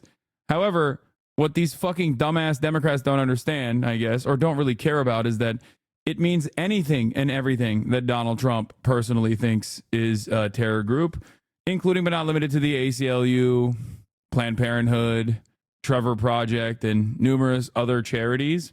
And yeah, I don't know what else to say. So fucked. So incredibly fucked. Oh, this was funny. Hasan must go. Who must go? Indefinite extreme harassment. DSA will be the targets. DSA is far from my worries on this. I'm not going to lie. What? Why can't we name them terrorists? What do you mean? Why can't we give the Treasury Department additional powers to just randomly declare whatever fucking 501c3 to be in support of terror without any evidence whatsoever? You cannot understand how fucking damaging that is, especially wielded in the hands of any president, really, but especially Donald Trump. I don't know how to get this across to you. Oh, you're saying they're the terrorists. Okay. Do you believe the Senate will pass it? I don't fucking know. And I do not believe. Genuine question, why did AOC vote yes? No, AOC didn't vote yes on that. What are you, fucking crazy? Still complaining about Biden. Even after Biden was like, I'm actually very much against this. Oh, speaking of AOC, here's AOC's response on why she voted yes on HR Res 1449. On the Amtrak list, do ask me anything. Why did you vote for the IHRA anti-Semitism bill? I really think it's important that people read the text of this bill. Calling it an IHRA bill and implying that it's codifying it is false. Look at the language of the bill for yourself. It's a red line. That's a red line for me. I would never vote for codifying IHRA. A subclause refers a separate State Department guideline which non-committally references IHRA many degrees. It says explicitly that it is non-binding. Conservatives push these bills because they're designed to get the left infighting while they move on things like 94-95. The timing isn't a coincidence. We read the bill, and I explained it to you guys, that it is a non-binding bill that just urges the IHRA definition to be adopted. Chuck Schumer on the Senate floor is interested in taking an actual fucking bill and slapping the IHRA definition, which, for those of you who don't know, is a definition created by a guy who doesn't think it should be used to legislate at all. Even the person who created the definition doesn't think it's adequate for legislation. And secondly, the legislation expands on existing hate crime statutes that would create a situation where anti-Zionism is anti-Semitism and would be considered a hate crime. Okay, it would expand on existing hate crime statutes, hate speech statutes. It is unimaginably stupid and also unimaginably devastating. She will not vote for the actual bill, but she voted on this messaging bill, which I disagree with. But just so you understand, the bill that she voted on is a simple messaging bill. The bill is written in a way to be like, we condemn anti-Semitism globally. That's the name of the bill. The only if you're wondering what her political calculation is, it's a messaging bill. It's a resolution. It's not even, it's not a bill. It's a resolution. It's a trap vote designed to split the left. Vote against, and you're refusing to condemn the real rise in anti-Semitism. Vote for it, and it's a squabble over third-degree acknowledgement that IHRA exists. So that's it. I hear about why I vote for it because many of my district are genuinely and in good faith concerned about anti-Semitism they experience and need reassurance from their rep, just as our trans, Muslim, Black, immigrant, and other communities need that from me too. There will never be a perfect vehicle, so we choose which imperfect one. I disagree. I think ultimately the right choice in this circumstance is to, vote no on it. But AOC is lying, Hasan. Oh my God. If she votes for an IHRA adoption in a real bill, like the one that Chuck Schumer is trying to fucking push forward, then yes, she is truly evil and calculating. Okay? No, it's not that she's scared shitless of AIPAC. She called it... Dude, if she were to vote for an IHRA bill, it would imply that she would be in the legal crosshairs as well. Okay? She has called what Israel's doing in Gaza a genocide far before Bernie Sanders did. Bernie Sanders still has not called what Israel's doing. Actually, I don't know if he has or not. Okay? While I disagree with her decision to vote yes on this bill, okay, these are her reasons. I don't see any reason for her to be lying about this, especially considering that she has, in the past, voted both in favor of Israel's defenses, which I think was a ginormous mistake, and has also voted against Israel on numerous instances. A lot more times than she's voted in favor of Israel. Anyway, there's no retroactive effects on laws. My God, she would not be affected by that. Guys, I don't care about this. I don't care about this beyond my regular criticism of AOC. Okay? If you think she's your enemy, then go off kings and queens. Okay? I think the hyperfixation on AOC is not only unproductive, but also the weird overall. Okay? You don't care about it because you're the 1%? Yes, you're right. You're right. I don't care about AOC's IHRA adoption because I'm a part of the 1%. You know, famously, I'm not one of the most public pro-Palestine public speakers out there, and would certainly not be first to go if the laws changed, and would certainly be fine. The IHRA bill, which would make anti-Zionism anti-Semitic speech, would literally fucking destroy me harder than you. What the fuck are you talking about? Your name is Feathered Souls. Nobody knows who the fuck you are. You can use your anonymity online as a shield. You're not getting fucking Fox News articles written about how much you love 9/11 and how you want a second one and how you love terrorism. And that's before this fucking bill passes. The fuck? AOC is not beyond criticism. I've certainly criticized her in the past and am criticizing her for voting yes on this one as well. Quit bragging. I know.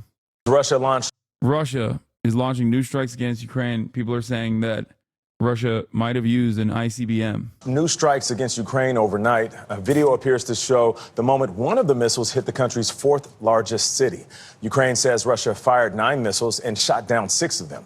Holly Williams is in the capital of Ukraine, where people are on high alert. Okay, that's it. Let's go. As we prepared for a live report yesterday.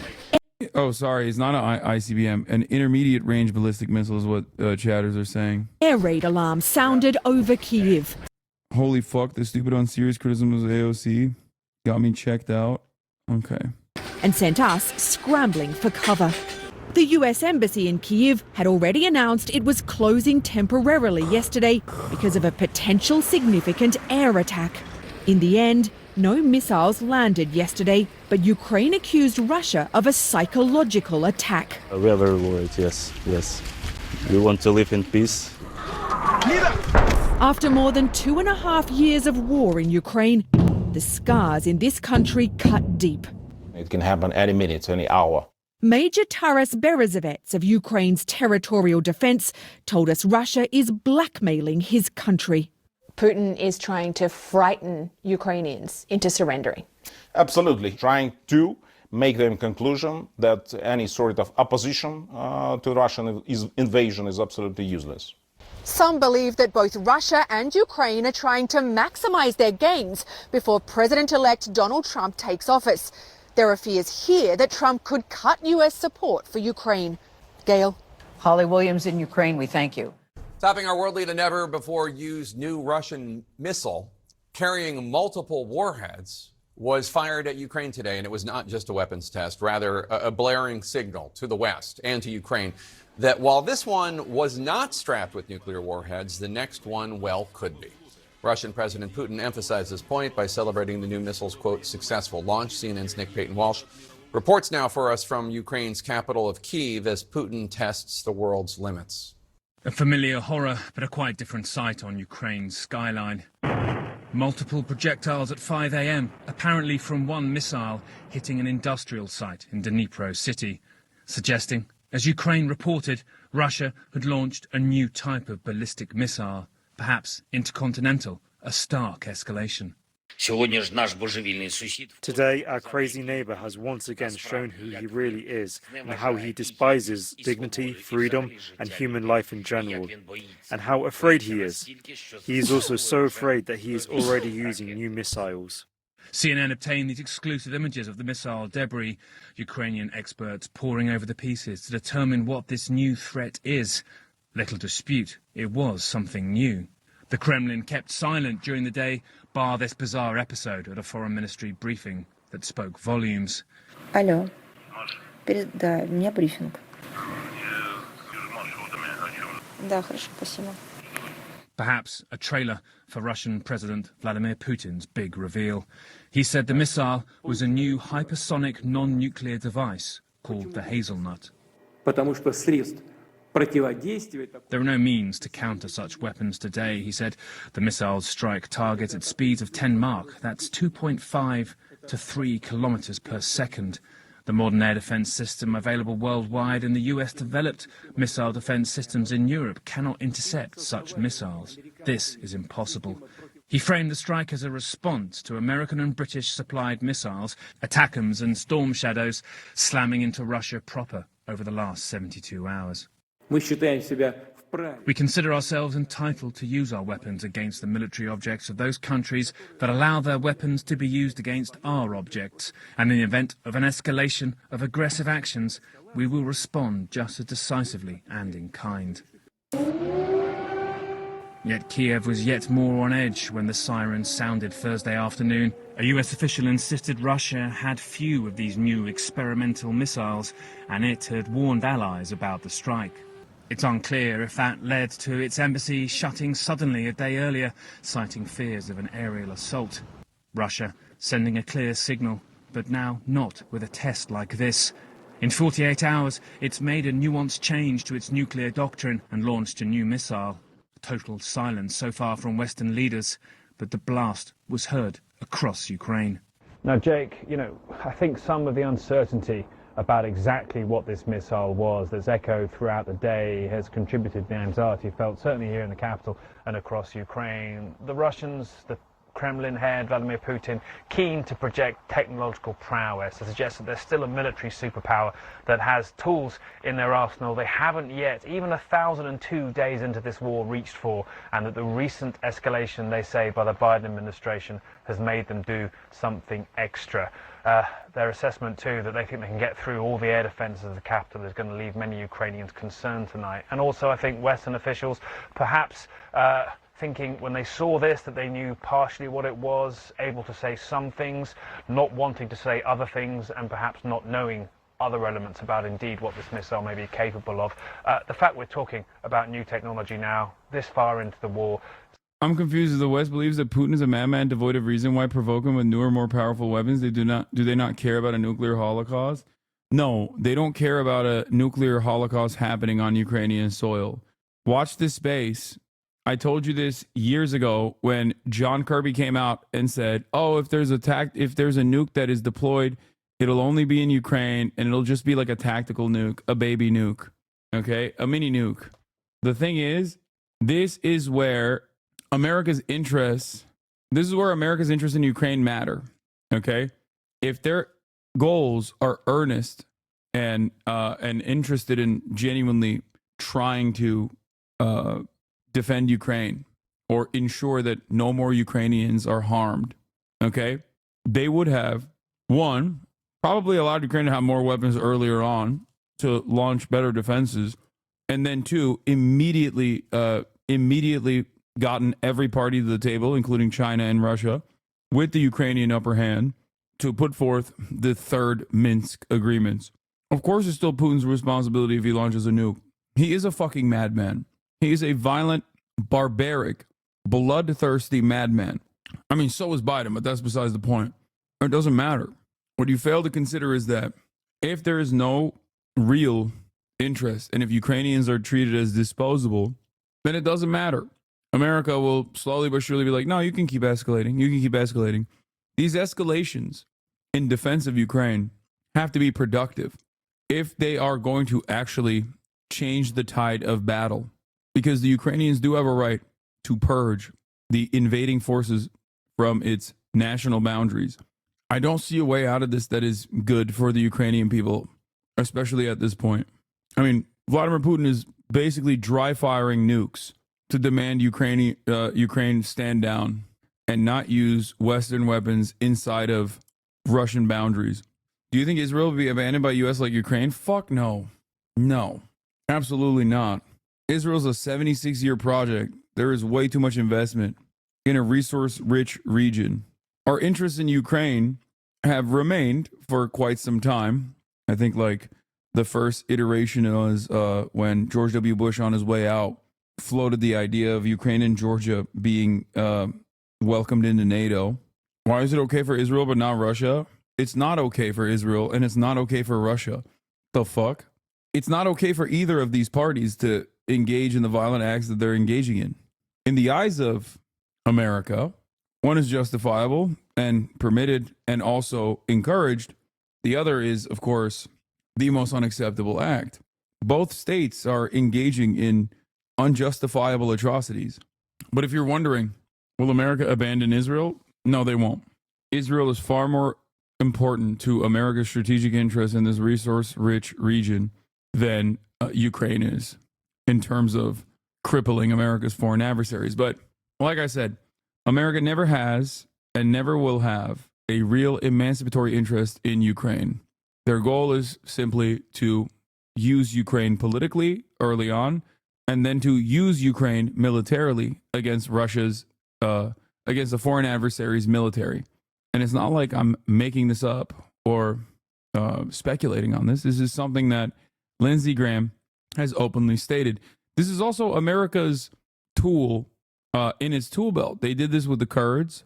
The difference between Ukraine and Kurdish militias, however, is that there is no established Kurdish nation state, 35 million living in diaspora, whereas Ukraine is an established nation state with sovereignty being passed around within the sphere of Russian influence and interest and in the sphere of Western influence and interest.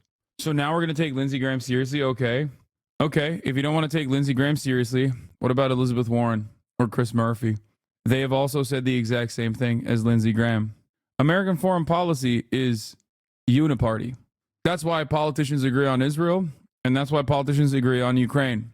There are some naysayers who at least try to present themselves politically at odds from one another, like when they say we shouldn't be doing any war with Russia in Ukraine or whatever, but it's true.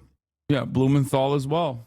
I just use Lindsey Graham as a person to quote because he was so obvious and so open about it. But many other Democratic Party politicians have said the same. Israel certainly suggests that the last 4 or 5 days have begun a new chapter, really, I think, in the standoff between the West and Russia here, and also for the misery of Ukrainians dealing with nighttime barrages almost daily. Jake? All right, Nick Payton-Walsh in Ukraine for us. Thank you so much. Stay safe. John Oliver came out with a TikTok ban video. Wonder what's going to happen with TikTok. But no, I know that Pam Bondi pig is coming. We already covered it. But before we do that, breaking. Brazil's federal police conclude that Jair Bolsonaro had full knowledge of the plan to assassinate President Luiz Inácio Lula da Silva. Bolsonaro's indictment is expected imminently. The Lulag is real, and Jair Bolsonaro and his cronies will be sitting in it. What a glorious day today. What a spectacular change of events. A brief moment of hope in an otherwise horrifying dystopia that we live in. Now, of course, I suspect that Jair will be living out the rest of his days in America somewhere, or maybe Argentina, I don't know, but probably in Florida, living out the rest of his life doing this sort of shit. Bolsonaro at a Publix in Orlando, Florida, while his extremists are storming Brazil's capital. Don't we have an extradition agreement with Brazil? Donald Trump is president. The fuck? That don't mean shit. Yeah. Brazil, Bolsonaro, and allies indicted in the 2022 coup plot probe. This is going to be BB one day, mark my words. Oh my God. That would be glorious. That would be fucking amazing. The thing is, Bolsonaro is always living on borrowed time anyway. So who knows? He'll probably get back in the hospital next week. He's got a permanent bed in an Orlando, Florida hospital. He'll never die, though. As of now, Jair has his passport confiscated from a court order from the Supreme Court. He can't leave Brazil. I can see America trying to extract him so they can use him as a political pawn against Brazil. American history, especially with Latin American countries, is riddled with things like that. They got really fucking close to executing it. They even had a guy positioned to kill the Supreme Court justice that was targeted, but he had a day off by surprise. That's crazy. People say his passports are confiscated and he can't leave the country, but I just don't think that that's how that works. I'm also very fearful of what will happen when Donald Trump becomes president again, but in the words of Connecticut Senator Chris Murphy, they were really bad at doing coups. Donald Trump kept fucking him up. So who knows? CIA is not in its bag in the way that it used to be. CIA is the story of Russell Westbrook to Russell Westbrick, okay? Going like 3 for 11. Partially a consequence of the enshittification of the CIA, by the way. Not DEI. But I think, over-reliance on outside private contractors, constant cost-cutting. I'm sure that has its effects on even the CIA. No more CIA triple-doubles. Yeah, they used to put numbers on the fucking board. God damn. Yo, after OTK game day, 120 out of 3-pointers. Careful with that. Calm down. Okay? Calm down. I'm washed like the CIA. It's true. What is this? Number one is CIA's continued existence? I am famous musician and domestic violence enthusiast. I think I've watched this video. While I bear a passing resemblance to notorious alcoholic madman DJ Peach Cobbler, we simply cannot be the same person. I think I've seen this video before. Is CIA the biggest terrorist org of all time? I mean, I don't know, probably. Most consistent. Quick NMP clip to relieve the pressure. By the way, I'm actually wearing the jacket I got with Hasan that one day when we went shopping. So, did you hear what Hasan did? He told Nora too. That's messed up, bro. That's messed up, By the dude. way, I'm actually wearing That's Jason behavior. Shopping. So, did you hear what Hasan did? What did he do? So Hasan texted me this morning, and he goes, "Bro, I'm being a parasocialist right now." No way. I'm like, "What?" He goes, "So did you go on that date with Nora?"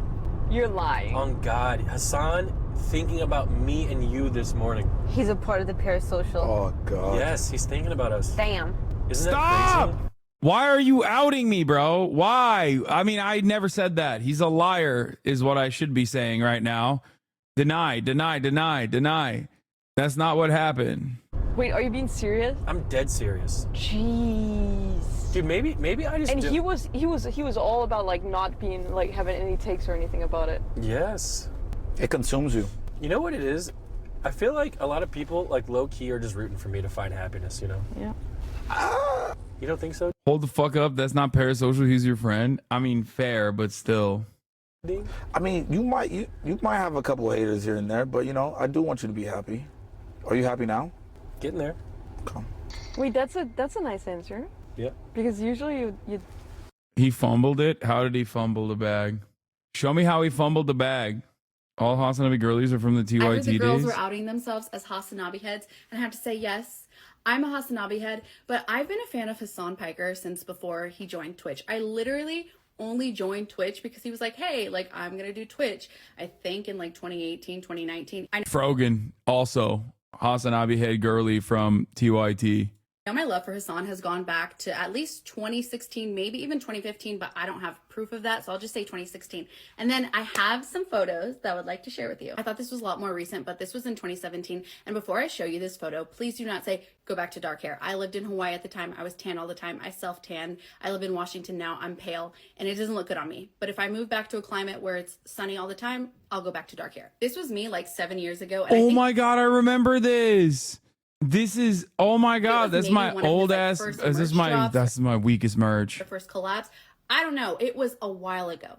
But if you follow him on Twitter, you might have seen this before because I'm pretty sure he retweeted it. There was definitely a lot of Facetune going on here because this was before I did Accutane.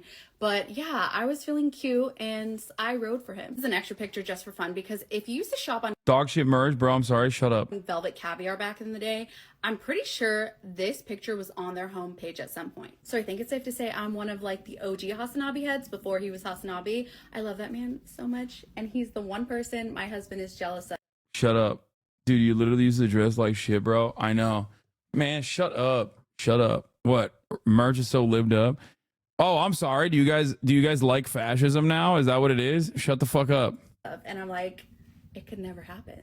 We've all done embarrassing shit. Fuck you. You do. You actually do. You have. But It's just a special occasion, as It's he the said. special and like occasion. I told might her as well just get the full set, you know. Yep. This is great, dude. I'm finally gonna get laid. What? And this motherfucker fucked it up. Oh my God. Bruh! That's crazy. That's crazy. That's crazy. He also played your song on stream. What, my song? We're just gonna play some music here. Not that one. No, this is a good one. This is for brother Hasan. Oh, it scared me. What is that? This is good music. I'm not gonna lie, the fact that you're just talking about Emily and you play this is kind of crazy. Emily knows it. Dude, I'm radicalizing. I'm radicalizing everybody out here, dude. That's crazy. NMP is radicalized into being a Maoist third world is Emily knows it. Yeah, she does. She knows the lyrics. You should visit Austin more. Yeah, maybe. Apparently he made a lot of Pago comments. He made a lot of Pago comments on stream, so Nora's mom called them. You never cry over a man. Never, never, never. Okay. I'm so sorry. It's my mom. Okay. This is a red alert. The mom is not with you right now. You listening to me? I'm listening, yes. This is really bad. No man is worth your It's just tears. like 2 a.m. in Denmark. Okay. That's good. He does not know how to behave. I'm in shock. Yeah, and I'm me gonna too. quit watching the stream now. Oh. You have your good heart for me. You always forgive people. You gotta get a little tough. Oh. I'll try, Mama. I love you, girl. I love you. I love you. What a fumble. What a fumble, dude. What a fucking fumble. Holy shit. That's crazy. This wasn't bad. It was funny. It's really romantic during the winter. Really? How so? Like there's Tuley Gardens becomes like a winter wonderland, and it's like just all couples just go there and they just hold hands and they share mittens together and they get warm chocolate, hot chocolate. I think another bag can fix the situation. Bro, he needs to get on his bag work. That sounds really fun. Maybe one day you can find someone to do that with.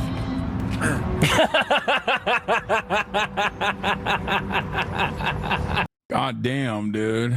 God damn. Damn. It's crazy. Who are those people? My friends.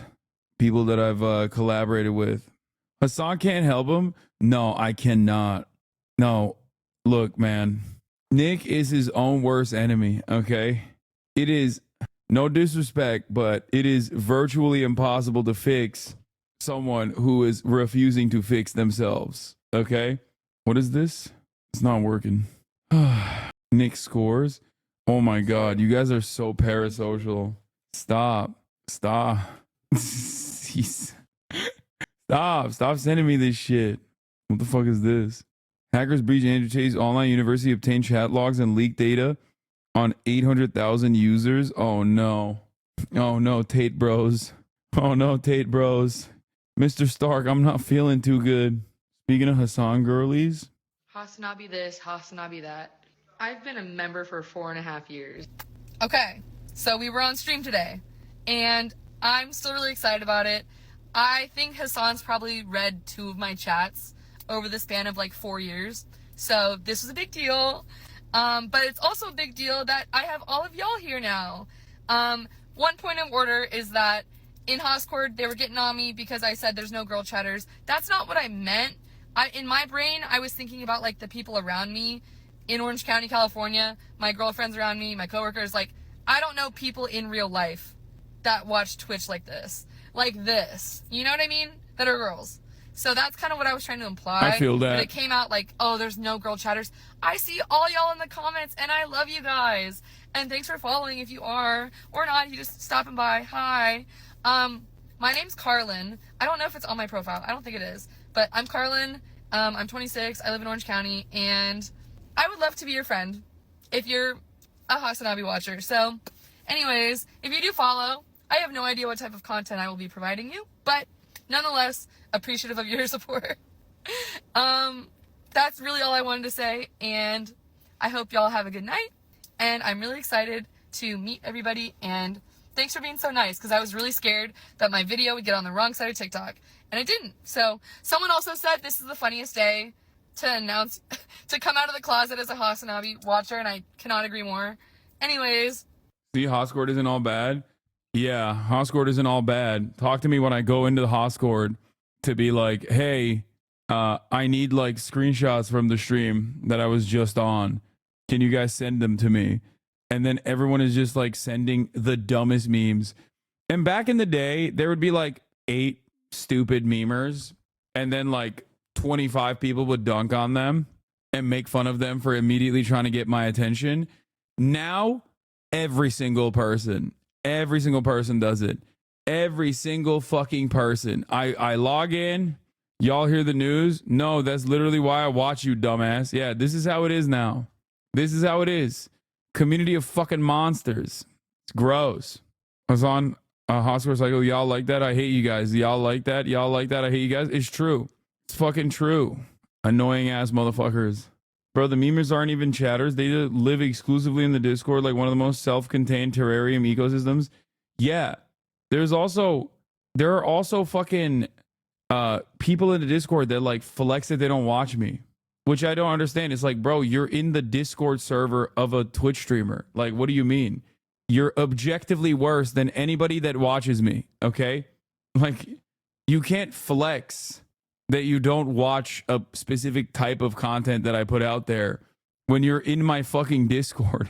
But yeah, I was in the Discord for a week and they were not helpful and he yelled at me for nonsense. I see what you mean. More boy love streams, please, Hasan. Hello, chat. Oh yeah, we watched this already. Being part of this community is like that meme. Every day I come here to be, I am abused. It's true. It's true. This was a great stream. Every time you come into Discord with tech problems, you always beg the mainstream discussion channels instead of listening to your old pals on the STEM Comp Sci channel. True. Teamsters, what? I'm pooping, not jorking my peanuts. I did type this, yes. Teamsters union members who voted for president-elect Donald Trump said it was definitely social issues like trans rights and immigration that made them support the seemingly anti-union candidate. Good luck to them. What is this? Another one? Oh, I saw this one. This is really funny. To my fellow men, we all need to... Dude, I love that. I think that genre of humor is funny. HasanAbi in new trend. Oh yeah, this is the same one. Group Goon Sesh starts in 1 hour. Y'all are crazy. Sane Chatters will not fault you for having a sub-only Discord, brother. There with them. Special Forces vet Evan Hafer and Joe Rogan on Trump declaring war on the cartels. It's going to get wild come January 20th. Oh my God. Dude, you don't understand. America has such a good, long-standing track record fighting against well-entrenched insurgencies. Okay? Like, they are so good at a famously, America is so good at just mopping the floor with insurgency movements, especially when they're fully funded, like a real, urban warfare, famously, notoriously easy, notoriously great track record from America.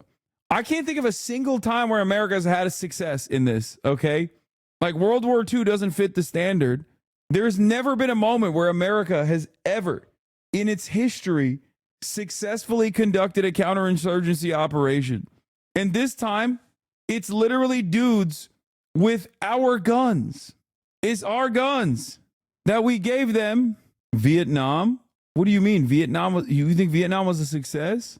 Brother, that's a crazy way to look at Vietnam. Vietnam was like the easiest to think about. Like Vietnam was the quickest answer to the proof of what I'm saying.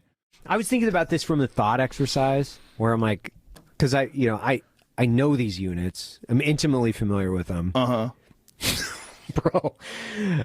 if we declare war on the cartel, like these dudes are not going to understand what the fuck is going on.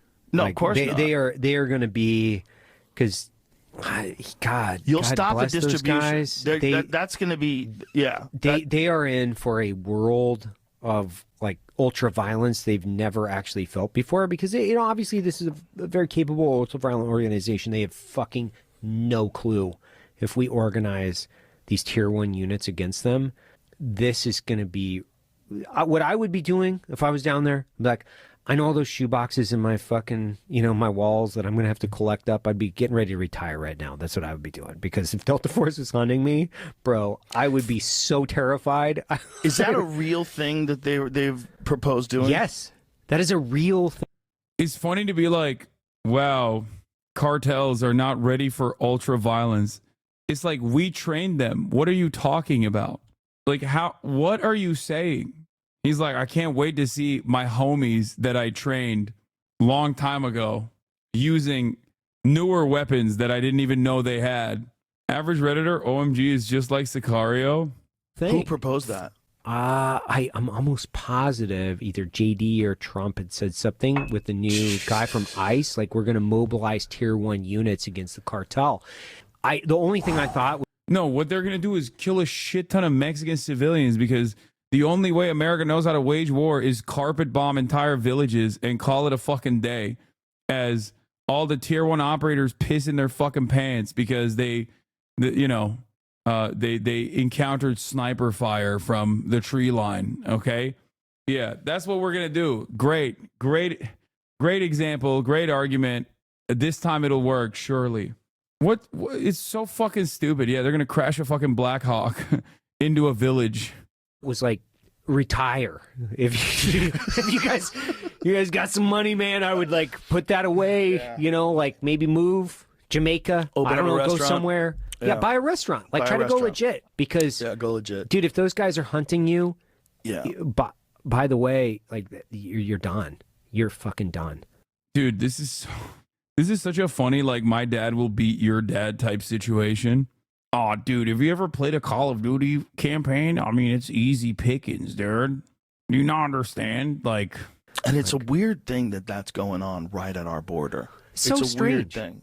Because it's so close to us, and it's so ultra-violent and dangerous, and it's just completely shaped the way the entire economy of the country works. You know, they have so much power and control, and it's a criminal organization that is almost entirely, at least, funded by us, by our desire. Trump declares war on cartels. President-elect said notorious crime syndicates and drug kingpins will never sleep soundly again once he launches his plans to tackle the issue. I've thought about this for a long time. Roided up Delta and DevGru guys getting down south of the border to get some cartel scalps, only to find a CIA SAG guys already there holding big signs that say, "You can't kill this guy. Also, we have nothing to do with him."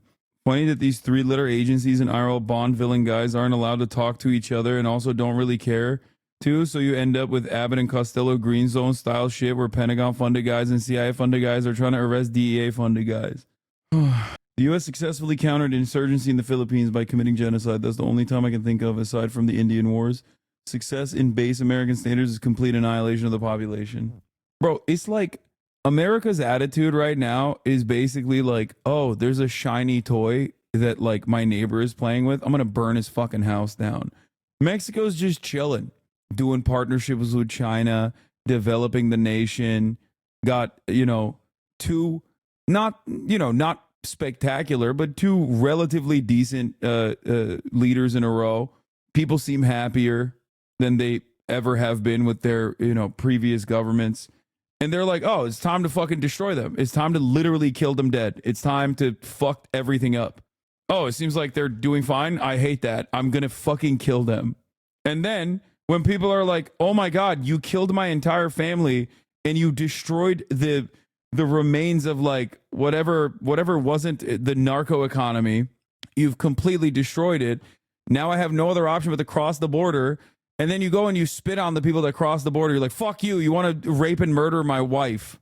And that's the American success story over and over again. Yeah. It's like such a wild thing to fucking say that we have to, bomb Mexico and engage in war with a sovereign nation, while simultaneously complaining about undocumented immigrants. Like, how the fuck do you think undocumented immigrants happen, dude? Like, people don't want to leave their homes, man. I don't know how I can describe this to dumbass Americans, okay? Like, I came here as an American citizen, right? And even then, it wasn't super easy, You just leave your whole family and you leave your culture, your home, your friends behind to come to an entirely different country. And I am at the tippy top of privilege, okay? At the tippy top of privilege. And even then there was like, some hard choices. These guys are fleeing the death and destruction that America has created in their homes. So much so that they have to leave everything behind and trek on foot through treacherous terrain to go and work for pennies on the dollar to get ritualistically humiliated and abused and be outside of the legal system, so they don't even have fucking any sort of protection whatsoever.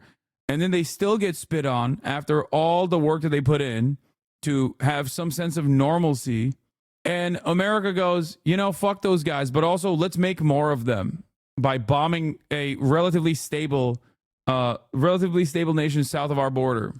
Oh, it's so fucking stupid. It's stupid and it pisses me off. And where I'm like, if they turned loose Delta Force and SEAL Team 6 on cartel. Luckily, America isn't saying that. It's just as dumbass. America is saying that. Wake up, chatter. It's not America saying that. It's Donald Trump saying that. What?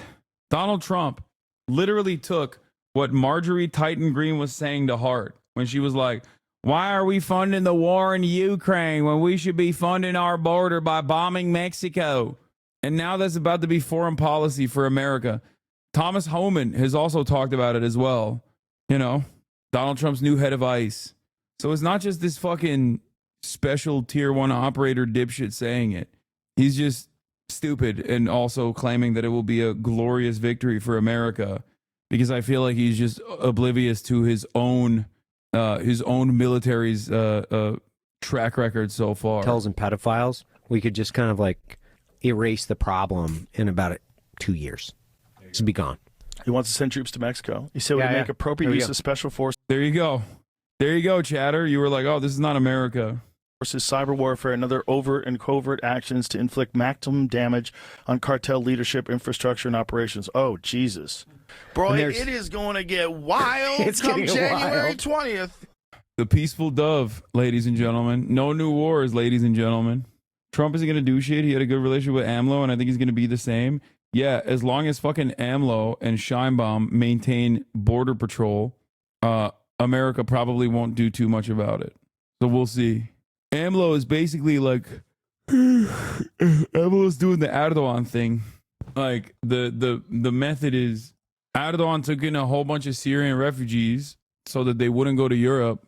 And in return for that, you know, he gets to arrest like Kurdish journalists and shit every now and then. He gets to bully like journalists that call him gay. AMLO, on the other hand, was like, yeah, we'll be your border patrol for America. So as long as that still remains, I don't. Oh my God. HasanAbi hitting the show fell off. No Israel mention. TikTok does the exact same thing that every single other social media application does. Okay.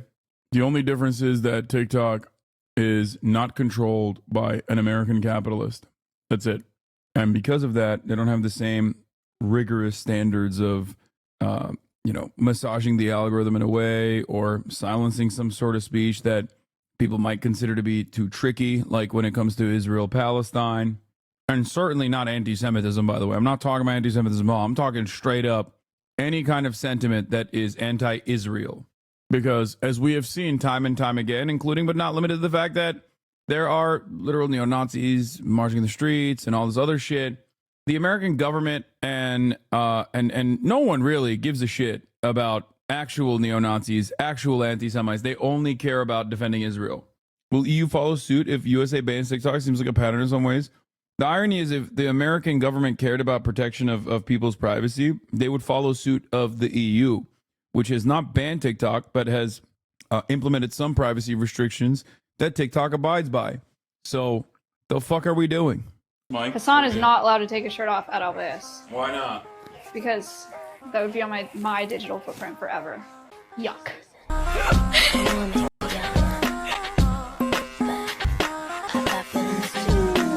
Oh my gosh. Yo, she is hungry, okay? She's ravenous. Mike? Hasan is not allowed. The turtle cut? Yeah. What is this? What? I've never seen the tongue emoji before in my chat. They should be going after you for turning me straight, just like God intended, sister. You passed the dad reflex test. You are now qualified to be a dad. I don't know what this means that you guys are using tongue now. Oh, all right. You know what? Fuck it. Everyone is fucking complaining. Everyone wants me to do it. It's time to play the Korean dating sim. 5 hearts under 1 roof. Okay? I'm doing it. I'm fucking doing it, you son of a bitch. As you guys know, I'm only playing this to just understand what not to play. Like, I'm showing you that it's bad and wrong. I don't want to disrespect Palestine by having this on as I play this game. I'm not gonna lie. I'm gonna take this off for this portion of the broadcast. I feel like I shouldn't be doing that. Okay, game settings. subtitles on. Yuman's voice on. Language English. All right, I don't know how this plays. 뭐지? 시끄러워 죽겠네 진짜. 너 때문에 잠 다 깼잖아. 뭐래? 남이서 알람을 맞추던 말던. 오빠 잘 잤어? 야 우유만, 일어나지도 못할 거 알람은 왜 맞춰놓는 거야? 에이, 한두 번도 아닌데 뭐 어때? What is going on, bro? 새삼스럽게. This game is crazy. There's like 8 of them. 깜짝이야. 우유만, 빨리 일어나야지. 이게 무슨 일이야? 다들 누군데 우리 집에 있는 거냐고! 설마. Bro, come on. He'd be pitching a fucking tent. Let's be real. What is this? Imagine through all the accusations you get banned for porn on stream. I think you can play this game, right? 아들, 일어났어? 엄마 아빠 어디 가? 엄마 아빠 2달 정도 출장 가거든. 이거 줄 테니까 잘 지내고 있어.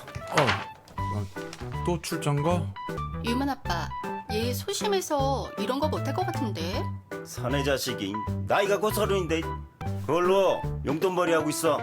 집 잘 지키고. 자 갑시다. I'm learning. I'm investigating why. Chat. Whoa, what the fuck is this? I'm investigating why there's a 4B movement in Korea. Okay? I think a lot of you don't understand. This is very important.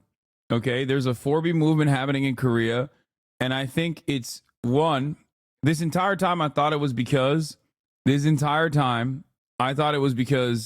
there's like an insane amount of misogyny and incel culture in Korea. Okay?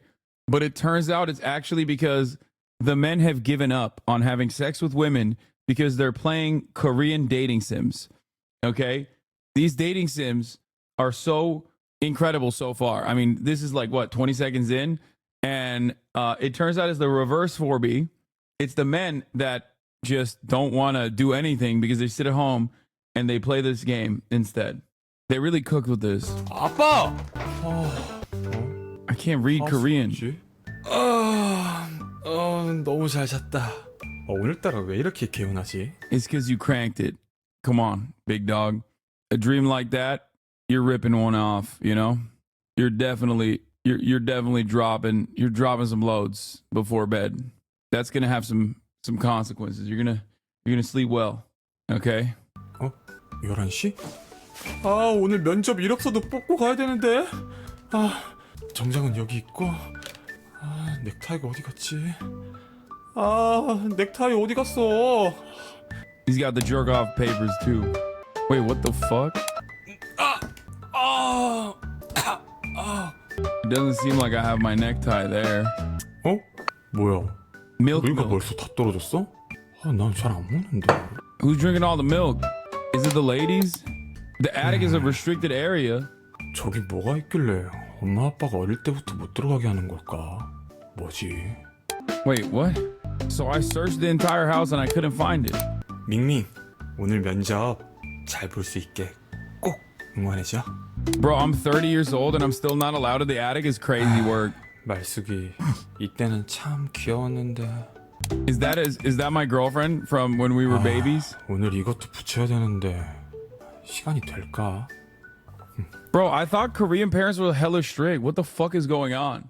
Also, I don't want to hear nothing from anybody. This is the first time I've ever actually tuned into a game and the number of people watching increased. Okay? I'm just letting y'all know. Y'all are the real degenerates. Okay? It's not me. It's not me. I just clicked on this game by accident. I downloaded the game by accident. I clicked on the game by accident. I never wanted to play the game.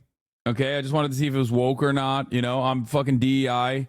I was trying to see if it's DEI. Everyone's Korean. It seems like, and there's a lot of women, so it's definitely DEI. You know what I mean? We're the white people. We're the white men.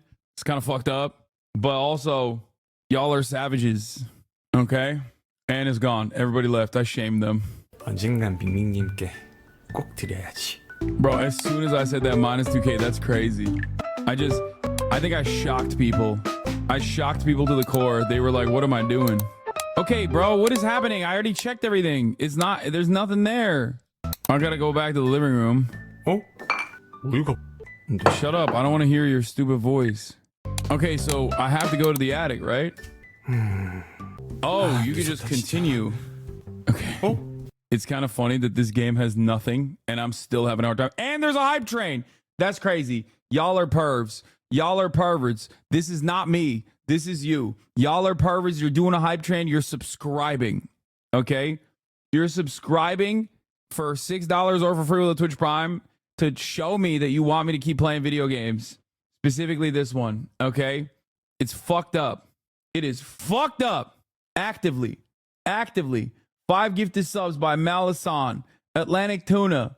You fucking gooners. 아, 이게 왜 여기 있어? Acid Burns. 아, 늦겠네 진짜. Park Jong. 아, 늦겠다. 이거 치고 빨리 면접 보러 가야 되는데. 어디가 좋지? Nick's Undervale. 여기가 좋겠다. How is this a job, bro? You get paid to just fucking put these flyers up? And he didn't even do a good job with putting the flyers up. 할머니. Oh my god, am I gonna Riz her up? Yo, is this about to be a Riz off? It's like tutorial mission. You start off with a grandma and then you like move on from like a wait, is she my grandmother? Or just like a random grandma? Oh, that's my grandmother. Okay, well, maybe 여기다 이런 걸 maybe not 붙이면 her. 어떡해? 다들 이렇게 하던데요? 안 된다니까. 왜요? 어른이 안 된다고 하면 안 되는 줄 알지. 뭘 이렇게 말이 많아? 그럼 딱 이틀만 붙이면 안 될까요? I have to pee so bad, but I'm locked in. 이틀이야. 두고 I'm 볼 locked 거야 in. 내가. 뭐야? I'm locked in. I have to pee though. 고맙습니다. Oh, it's Riz time. It's definitely Riz time. Hold up, I gotta pee. Oh, I'm back. I'm freaking back. Okay, Riz time. I'm ready. I'm locked in. I'm dialed in. 손님 블랙이거든요. Wait, what? 꺼지라고요. 아 나가라고. She's flirting with me. She's flirting with me. You think I don't have other internet cafes to go to? Fine, I get it. Mind your own business. Getting cussed out all the time must mean I'll live long. She's smiling a little bit though. Is she rizzing? How do I riz her? 오늘도 아주 시원하게 욕을 날리네. 아주 장수할 것 같아. 뭐라고? Wait, I did riz her? I 근데 너 confused her. 양복은 뭐야? 어디 I 면접 confused her. That's a confusion riz. 밀크 코퍼레이션. 뭐? 밀크 코퍼레이션? 네가? 그래서 이력서 프린트 좀 하려고. 어이없네. 와서 뽑던가. 아싸. 응? 이게 뭐야? 아, 줘. 이게 뭐지? 아, 달라고. 이거 너네 집 Oh, 주소잖아. she's flirting. 아, 엄마 아빠 출장 가셨는데. Is she flirting with me? Why is she playing with my papers? Is this Riz? Am I rizzing? I think I rizzed her. 쓰라고 하시네. 야, 안 돼. 거기는 아지트란 말이야. Wait, what? She hangs out in my house? 그래서 진짜 하숙집 하게? 그러면 나도 들어갈래. 돈 내야지. What the fuck? 치사하긴. 야, 나 시간 좀 뜨는데 밀크걸스 노래 좀 틀어주면 안 돼? 너가 그렇게 백날 첫날 들어봤자 걔네들은 너 숨 쉬는 거 조차 모르거든? Did he just shoulder check? 또 놀고 있네. 또 왜 왔어? 일 안 바빠? 야, 바빠도 너 보러 온 거지. 알바 금방 끝나지? 안녕하세요. 야, 넌 아침부터 여기 왜 있냐? 저 면접 이력서 좀 뽑으려고. 야, 그거 면접 맨날 떨어지고 왜 보냐? 그냥 우리 회사 와가지고 청소나 하라니까. 내가 알바 시급 세게 쳐줄게. Throwing a punch? Kiss him? 청소 싫으면 뭐 다른 거? 너 지금 뭐 하는?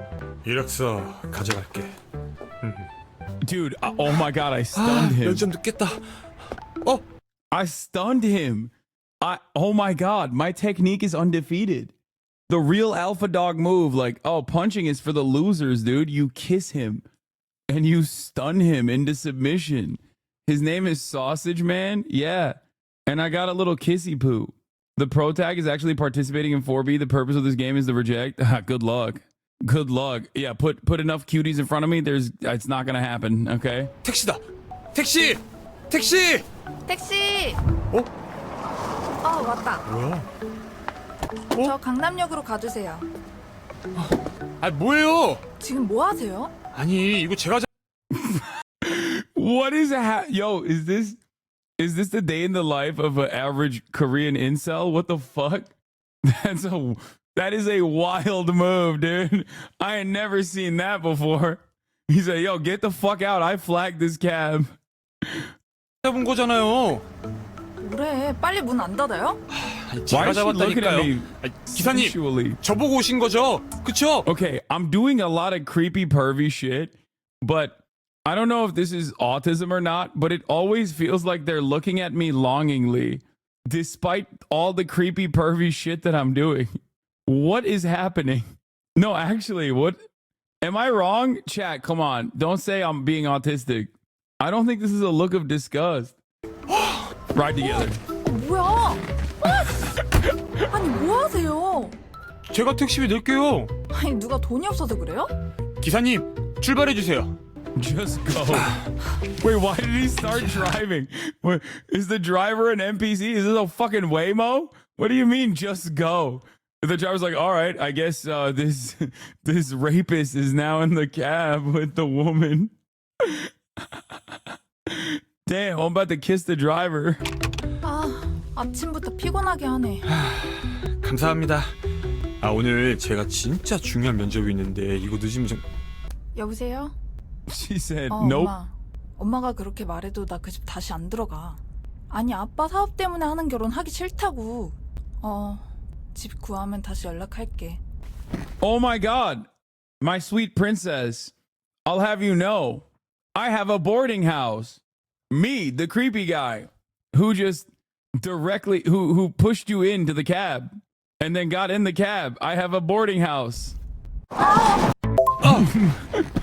The other option was brag about your seatbelt.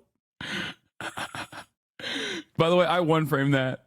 God, I got swag. I one framed that. 그게 미친 거 아니야? 아니, 전 차가 갑자기 급정거를 하니까 손이나 떼고 말하지. Okay, I saved your life. 기사님, 감사합니다. 뭐야? 어디 갔지? Bro, this is sexual harassment simulator. Uh-oh.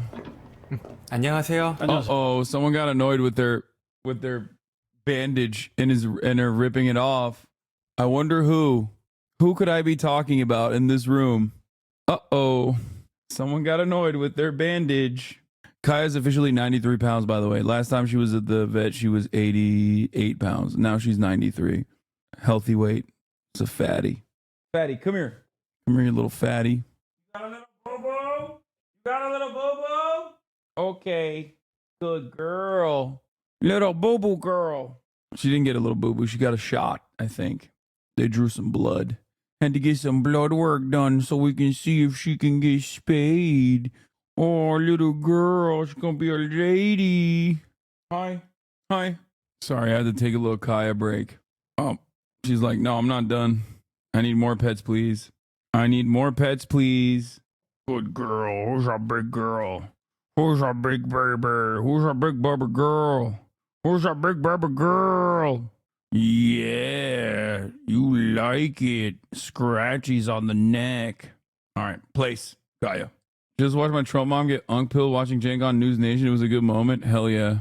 All right, let's get back to this. 처음 뵙는 분 같은데 어떻게 오셨죠?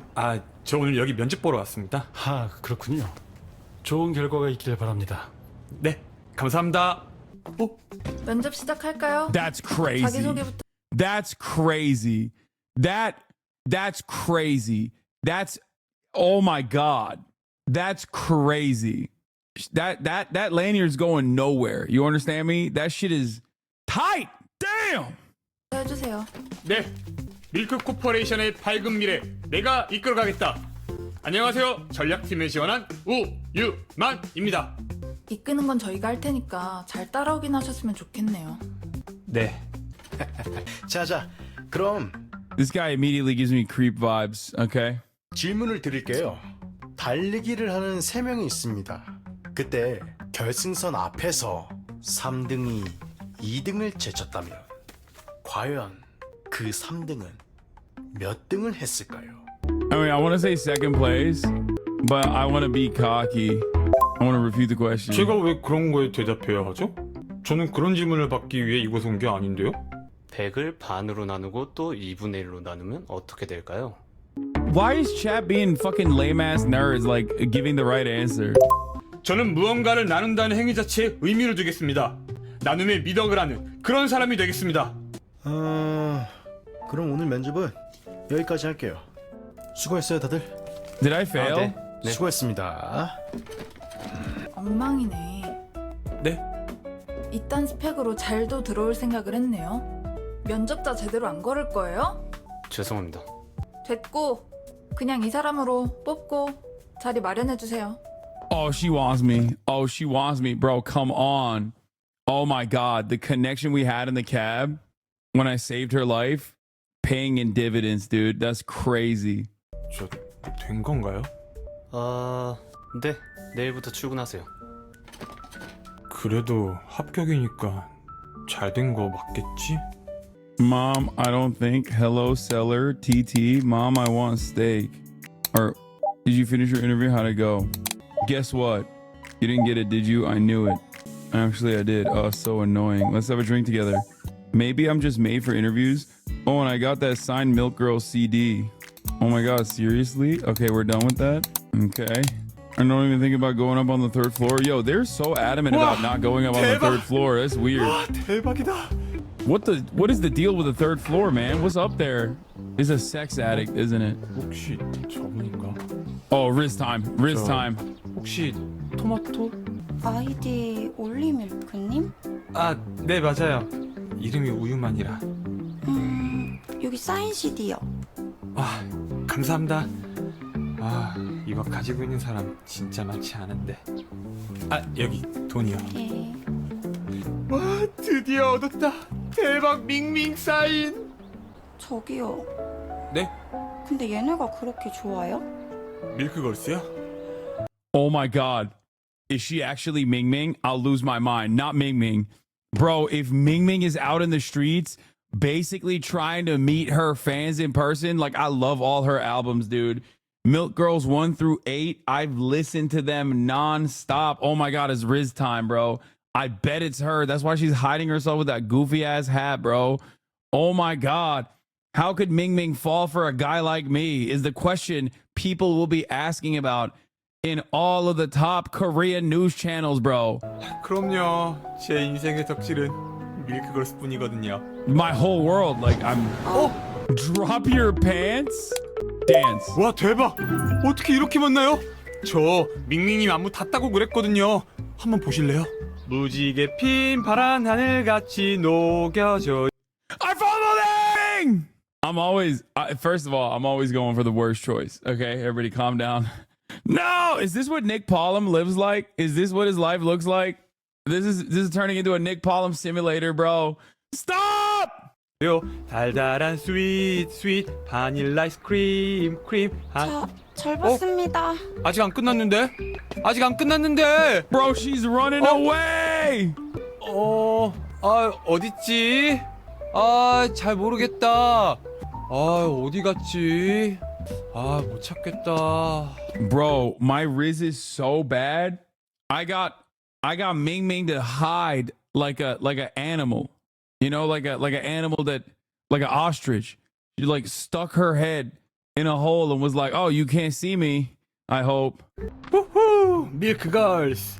와, 올해 운 다 썼다. 무슨 소리가 났는데? What should I pick, Chad? Middle alley. 대박. What the hell? Okay, why am I staring at them? 좀 젊은 것들은 진짜. Kiss me, man. 깜짝이야. 형. 뭘 그렇게 놀래? 왜? 자, 오늘 면접 고생했을 것 같아서 주는 거야. 먹을래? 감사합니다. Wait, he's giving me a sausage? That's why he's sausage man? 다음에는 우리 회사 오는 것도 한번 생각해보고. 말씀만이라도 감사합니다. 먼저 들어가 보겠습니다. 우리 회사 오라는 건 진심이니까 한번 생각해봐. 네. 뭐야? 저 형 갑자기 나한테 왜 이래? 뭐야? Can I fuck sausage man too? 않으셨네. 뭐야? 뜯어가 가는구나. 분명 문 잠갔는데 문이 왜 열려 있지? Uh-oh. 뭐지? Uh-oh. 빗자루다. Okay, I know how this goes. There's a sexy ass lady in there. There's a sexy ass lady in there. Wait, what? Damn, I'm Rizless, dude. acquired scenes can be viewed in an album? Oh god, I don't know if I want to. 뭐야? 아무도 없는 거야? 낙낙. Why am I 계십니까? knocking on the door? 없네. Who you feeling? I mean, they're all hot. 어디 있는 거야? What? 고말수? 빗자루 들고 설쳐. 도둑인 줄 알았잖아. 문을 열어두면 어떡해? I think Malsuk is best girl though. I think Malsuk is best girl for sure. Like uncontested baddie. 아 나야말로 도둑인 줄 알았잖아. 내가 문을 안 닫고 들어왔나? 언제 들어왔어? 나 피방 끝나고 바로 왔지. 너 면접 합격했대서 맥주 한잔 하려고. 뭐야? 이게 그 사인 CD야? And she's chill with me being a fucking loser. You know what I mean? Like she's been with me. She's like my day one girl. You know what I mean? She used to stream on Twitch. Lol. Wait, what? Oh my god, I forgot these are real humans. Fuck. I got too immersed. I was playing an Unreal Engine 5 demo in my mind. Damn, I'm a little too immersed. I'm lost in the fantasy. 밍밍인가 뭔가 걔? 얘 왜 이렇게 정이 안 가냐? 그래? 여자들도 이쁜 여자 좋아하지 않나? 야, 얘가 뭐가 이뻐? 진짜 이쁜데. 아 맞다. 나 아까 토마토 한 사람이 밍밍이었잖아. 진짜 지랄 좀 하지 마, 제발. 아 진짜로. 아 모자 쓰고 있었는데 그 모자가 날아가. 유만아, 제발 현실을 좀 살아. 언제까지 그러고 살래? 아니 진짜로. 아니 모자를 쓰고 나왔는데 모자가 날아갔거든? 근데 밍밍이었다니까? 야, 너 하숙한다고 방 바꿨더라? 아 침대에서 맥주 먹지 말라고. 야, 너 근데 어떡하냐? 이제 엄마 집에 안 계셔가지고 방에서 다시 신내 나는 거 아니야? Ew. 빨래는 내 거 돌릴 때 같이 돌리면 되니까. 어? 뭘 같이 돌린다고? Who fucking lays like that while drinking a beer? What is happening right now? This is all fucked up. Why would you stance like that, dude? What? Bro's gonna fumble this? 우리 그러지 말고 앨범이나 같이 보자. 여기 앉아. 싫어. No! 야 근데 너 몇 시에 가려고 또 앨범을 꺼내? 벌써 10시야. 집에 안 가? 나 여기서 자고 갈 건데? 뭐? 자고 간다고? 응. 짠! 그거 떼어간 게 너였어? 응. 나 이 옆방 탐냈던 거 알지? 나 여기서 지내게 해주면 내 거 빨 때 너 것도 빨게 해줄게. 방 쓰게 해주면 넌 뭐 해줄 건데? 여. 네 얼굴 얼빵, 네 얼굴이 죽빵. 내가 원하는 건 여빵, 여. 스컬? 너 뭐해? 미쳤어? 월 40이다. 몰라, 나 돈 없어. 여기가 시내랑도 가깝고 좋단 말이야. 나 이 옷 입는다. What? 옷 누런 것 봐. What is happening? What is going on? How am I 아야 not 뭐해? fumbling? 안 보이는 데서 갈아입으라고. 왜, 막 설레? 너가 나 아니면 볼 일이 어딨다고. 안 봐도 되거든. 어때? 괜찮아? 뭐가? 아니야. 그럼 나 자러 간다. 어디서 쓰레기 냄새가 나는데? 아닌가? 그야 안 빨았으니까. Bro, what is going on? 왜 이렇게 늦게 일어나? 나 네 양말 좀 빌린다. 뭐야. 그거 너한테 안 맞을걸? 당연히 안 맞겠지. 근데 괜찮아. 나 좀 이따 짐 싸올게. 안 돼. 근데 너 뭐해?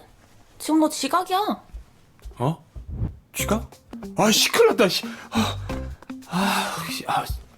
점장이 어딨지? 고말수. 이거 또 언제 이렇게 접어놨어? 밍밍한테 쓴 편지 어디 갔지? 아무거나 챙기자. 출근하면서 음료 6잔 부탁해요. 음료수를 사오라고? Wrist time. Lock in.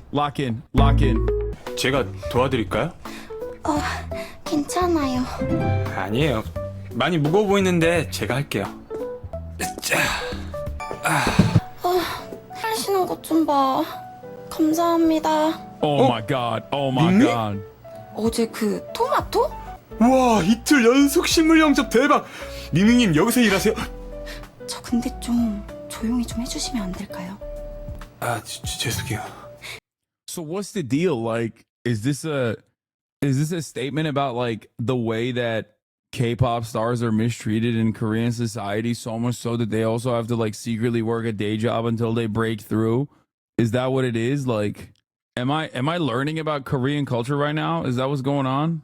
Is there social commentary here, or is this just like some weird twisted perv fantasy? And Ming Ming is in every corner, and the Korean perv gods have given me a second shot after I fumbled the last one. 대신 음료 드시러 오신 것 같은데 제가 서비스로 해드릴게요. 오, 아니에요. 그 회사에 청구하는 거라 안 그래도 돼요. 뭘 사오라고 했더라? 6 cappuccinos. 저기 잠깐 시간 되세요? 솔직히 저희 사인 CD도 구매하시고 엄청 팬이신 거 알아요. 근데 보시다시피 저희 돈 없어요. 그래서 이렇게 사인 CD나 팔고 일을 해야지 생활이 가능해요. 솔직히 창피해요. 아니요. 저 때문에 그렇게 느끼실 필요는 없어요. 아무튼 오늘 저 보신 거 비밀로 해주시면 안 될까요? I got a boarding house. 네.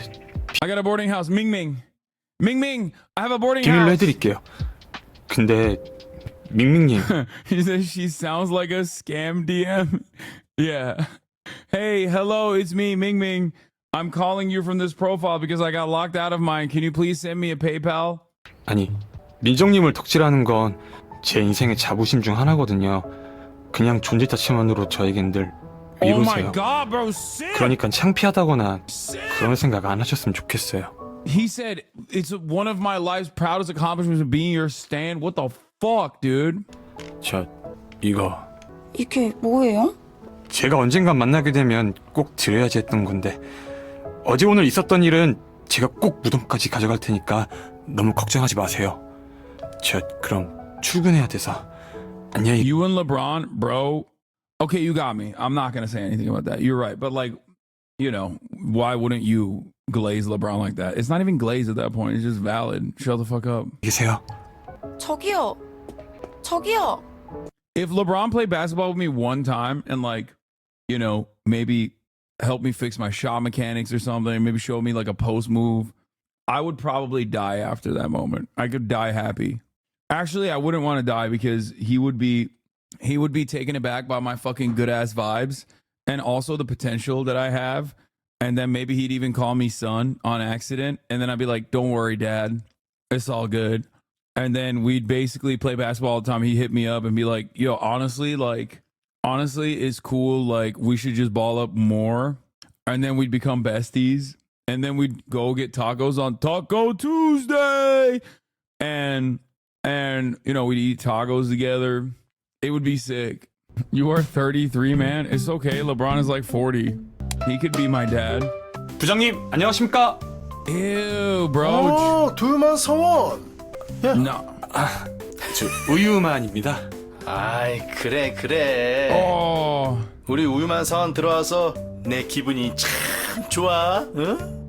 인서 씨, 막내 탈출해서 좋겠어. 응?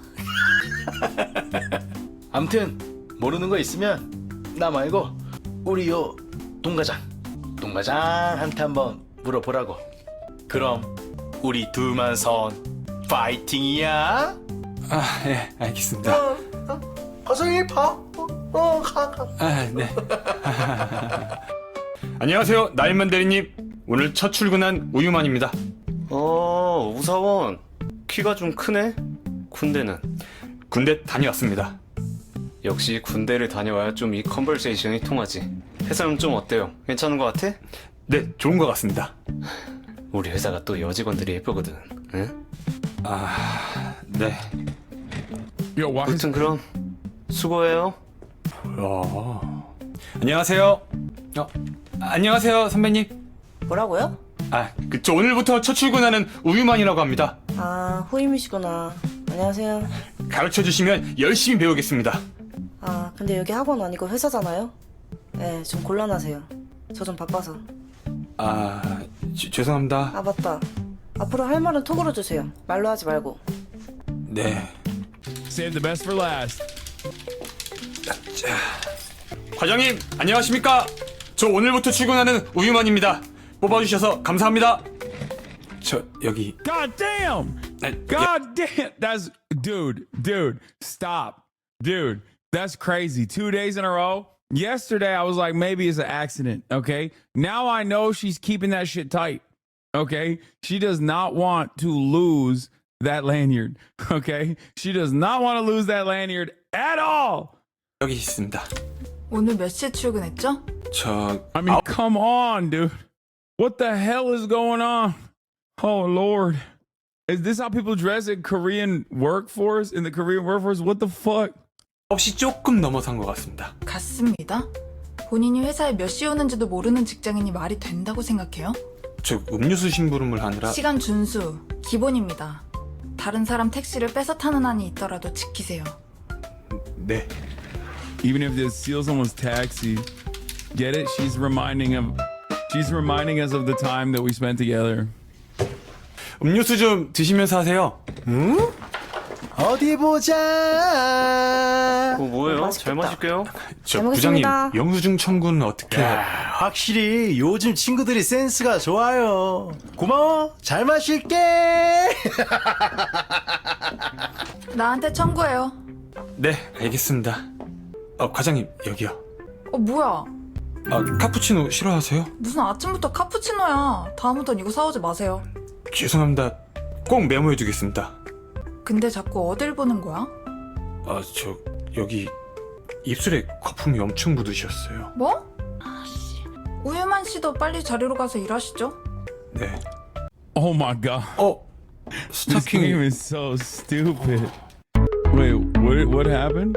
Tell? Should I tell her? No. Oh! 이따 발표 있으니까 각자 자료 잘 챙겨서 넘겨주세요. 발표? 스타킹 말씀 드릴 걸 그랬나? This music is great.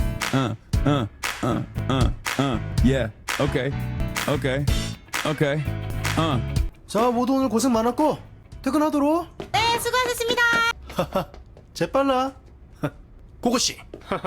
고생했습니다. 뭐야? 우리 언제 나갔지?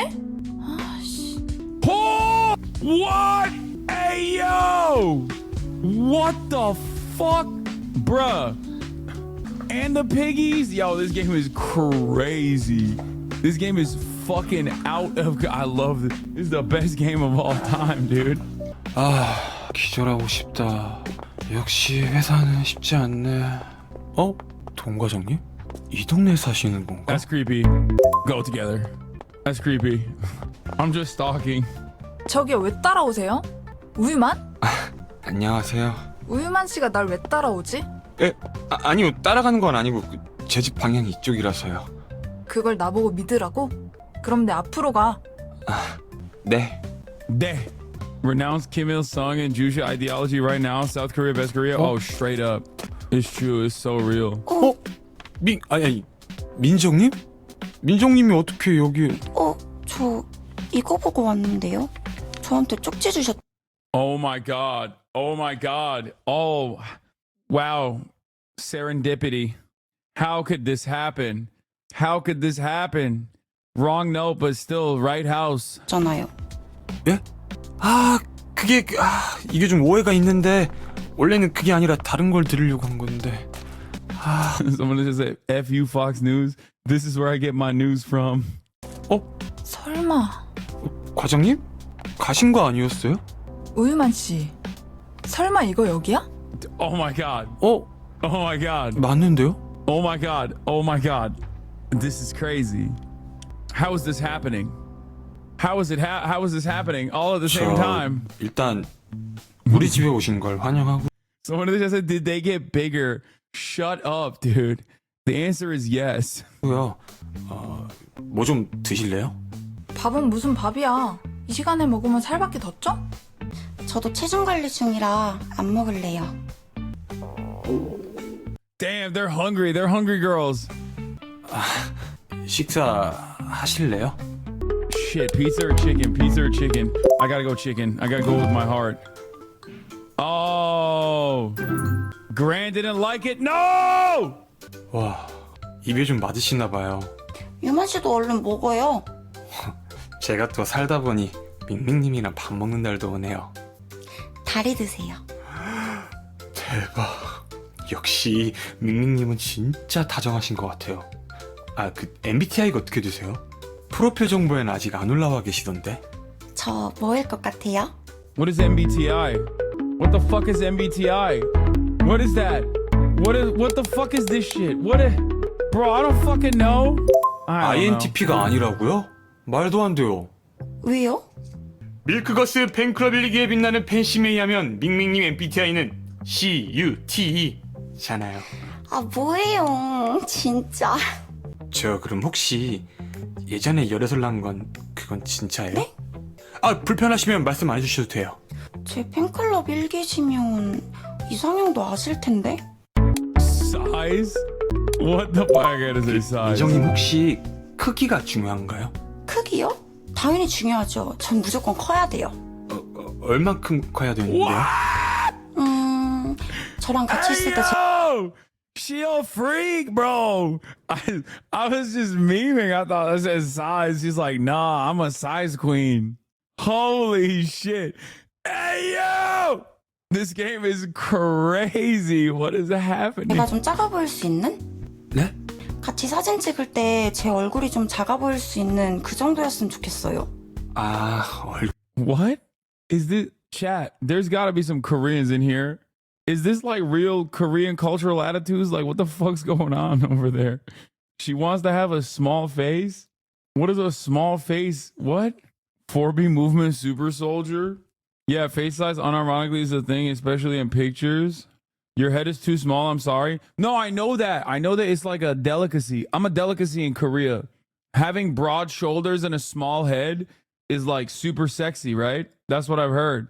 Am I wrong? I don't know. 4B movement MK Ultra. 그 크기. 그리고 사실 전 크기보다도 키랑 얼굴을 봐요. 네? 농담이에요. 아이돌이 이상형 있어봤자 뭐 하겠어요. 연애도 못하는데. 그래서 제 방은 어디예요? Damn. 과일 드세요. 야, 우유만! 누가 또 와? 이 사람들 다 누구야? Yeah, you ain't fucking A. Malbuck, you ain't shit. You ain't shit. You ain't shit. Wait, did I say her name wrong? Isn't it Malbuck? What? Yeah, I got 2 girls now. What's up? It's Mel Sook. Yeah, we got Ming Ming now. How many songs can you sing? You ain't a milk girl. You are not a milk girl, Mel Sook. Oh, she doesn't like it. She don't like the competition. 그러니까 이분은 너 직장 상사 동그란 님이시고 이분은 저는 그 밀크거스 밍밍님 맞죠? 어떻게 사람 이름이 밍밍이야? 아니 이게 어떻게 된 거야? 밍밍님이 어떻게 여기에 있어? 너가 쪽지를 다 섞어놔서 그런 거잖아. 그게 무슨 소리야? 뭐 어떻게 됐든 다 돈 내고 들어와서 사는 거니까 사이좋게 지내자고요. 아, 그리고 우유만 옆방은 제 방이거든요? 나머지 방들로 서로 나눠 가지세요. 넌 돈 안 냈잖아. 뭐 아무튼 우리 잘 지내봐요. 명명님? 편하게 그냥 민정이라고 불러주세요. 잘 부탁드려요. 땡그라님. Yeah, Mel Sook. Woo! And Ming Ming too. Let's go. Okay, well, that's fine. She's hard to please, bro. Gran is hard to please. Are they kidding me? Acquired scenes. Bro, this game is the best game I've ever played. 문이 왜 이러지? In my fucking life, dude. This is the best game I've ever. There's games like this out there. Like, motherfuckers have just been playing games like this their whole lives. I didn't even know. This shit is amazing. This is my game of the year, bro. Tell fucking Jeff Keighley he's fucked up for not putting games like this on the leaderboards, dude. Yo, he's keeping that shit to himself, dude. He doesn't want nobody else to know. Wukong, step aside, bitch. We got Ming Ming. What the fuck? Oh my god. This is fucking the best. Yeah, I'm gonna talk to Hideo Kojima and be like, yo, can you make a dating sim, please? Korean dating sims go hard since girls are abstaining from dating over there now. 어디요? 여기요. 뭐야, 갑자기 왜 이러지? 그죠, 문 원래 아니랬죠? 네, 이거 수리기사님 좀 불러야겠는데요? 아, 우유만 씨는 이런 거 할 줄 모를 것 같고 사람 불러야겠네요. 문에 뭐 문제 생겼나? 야, 우유만! 어? 아, 왜? 야, 문을 이렇게 활짝 열면 어떡해? 아, 미안. 근데 왜 불렀는데? 아, 샴푸 다 떨어졌잖아. 벌써 다 썼다고? 여자 셋인데 그럼 당연한 거 아니야? 그래서 나보고 사오라고? 그럼 내가 사올까? 빨리 갔다 와. 이거 하숙집 주인이면 해야 되는 일이니까. Bro, why is she always looking like... Bro, she's giving... I didn't even know this was a thing. She's giving goth, okay? That's why Malbook is best girl. She got a permanent death stare. It's crazy. I have never watched you play a game before this. 넌 돈도 안 내잖아. 빨리 갔다 오라고. 야! 덱스판 확률 0.2%인 걸로 사와. 이상한 거 사오지 말고. 몬테놀? 아 진짜 어이가 없네. 무슨 테놀이라고 했던 것 같은데. 아 그냥 아무거나 사가지 뭐. 이 동네에선 저런 사람 본 적이 없는데. 뭐지? 아 수상한데. 사람들한테 조심하라고 말해줘야겠다. Why am I supposed to profile a fucking random dude? 날도 좋은데 여기 좀 쉬었다 가야겠다. 우유만. 누구? 오빠 나 은비. 은비? 고은비? 오빠. 나 까먹은 줄 알고 왔. Bro, it's fucking raining out here. What the fuck? Yo, what is happening, bro? Why? Why are there... First of all, that's a child. This person is not in high school, okay? That's number one. This is the high school sweetheart. Get with the fucking program. This is the girl that I dated in fucking middle school or whatever, okay? That's number one. Number two, why the fuck are there so many girls? Like, what is happening? Chat, pay attention. Chat, pay attention, okay? Pay attention. Lock in. Is this how Korea is, bro? There's just ladies dressing weird. I mean, I don't know why she's dressed like that, but dressing, it feels like she's still wearing her fit from high school because those fucking buttons are exploding. 넌 놀랬잖아. 너 외국 나갔다고 하지 않았어? 응. 근데 오빠랑 결혼하러 왔어. 그게 무슨 소리야? 오빠랑 결혼하러 왔다니까? 아 맞다. 나 교복 어때? 귀엽지? 너 대학 간다고 들었던 것 같은데? 응. 결혼 전에 교복 데이트하는 게 내 버킷리스트라서. 얼른 일어나. 가자. Ain't no fucking way. What's happening right now? What's happening right now? She just proposed. What do we do? What do we do? What do we do? What do we do? What do we do? What do we do? What do we do? 우와, 노래방.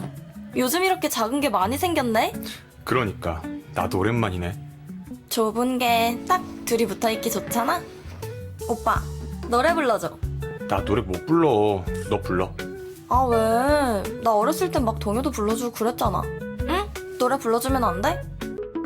Yeah, I had to do it to him. I'm the Riz God. 머리핀 있어야겠다. 오빠.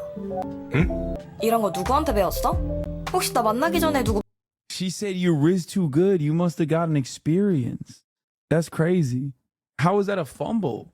How is that a fumble? That's like a good thing. Like that's, yo, she's jealous, dude. It's a fumble because she's jealous. Okay, listen. Before someone says like hold this L, I need to say something. Is this how dating sims are? Where just like sexy ass women are just throwing themselves at you and you just like can't really fail at all? Because this is the reason why men are incels now. If I, at a younger age, if I encountered this world, I would be a dramatically different person. I would probably be in the Destiny community right now, fighting for my brave fucking warrior Destiny. Like, no pussy in sight. Just absolutely will never get laid. In every Reddit group, in every Discord server, 100%. I would literally be the sweatiest fucking incel nerd of all time. Because the reality is, like, if I got this level of dopamine from video games, I would never talk to a woman, ever. Yeah, I straight up, I would never talk to a woman. I'd be too busy fucking playing this game on one screen and games like this. And then on the other screen, I'd be like cyber stalking whoever his enemies are to make sure I can dox them and their chat and, you know, whoever's out there. Like, I'd make it my life's mission, you know? This is crazy. People think this is what is like for you IRL. I mean, it's kind of like that. Just kidding. Yeah, hentai puzzle on the third monitor too. Clocked it. It also subconsciously trains them to believe that women in real life will respond or should respond in the exact same way. And when they don't, they freak out and don't know what to do. So they get angry. I didn't even know things like this existed, dude. Norm Finkelstein was right about this issue. Yeah, gooning is fascism, dude. Holy shit. 만나거나 그런 거 아니지? 에이, 내가 누굴 만나. 아, 짜증나. 빨리 올걸. 그러니까 빨리 오지. 말쓰기도 너 보고 싶어 했는데. 나 노래 부를래. She's sad that I was getting bitches. She's sad. 아, 진짜 재밌게 잘 놀았다. 역시 한국 오길 잘했어. 너 진짜 체력 대단하다. 살던 데는 그대로네? 지금 어머니 아버지 계셔? 아, 내가 얘기를 안 했구나. 나 하색을 시작해가지고. 향수를 만들러 갔다 오나 왜 이제 와? 뭐야 고은비? 언니? 너 한국에 언제 들어왔어? 뭐야? 아는 거 아니었어? What? Why are they looking at me like that? What's happening? 그래서 다들 여기서 하숙하고 계신다고요? 안녕하세요. 어? 밀크걸스? 뭐야 오빠? 이 사람은 어떻게 여기 있는 건데? 저를 또 알아주시는 분이 계시네요. 오빠가 하도 얘기해서 아는 거니. Bro, this is what a lineup. What is going on? Kino, this is it. This is the greatest video game of all time. I cracked the code. This is like, this is the stupidest fucking thing. This is not how the real world works. What the fuck? Cinema. No, I'm not. This is insane. There's just like baddies everywhere. I keep fumbling over and over again. And baddies keep raining. Baddies keep raining in, dude. What the fuck? Bro, oh my God. It's time to milk max. I'm milk maxing right now. What the fuck is going on? 그러니까 좋아하지 마시죠. 그래서 이 애기는 누군데?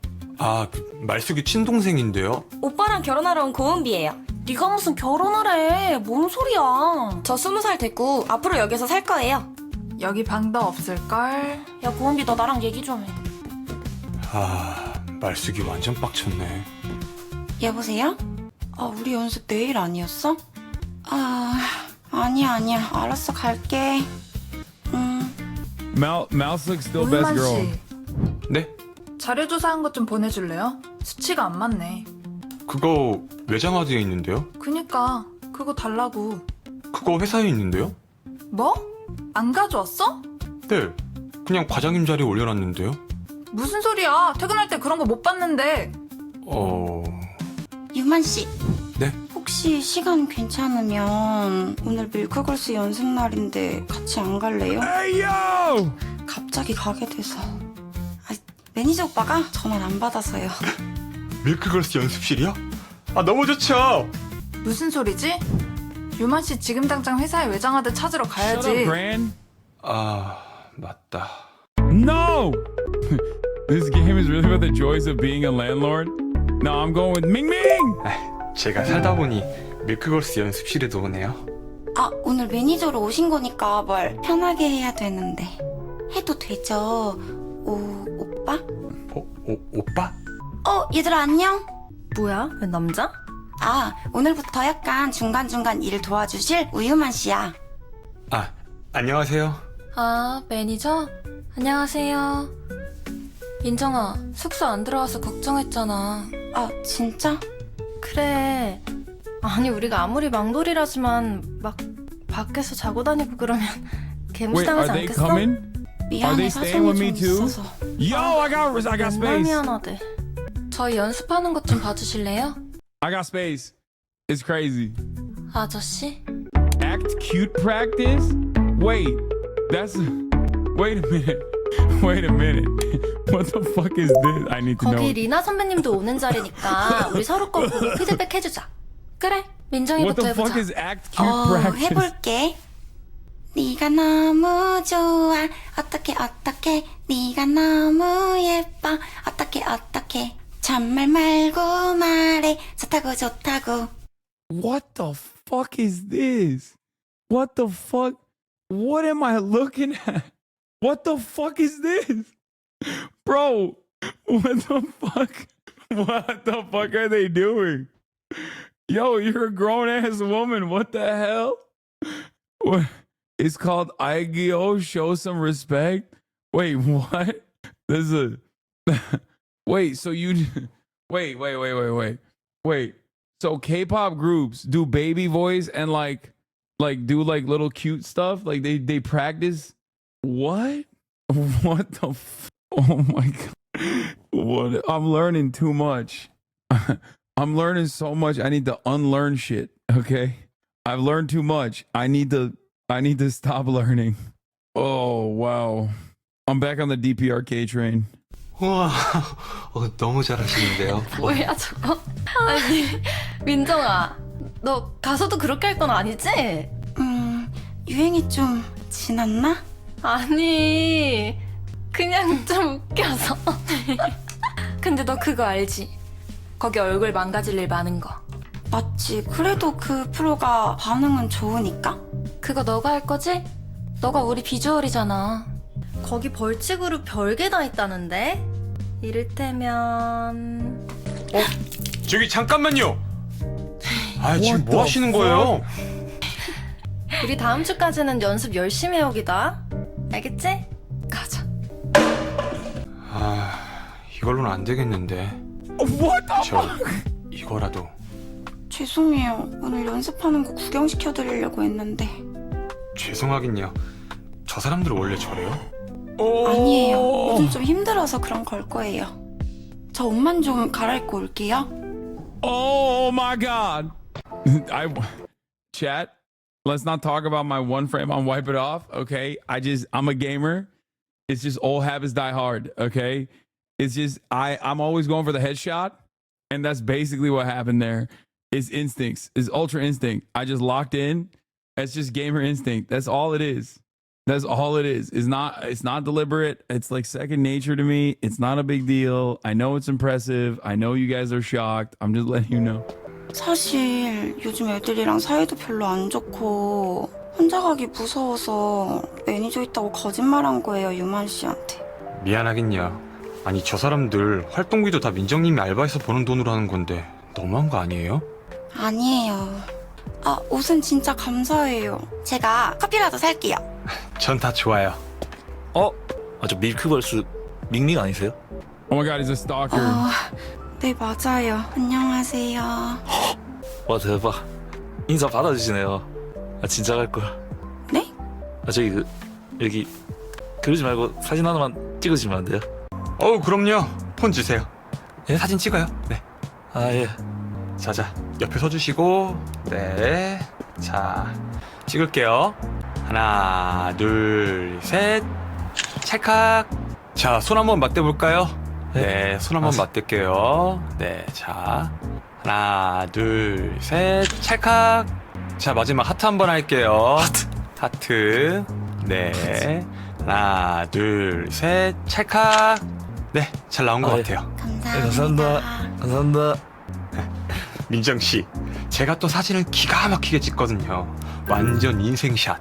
Oh, she hated it. She doesn't like taking photos of fans. She fucking hates fans. She wanted me to defend her. 같이 가요. Damn, she just forgot all about the fact that I wiped her titties earlier and then gave her my clothes and shit. Like, what the fuck? Remember the good times we had when I wiped your titties? Fuck you mean? Any knowledge of the K-pop industry would have helped you? Wait, what? Bad. Why? No, bad. Yo, wait, what? Really? Is that okay? I'm learning so much about K-pop. Why is that a problem? I can't believe they have stalkers. He was stalking her. How did you know that was a stalker? He just looked like a dude. I thought he was just a dude. Stalkers are really common and there's no laws against them. It's so bad. Yeah, tell me about it. 저희 초창기 팬이시기도 해서 좋은 모습 보여드리고 싶었는데 미안해요. 아니에요. 오히려 이런 일 있을 때 제가 민정 씨랑 같이 있어서 다행이었다고 생각해요. 유만 씨, 혹시 Wait, in the dating game logic, every other dude is an evil stalker? Is the dude you profiled earlier? Yeah, but like I didn't want to fucking profile him. I'm not gonna assume anyone is a fucking criminal, dude. Just because they're wearing a hoodie up. Like, what? It doesn't make no sense. 괜찮으면 다음에도 같이 있어줄래요? 매니저로? 그럼요. 제가 언제든 지켜드리겠습니다. 그까지는 안 하셔도. 그 어떤 곳에서 총알이 날라오고, 대폭 카메라가 날라와도, 제가 이 한 몸 바쳐 막아드리겠습니다. 감사해요, 유만 오빠. 올 때 술 좀 사와. 은비용 기념으로 파티하게. 이만 들어갈까요? 네. 아니, 타이틀 데모를 처음 들었는데 느낌이 딱 오는 거예요. 아, 타이틀곡이 민정님 픽이었구나. 네, 맞아요. 저기... 어? 저 사람 아까 그 사람 아니에요? 아, 여기가 어디라고 또 오는 거야? 유만 씨 가지 마요. 아이씨. 괜찮아요? 그러다 무슨 일 생기면 어쩌려고 그래요. 아, 쫓아내려고 그랬죠. 일단 다른 분들한테도 조심하라고 해야겠어요. 가요. Okay, now I know he's a stalker. Don't worry, next time it's on site. Bro, Korea is the best country in the world, bro. They're constantly eating fried chicken and they got the best baddies. What is happening? And they all live with each other and they're so gracious to you, except for Gran. What is happening, dude? Yo, Korea is sick. What the fuck is happening, dude? Yo, fuck Gran. But everybody else is chill. They got the baddest bitches. They're feeding me?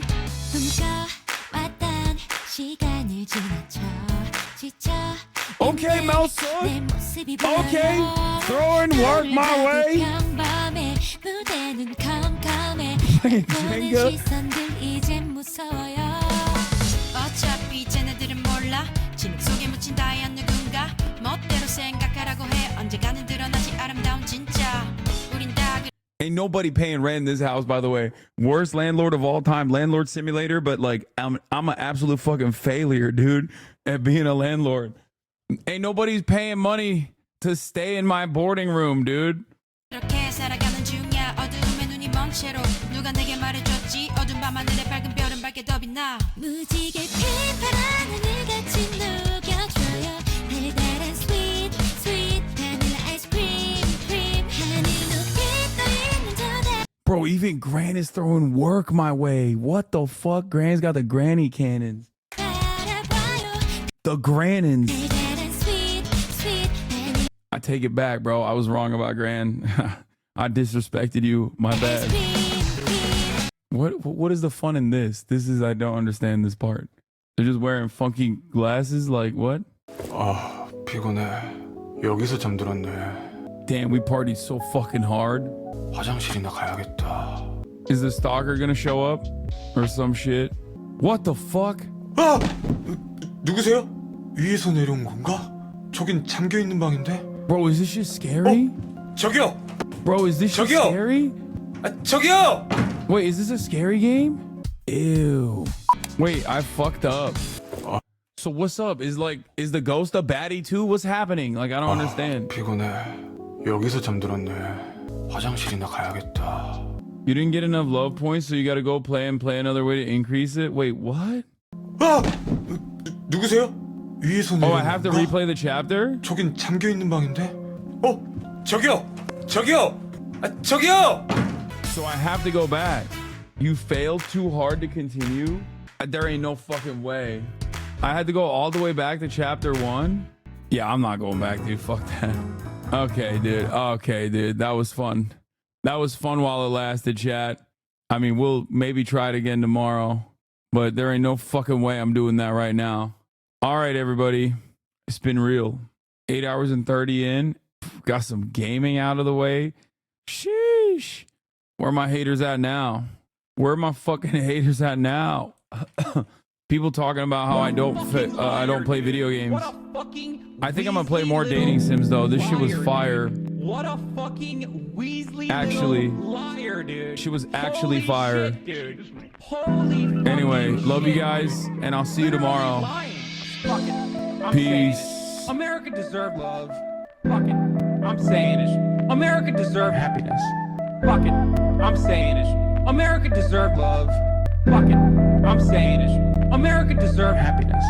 Oh, you're such a big, big man, Hasan. Man, Hasan. This is a deranged pervert. This is a deranged pervert. Oh, you're such a big, big man, Hasan. Man, Hasan. This is a deranged pervert. This is a deranged pervert. I bet he's got some big old, giant bitch tits.